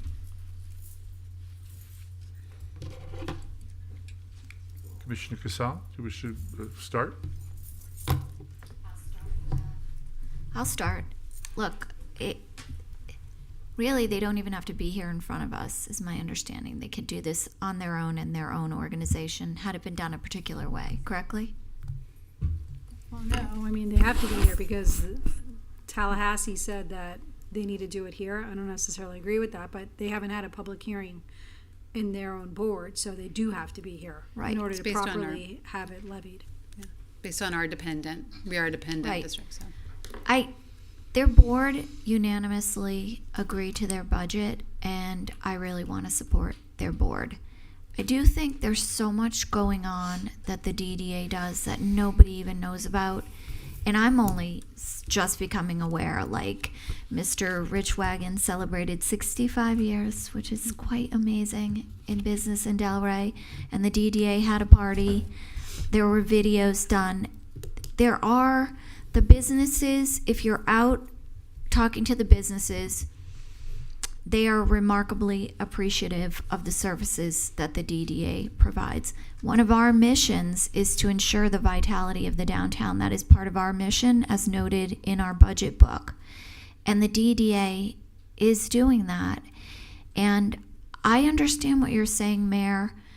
You know, we didn't ask them to roll back last year. So you're upset that they didn't do it, but they came in front of us and we never even asked them to. So getting upset about something that we haven't voiced, it's not really fair. And this whole idea of, you know, what they're taking from the city and the residents, but we're not factoring in what they're really giving. Our downtown is what makes us special and unique, and every person says that. And as a full-time resident here, sometimes I wish it were a little less busy, and then I could enjoy the downtown slightly more. But that's it. All of these businesses benefit from these events. They all talk about the value of the events and the value of what the DDA brings, and they're the ones paying that. And if they're coming in here like the gentleman from Windy City who says, I would pay more, then how do we sit up here and say we're changing that? I didn't hear one person complain. I did not get one email to my email saying reduce the DDA mill. Not one. What I have seen and what I have heard, and you sent a letter out to every single person in that district encouraging them to come here and tell us to reduce, and no one did. And that speaks very loudly to me. You know, I know you may not have experienced the value of what they bring to the community, but I have, and more important, the businesses that rely on them have. And I am going to support those businesses, and I'm supporting the DDA board. Right. Commissioner Mark? Yeah, sure. Look, I'm all about fact-based decisions, and I've spent a lot of time with the DEA in my 18 months up here. As most of you can testify, I go to virtually all the events. I love the events that we're doing downtown. For me, it's a chance to get out and meet the residents, meet some of the folks that we're benefiting. I was at a DDA event a couple of weeks ago, and a resident and his wife stood up and said, look, we live in the DDA area and we pay the tax and we're happy to pay it. It's what we want. I mean, we're getting everything that we want. So I find this organization to be of incredible value. I think it's well led. I think the direction that they're heading in is great. I think the events that they're driving into our downtown area are critical. And in fact, I've had calls. This will tell you the value that they're bringing, and it's being seen outside of our downtown area. I have had calls from friends of mine that own businesses outside of the DDA area, and you know this, and they want to talk to the DDA to figure out what can they do outside of our downtown development area to put some of that magic into their area, because traffic isn't being driven there the way it is downtown. So that's coming from outside of our DDA area. People are seeing the value of it. So I think 1%, frankly, it's great. And 1 mil, sorry. I think it's great, and I think it's fair, and I think we're getting great value for it. So I'm completely in favor of it. Commissioner Burns? Yes, I would just like to say that I think that the DDA is a tremendous asset to the DDA area and the city in general, and that the outreach and engagement that you do speaks for itself. You have your business owners and come in to support you, and you know, it's real hard to put a value on what you do, and I don't know. I mean, I learned tonight that you got a secret sauce. That you're a secret sauce. Didn't know about the secret sauce, but you know, I see what you do. Can you do some different things and more? Absolutely, but you know, overall, I see value in what you do. However, you know, I'm about accountability and cooperation, and I think that I would really like to see the DDA and the city work together so that it's better for everybody, and to become clear on what can be done and what cannot be done. I'm hearing this doesn't have to be, and then I'm hearing yes, it does have to be. So, you know, I would like to have some clarity on what is and what is not, so that we're all clear on that as well. And then, does making a decision to support the 1 mil have any effect on the procedure that our auditor is doing? Right now, there's an audit happening right now, right? Yes. Correct. The auditor is reviewing the ILA with the Right. city, which is a separate budget. So Okay. this is our operating budget. This is their Okay, operating. so The that auditor's discussion looking can for come up money on the that next city item. gives them Okay. to operate under the old school Okay, sport. because I wanted to say, you know, let's let the auditor do her due diligence, but if they're two separate things, Separate then, things. yeah, okay, so I'm in favor of the 1 mil as well. Thank you. I'm going to say a couple quick things. First of all, don't assume that I haven't experienced the value. I've been here for a long time and have gone downtown, and I've even went with the Downtown Marketing Cooperative, and before that I was involved with doing downtown as part of the group that put together the Pineapple Grove Main Street project, which made Pineapple Grove what it is, and for the East Atlantic project. So the downtown Atlantic, the 6 blocks between Swinton and Federal Highway. So I do have a little bit of background in actual experience. And yes, I like the rich wagons. They do very well because it was Kearney Bank that lent them the money. So I have a little bit of experience. And you may ask Albert Richwagon, and he will tell you that. So He was saying the rates were kind of high. Yeah. I mean, that's what I heard. yeah, they weren't the bank rate. They even listen. I mean, you know, blame President Carter for that. That's not my fault. He were 20% interest rates. But anyway, we all suffered through that time. But whatever. And also, don't put words in my mouth about what you assume my motives are, and what you think. Well, you said I never complained about not giving them the doing Just the rollback address rate. the millage. Excuse me. Stop addressing me. My turn. I never criticized the not doing the rollback rate. Wasn't angry about it. I mean, I even spoke to Laura last year that we didn't do the rollback. So please, I understood exactly what we were doing then. But I've watched this budget go 100% in the last 5 years, and I think that the gesture that everyone's talking about how wonderful the place is doing and all that, that's great, but they're doing it with this amount of money. Then my question is, why do they need more? So I'm suggesting they're doing so much with what they have now that, you know, the suggestions have been, well, we'll be able to hire somebody else. Okay, you know, I'm just listening to the various presentations. So my view is that they should go to the rollback rate for themselves, use the same money they have coming in that they had coming in this year for next year, and operate within that budget and give some relief. I know it's not a big amount of relief, but the average homeowner could maybe like that $50 more than not have it, because maybe they'll go to all those restaurants you're trying to support, and because right now they're expensive too. But so that's my point. So my view is we should go.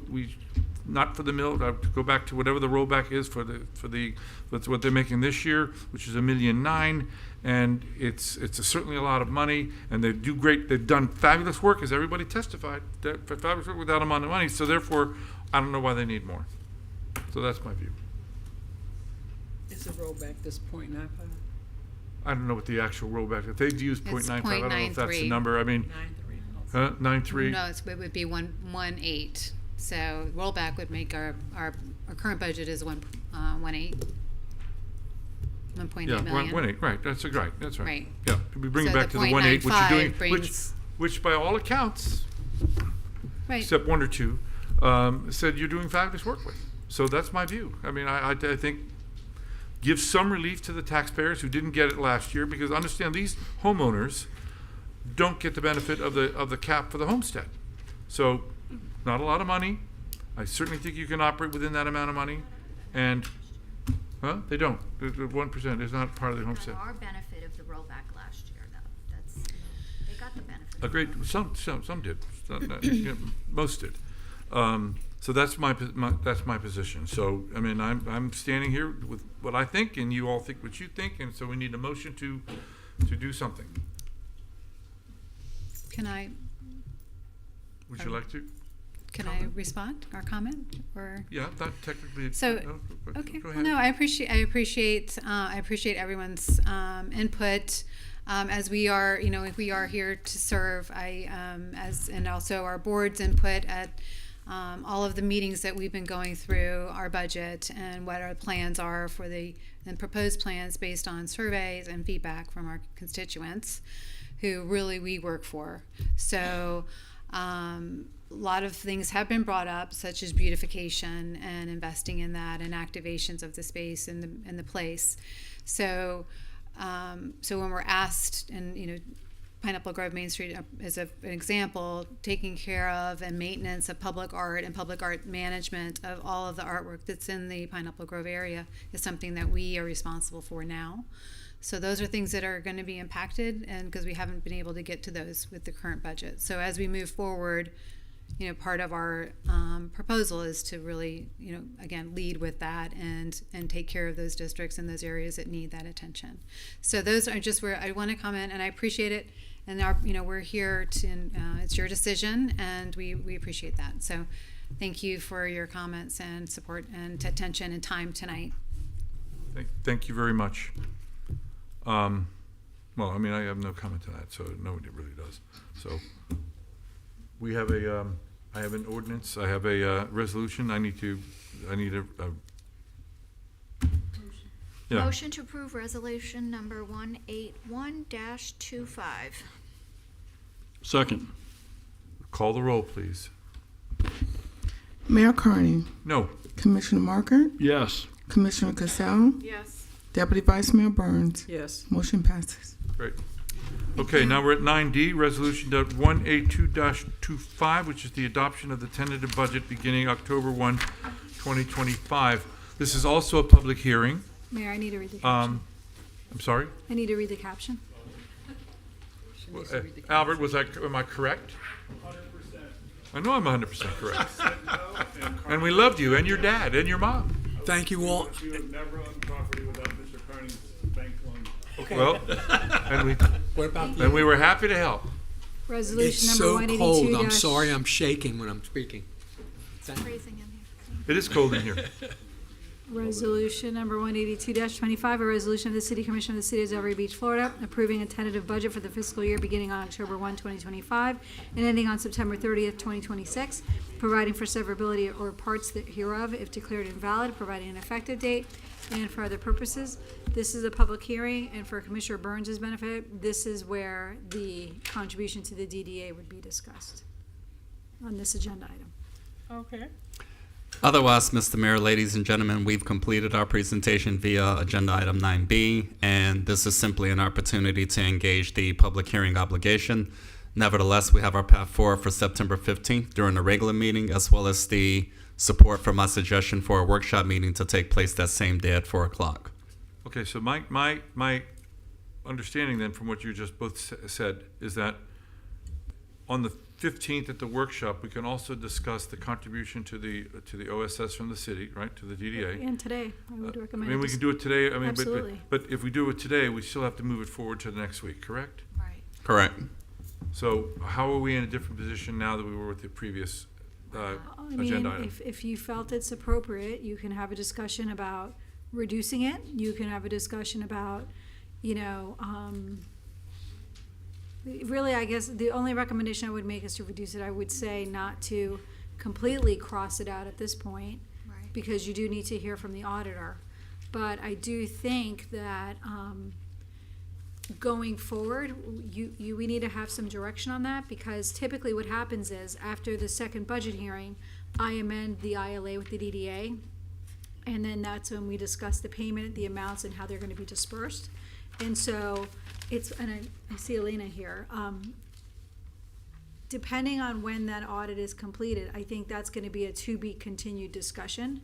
So you can leave it in the budget if you want, you can reduce it, you can do whatever you want, but I would just say that pending the resolution of her audit and her presentation to you, I would just caution you, based on your fiduciary obligations, because of and not to insinuate that anything is done wrong, but just to ensure that the contract obligations have been met, Right. and that the performance measures have been met, and that there is no recommendations going forward with how to execute that contract. I would just say to basically take a timeout.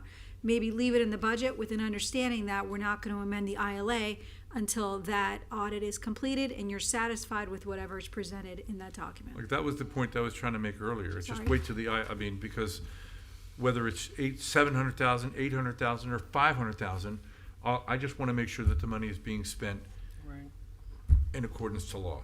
And as it stands right Because now, there are, I mean, I know you don't know, I mean, I've been spending a lot of time, I have a lot of questions. I mean, I can pick contract by contract by contract where I say, you know, this is not right, this is not right, and they come into the several hundreds of thousands of dollars. Sure. That's not meaning anybody's putting it in their pocket. It means that the way that the contracts have been administered have not been the most efficient, and those are the concerns I have. Because if I can save money by a more efficient application and interpretation of the contract, that's where I'm trying to go. I don't think there's been seriously, I'm not accusing anybody of that at all, never have. you haven't. And I got involved in this because I thought we might have a better way to allocate the funds and achieve better results. And it just turned into all this other kind of stuff, which was not the intent. But as I start reading stuff, because I'm used to reading these things, this doesn't fit, this doesn't fit. Now, maybe there's great explanations, and that's something the auditor is going to figure out, because that's way above my pay grade. If you would share all that with us, the problem is you're asking us to make determinations on information we don't All have. right, let me give you an example. Wait, can I do a timeout first? Sure. Maybe we open this up for public comments, we don't forget to do that. Oh, and good then you idea. can have your discussion. This is a public meeting. If there's any members of the public wishing There's to two discuss people. this item of our budget, please come to the lectern, and I will hit you over the head because excuse me, the police will hear that, said I can't do that. George looks antsy. Taste. George, do you have something you would like to say? Excuse me, Mr. Long. I never call him George. I call him George in the street, but he's Mr. Long in here. First name basis. Mr. Long, do you have anything you would like to add? You have to come to the podium if you do. He doesn't want to move. Mr. Durrell, would you have anything you'd like to add? Not at the moment, thank you. Okay. Well, this is it. This is not a moment. It'll be next week or two. is the Yeah, moment. okay, thank So you. now- Public comment now is you can have your closed. discussion. Let me give you by way of example. And I don't know that there's anything amiss with this, okay? So but by way of example, I watch how money's being spent. Last year's Beatles on the Beach, to 2024 Beatles on the Beach. And I haven't gotten to 25 yet because I don't have all the information yet. I'm just going, I was given over 1,000 pages of information. I'm about 18% through it. Last year, Beatles on the Beach. Okay. The fellow who puts on Beatles on the Beach also has a $5,000 a month retainer, by the way, without a contract and without a bid process to program the amphitheater. And in my view is there should be a contract, or there should be a bid process, see if somebody else can do it better, or cheaper, or more, whatever, but without a bid process.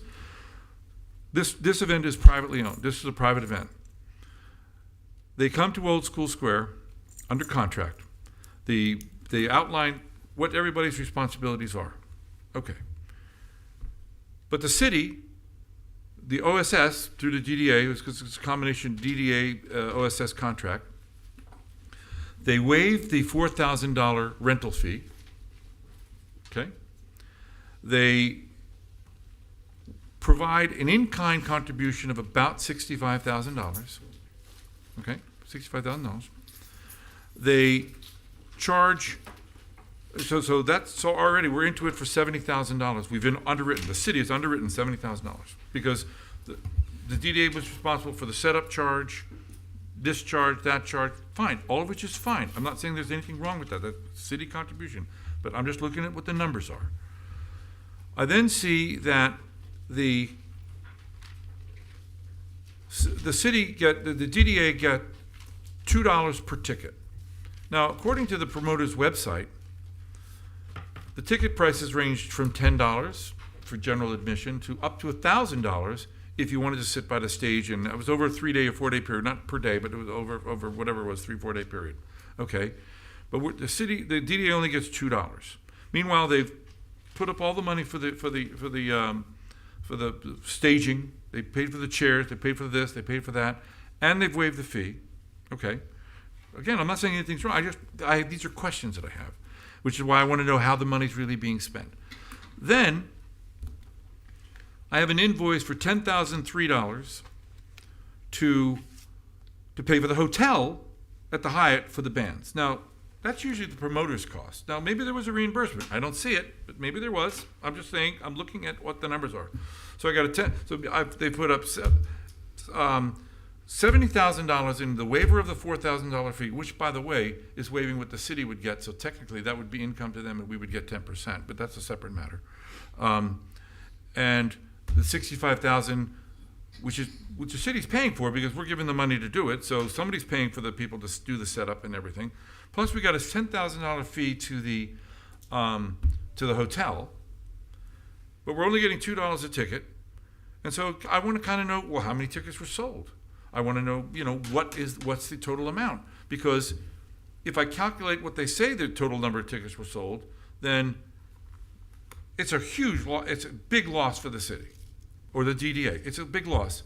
Now, that's got to be weighed against what it brings in and all that. That I all understand. I'm just looking at how the contract is being interpreted and used.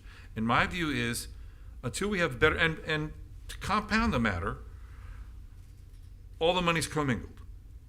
Now, at the very, very least, when you're dealing with a government agency, and particularly two government agencies, as we're doing with the opioid funds and insisted on it, as we should have done, that money should be segregated. The money we give the DDA should be segregated and managed out of a separate account, not commingled. So, because it's very hard to identify and to figure out what the revenues are when you do that. So these are the kind of questions that I have. I'm not accusing anyone of anything. Maybe everything is fine, but if you're asking, do I want answers to these questions? Yeah. Well, why would you give $65,000 in kind? What was the benefit? We waived the $4,000. What's the benefit? $2 a ticket, which is a joke based on what the city put up to get this deal done. So please, I'm just looking, this is strictly a numbers analysis to me. Strictly a numbers analysis. So you don't like that example? Fine. I'm happy to spend the next 3 hours going through them. It's not the example that I don't like. That doesn't sound good, and no one would dispute that. The problem from the beginning is your approach has been very. You wouldn't tell any of us what information you had. Well, you first go of all, to their I don't tell meetings. anything to anybody because I know, there's but a you're little thing out there asking called the us to Sunshine make Law. determinations. You're out here. No, at the commission meetings, you could have discussed this, and you're not. It's well, I just not. gave you an example. I hear that's your why example. the auditor's going to do it. That's why I'm saying let's wait till the auditor does her job. I'm happily awaiting that audit That's all. to That's see what all happens. I've asked.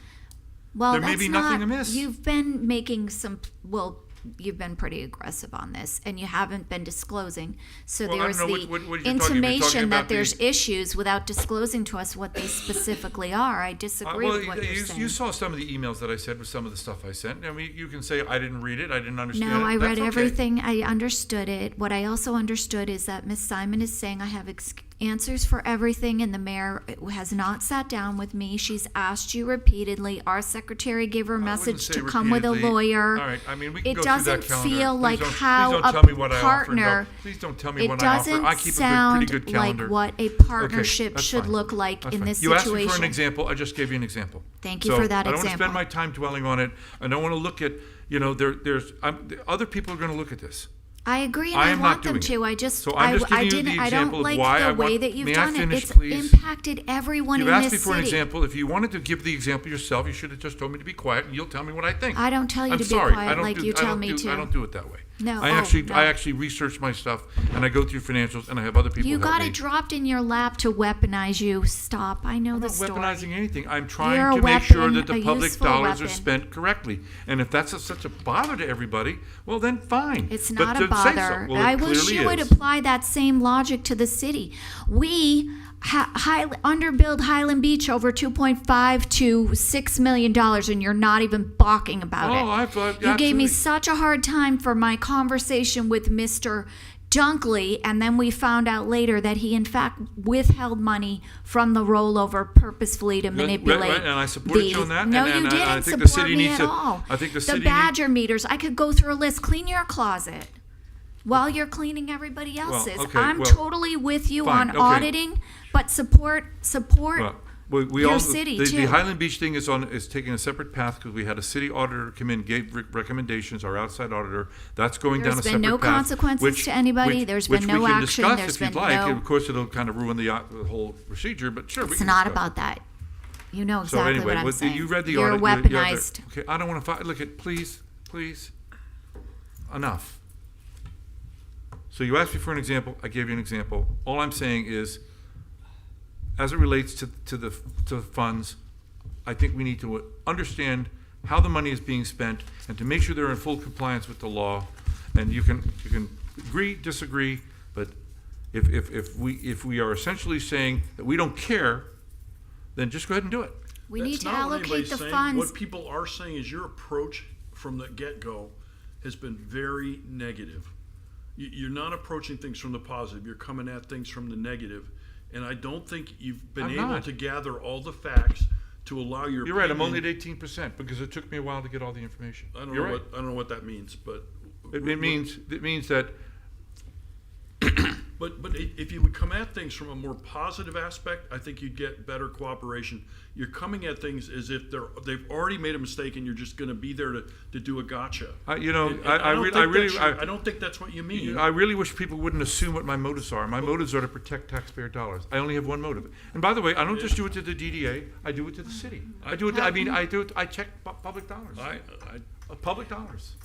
Public dollars. If I may, we're going to use the money for Old School Square one way or another. So we might as well keep that money in the budget under the idea of Old School Square, because regardless of what happens after this audit, that place is going to need operational funds. So I think we should stop talking about that because we are going to need the money. And I want to go back to, since we're on the budget, one other thing that I was talking about was these 3190 line items for professional services and 3490 for other contractual services.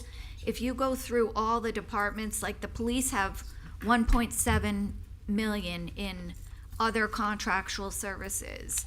There's police operations, 172,000. There's the tennis center, and I think that's the contract, so I get that.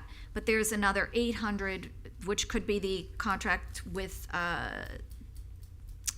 Painter, but That's correct. there's a lot of big numbers in here under these not very clear categories of professional services and other contractual services, and I think you should try to highlight what is actually necessary and pull out what is actually not. And if I may, Commissioner, that's the commitment I made during the previous part of the discussion. So the budget analysis will be engaged in the coming days to result in the presentation of considerations during the September 15th workshop meeting at 4 o'clock.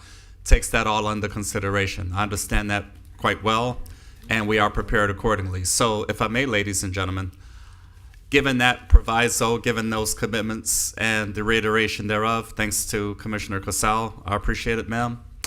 I would like to ask you all to tentatively adopt accordingly so that we can go about the process as committed and outlined. That's really what's in store today, and that does include the recommended commitment for the Old School Square agreement, and that is to be allocated at an appropriate time. It will not be automatic, of course. You will go about the process, but for budgeting purposes, I ask that you support the recommendations outlined therein. So if you would, please. Motion to approve. One other thing. Can we be flexible at the 4 o'clock? Because so far, I'm looking at the agenda. I mean, are you sure 3:30 wouldn't be a better time?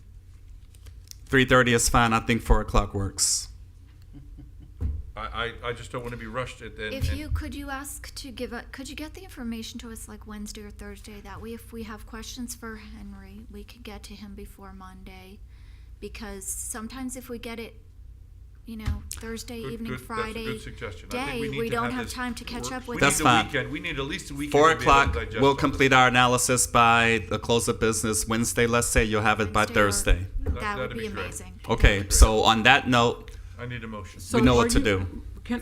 So the motion would be, Resolution we're number not 1825. waiting for the audit, or are we? No. For The budget audit's not gonna purposes, be he wants to done. include it because we need to establish, at least have something in the budget I to move asked forward him to to the leave next the meeting. money. That budget we number made may it that change. way. The millage may change. Both things may change Okay. as a result of what we find on the 15th. Got it, You got it. got it. Okay, motion to approve resolution number 182-25. Second. Thank you. All in favor? Aye. Oh, wait a minute, we did a roll call last time. Roll Let's call. do a roll call. Commissioner Markert, Yes. Commissioner Cassell, Yes. Deputy Vice Mayor Burns. Yes. Mayor Carney. Yes, for purposes of moving it forward. Comments and inquiries on non-agenda items. Mr. City Manager. I yield at this time. Thank you. Oh, good answer. City Attorney. You're not going to like my answer.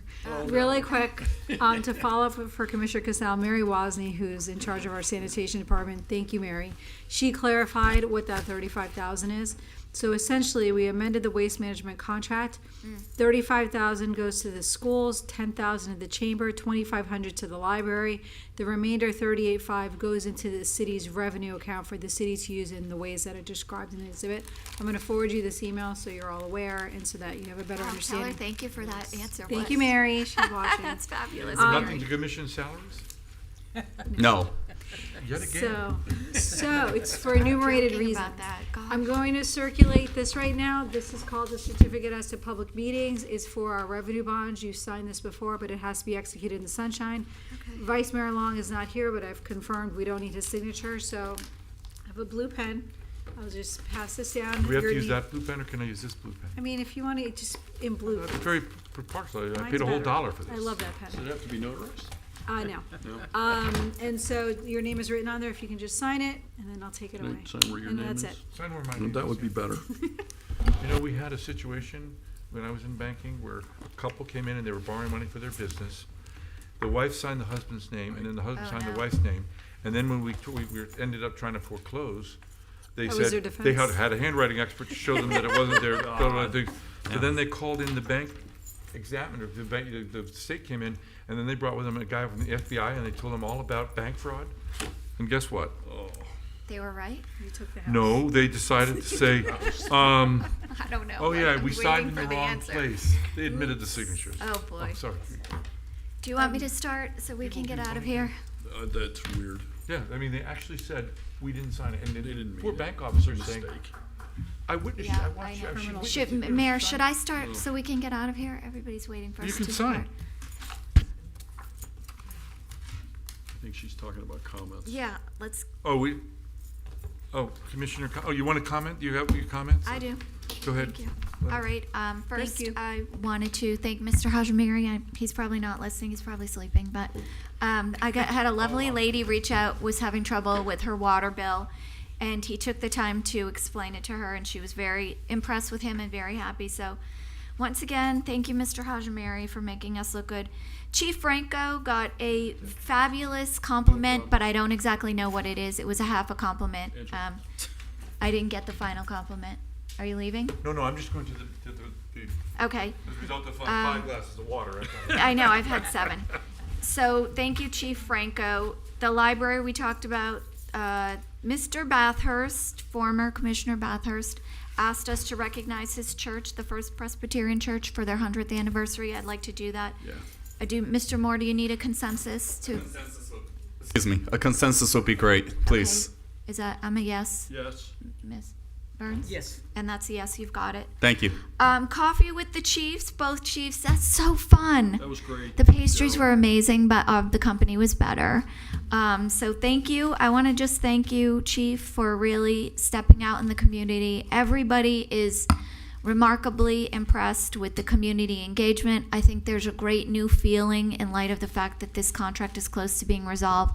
And I think everybody feels good with you in charge. And I just want to say we appreciate you.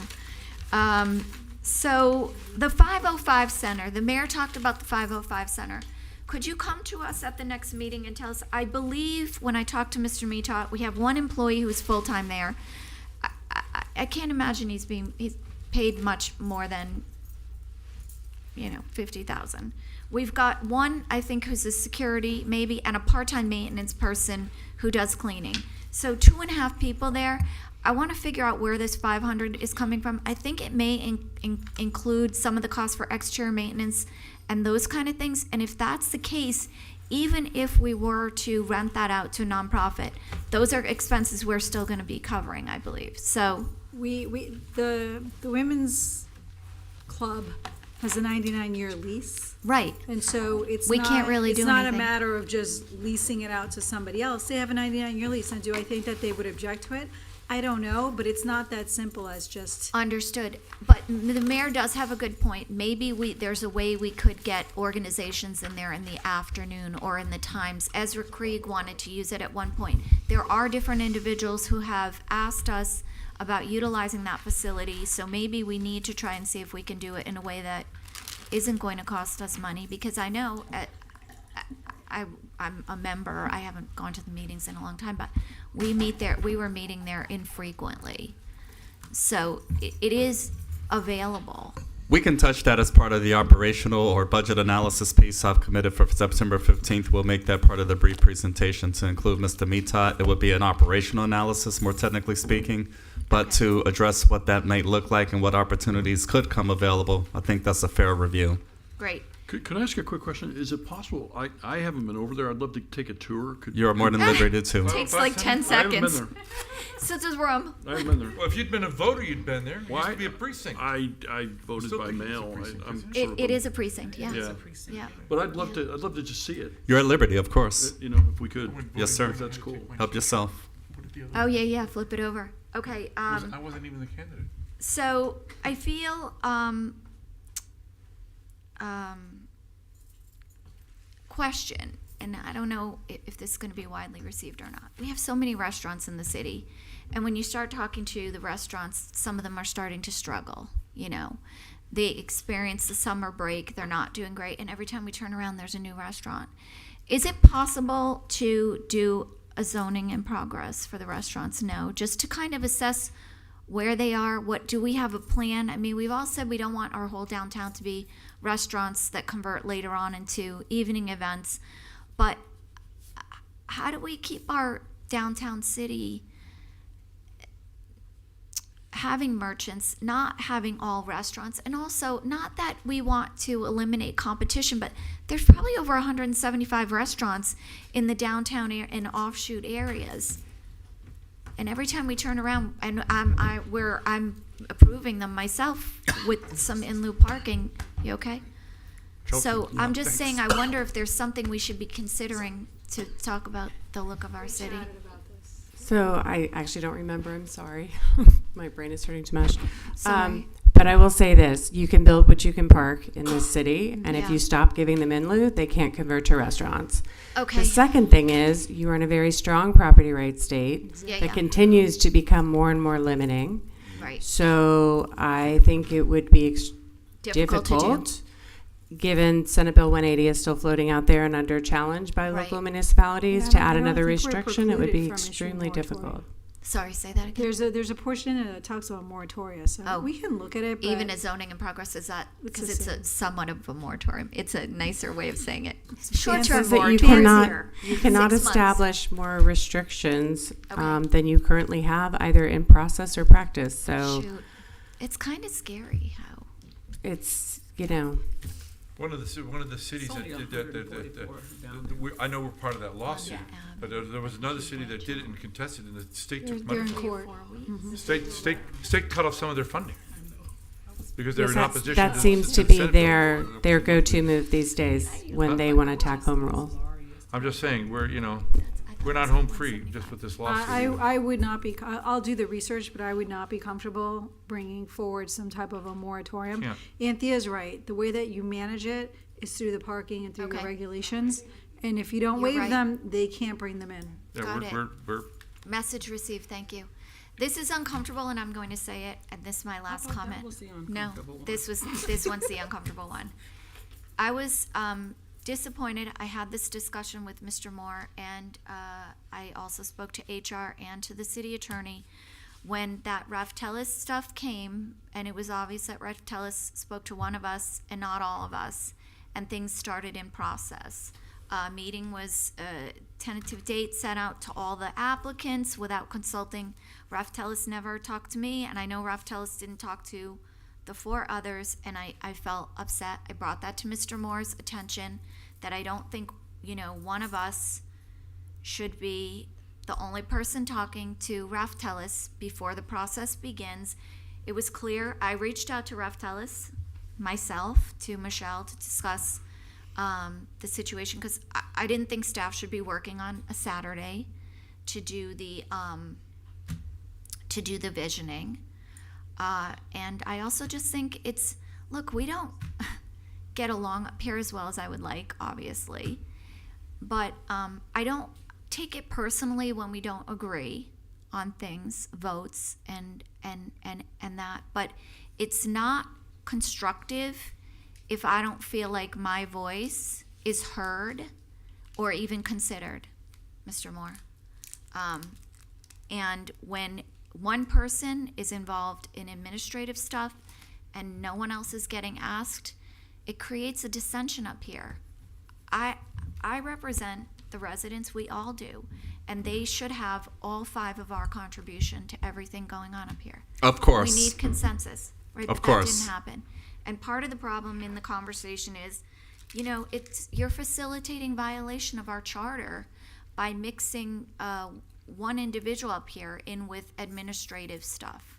You are, and I'm not unhappy about it, and I'm saying it publicly. You and I gave you the review I gave you, and we had a discussion. We sat down for 45 minutes and talked about how do we move forward. And I asked you for 2 things.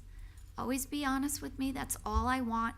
And always get a consensus. I never come to you and ask you to do something for me individually. I've never done it in the whole entire time I've been here, and I never will. And I want to feel like I am one of 5 up here. That's important to me, and I think it's important to the residents. And that's not what's happening. And that was just one of many examples. And when they come up, I'm going to bring them up publicly. I'm not happy about it, and my colleagues shouldn't be either, because you didn't take into consideration their input. And that's all I'm saying for the evening. Thank you. Commissioner Burns. Just me wondering. I'm just gonna ask, I have the ladies of Zeta Phi Beta sorority would like for me to sponsor their recognition. They want to be recognized for their years of service here in the city of Delray Beach. And I don't have the letter with me, so I don't remember how many years, but it's a lot of years. Okay. I need a consensus. That's 2. Yeah, I'm in. 3. Yeah, fine, yeah, absolutely. That's it? You're done? Yes. Oh, good. I mean, they're not good, but you're good. I'm good. I'll be very quick. I just wanted to say thank you to the chiefs for the resident event at the Capital One. That was a great event. I mean, people were on the, for those of you that weren't there, people were out on the street looking at what was going on inside, and we actually got them to come in. They didn't plan on coming in, and they all had a chance to meet you and Ron, and it was just a. But it was recruiting. It was the pastry. The tall guy was recruiting. The tall guy was recruiting. But they had a chance to meet, and I thought that was like that's Americana. Like that's great. So I appreciate you and your team making time, as I do with the fire department, and I feel great about what we got going on in Delray right now. So keep it up. Yes, sir. I do. Commissioner Burns had brought up earlier, and I would like to make sure that we follow up on getting the list of the opioid programs that we're doing. I think it's a good thing for us to know, because we get questions. What are we spending the money on? We do. I think Ms. Doris just sent an email communication a little while ago. That's fine. I'm not. I just checked my email saying dinner's in the oven. But anyway, yeah, that was. I'm hungry. I mean, I had a banana this morning. So I want to just make sure we get that. As for the visioning thing, I'm the one who originally brought it up, as everyone knows, in May at the goal setting. And I did talk to Raftelis, who asked me how it was done in the past. And having been the organizer of two of them, as part of the organizing group, before even steering committees, organizing two of them, and having been participating in three of them, I just gave the guidance of how they were done in the past to keep things streamlined, so that you had your steering committee work very efficiently in the early stuff, and then getting the full cooperation of everybody to get into the meeting. So sorry if the people felt left out. All we were doing was giving guidance as to how it had been done in the past. Mayor, the woman very said you gave her successfully. dates, times that you were available, your vacation schedule. There was more input than that, and I'm not giving you a hard time. It's Oh, she not just on said, you. well, how about October It's 3rd? And I Mr. said, well, I'm not Moore. here. Mayor, excuse me, it's actually Mr. Moore's job to ensure that we are all meeting with Reptelis before the emails go out about what's happening. Not your job. I don't begrudge you your time with them.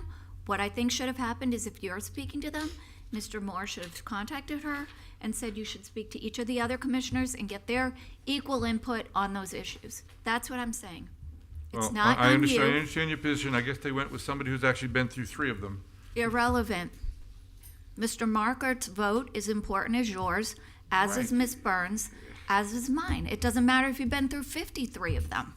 Oh, it kind of does. And ladies No, and gentlemen, it actually does not. I'm all set in those regards and those expectations. So with that, good to You- go. I will say this to you, because now I'm getting a little frustrated.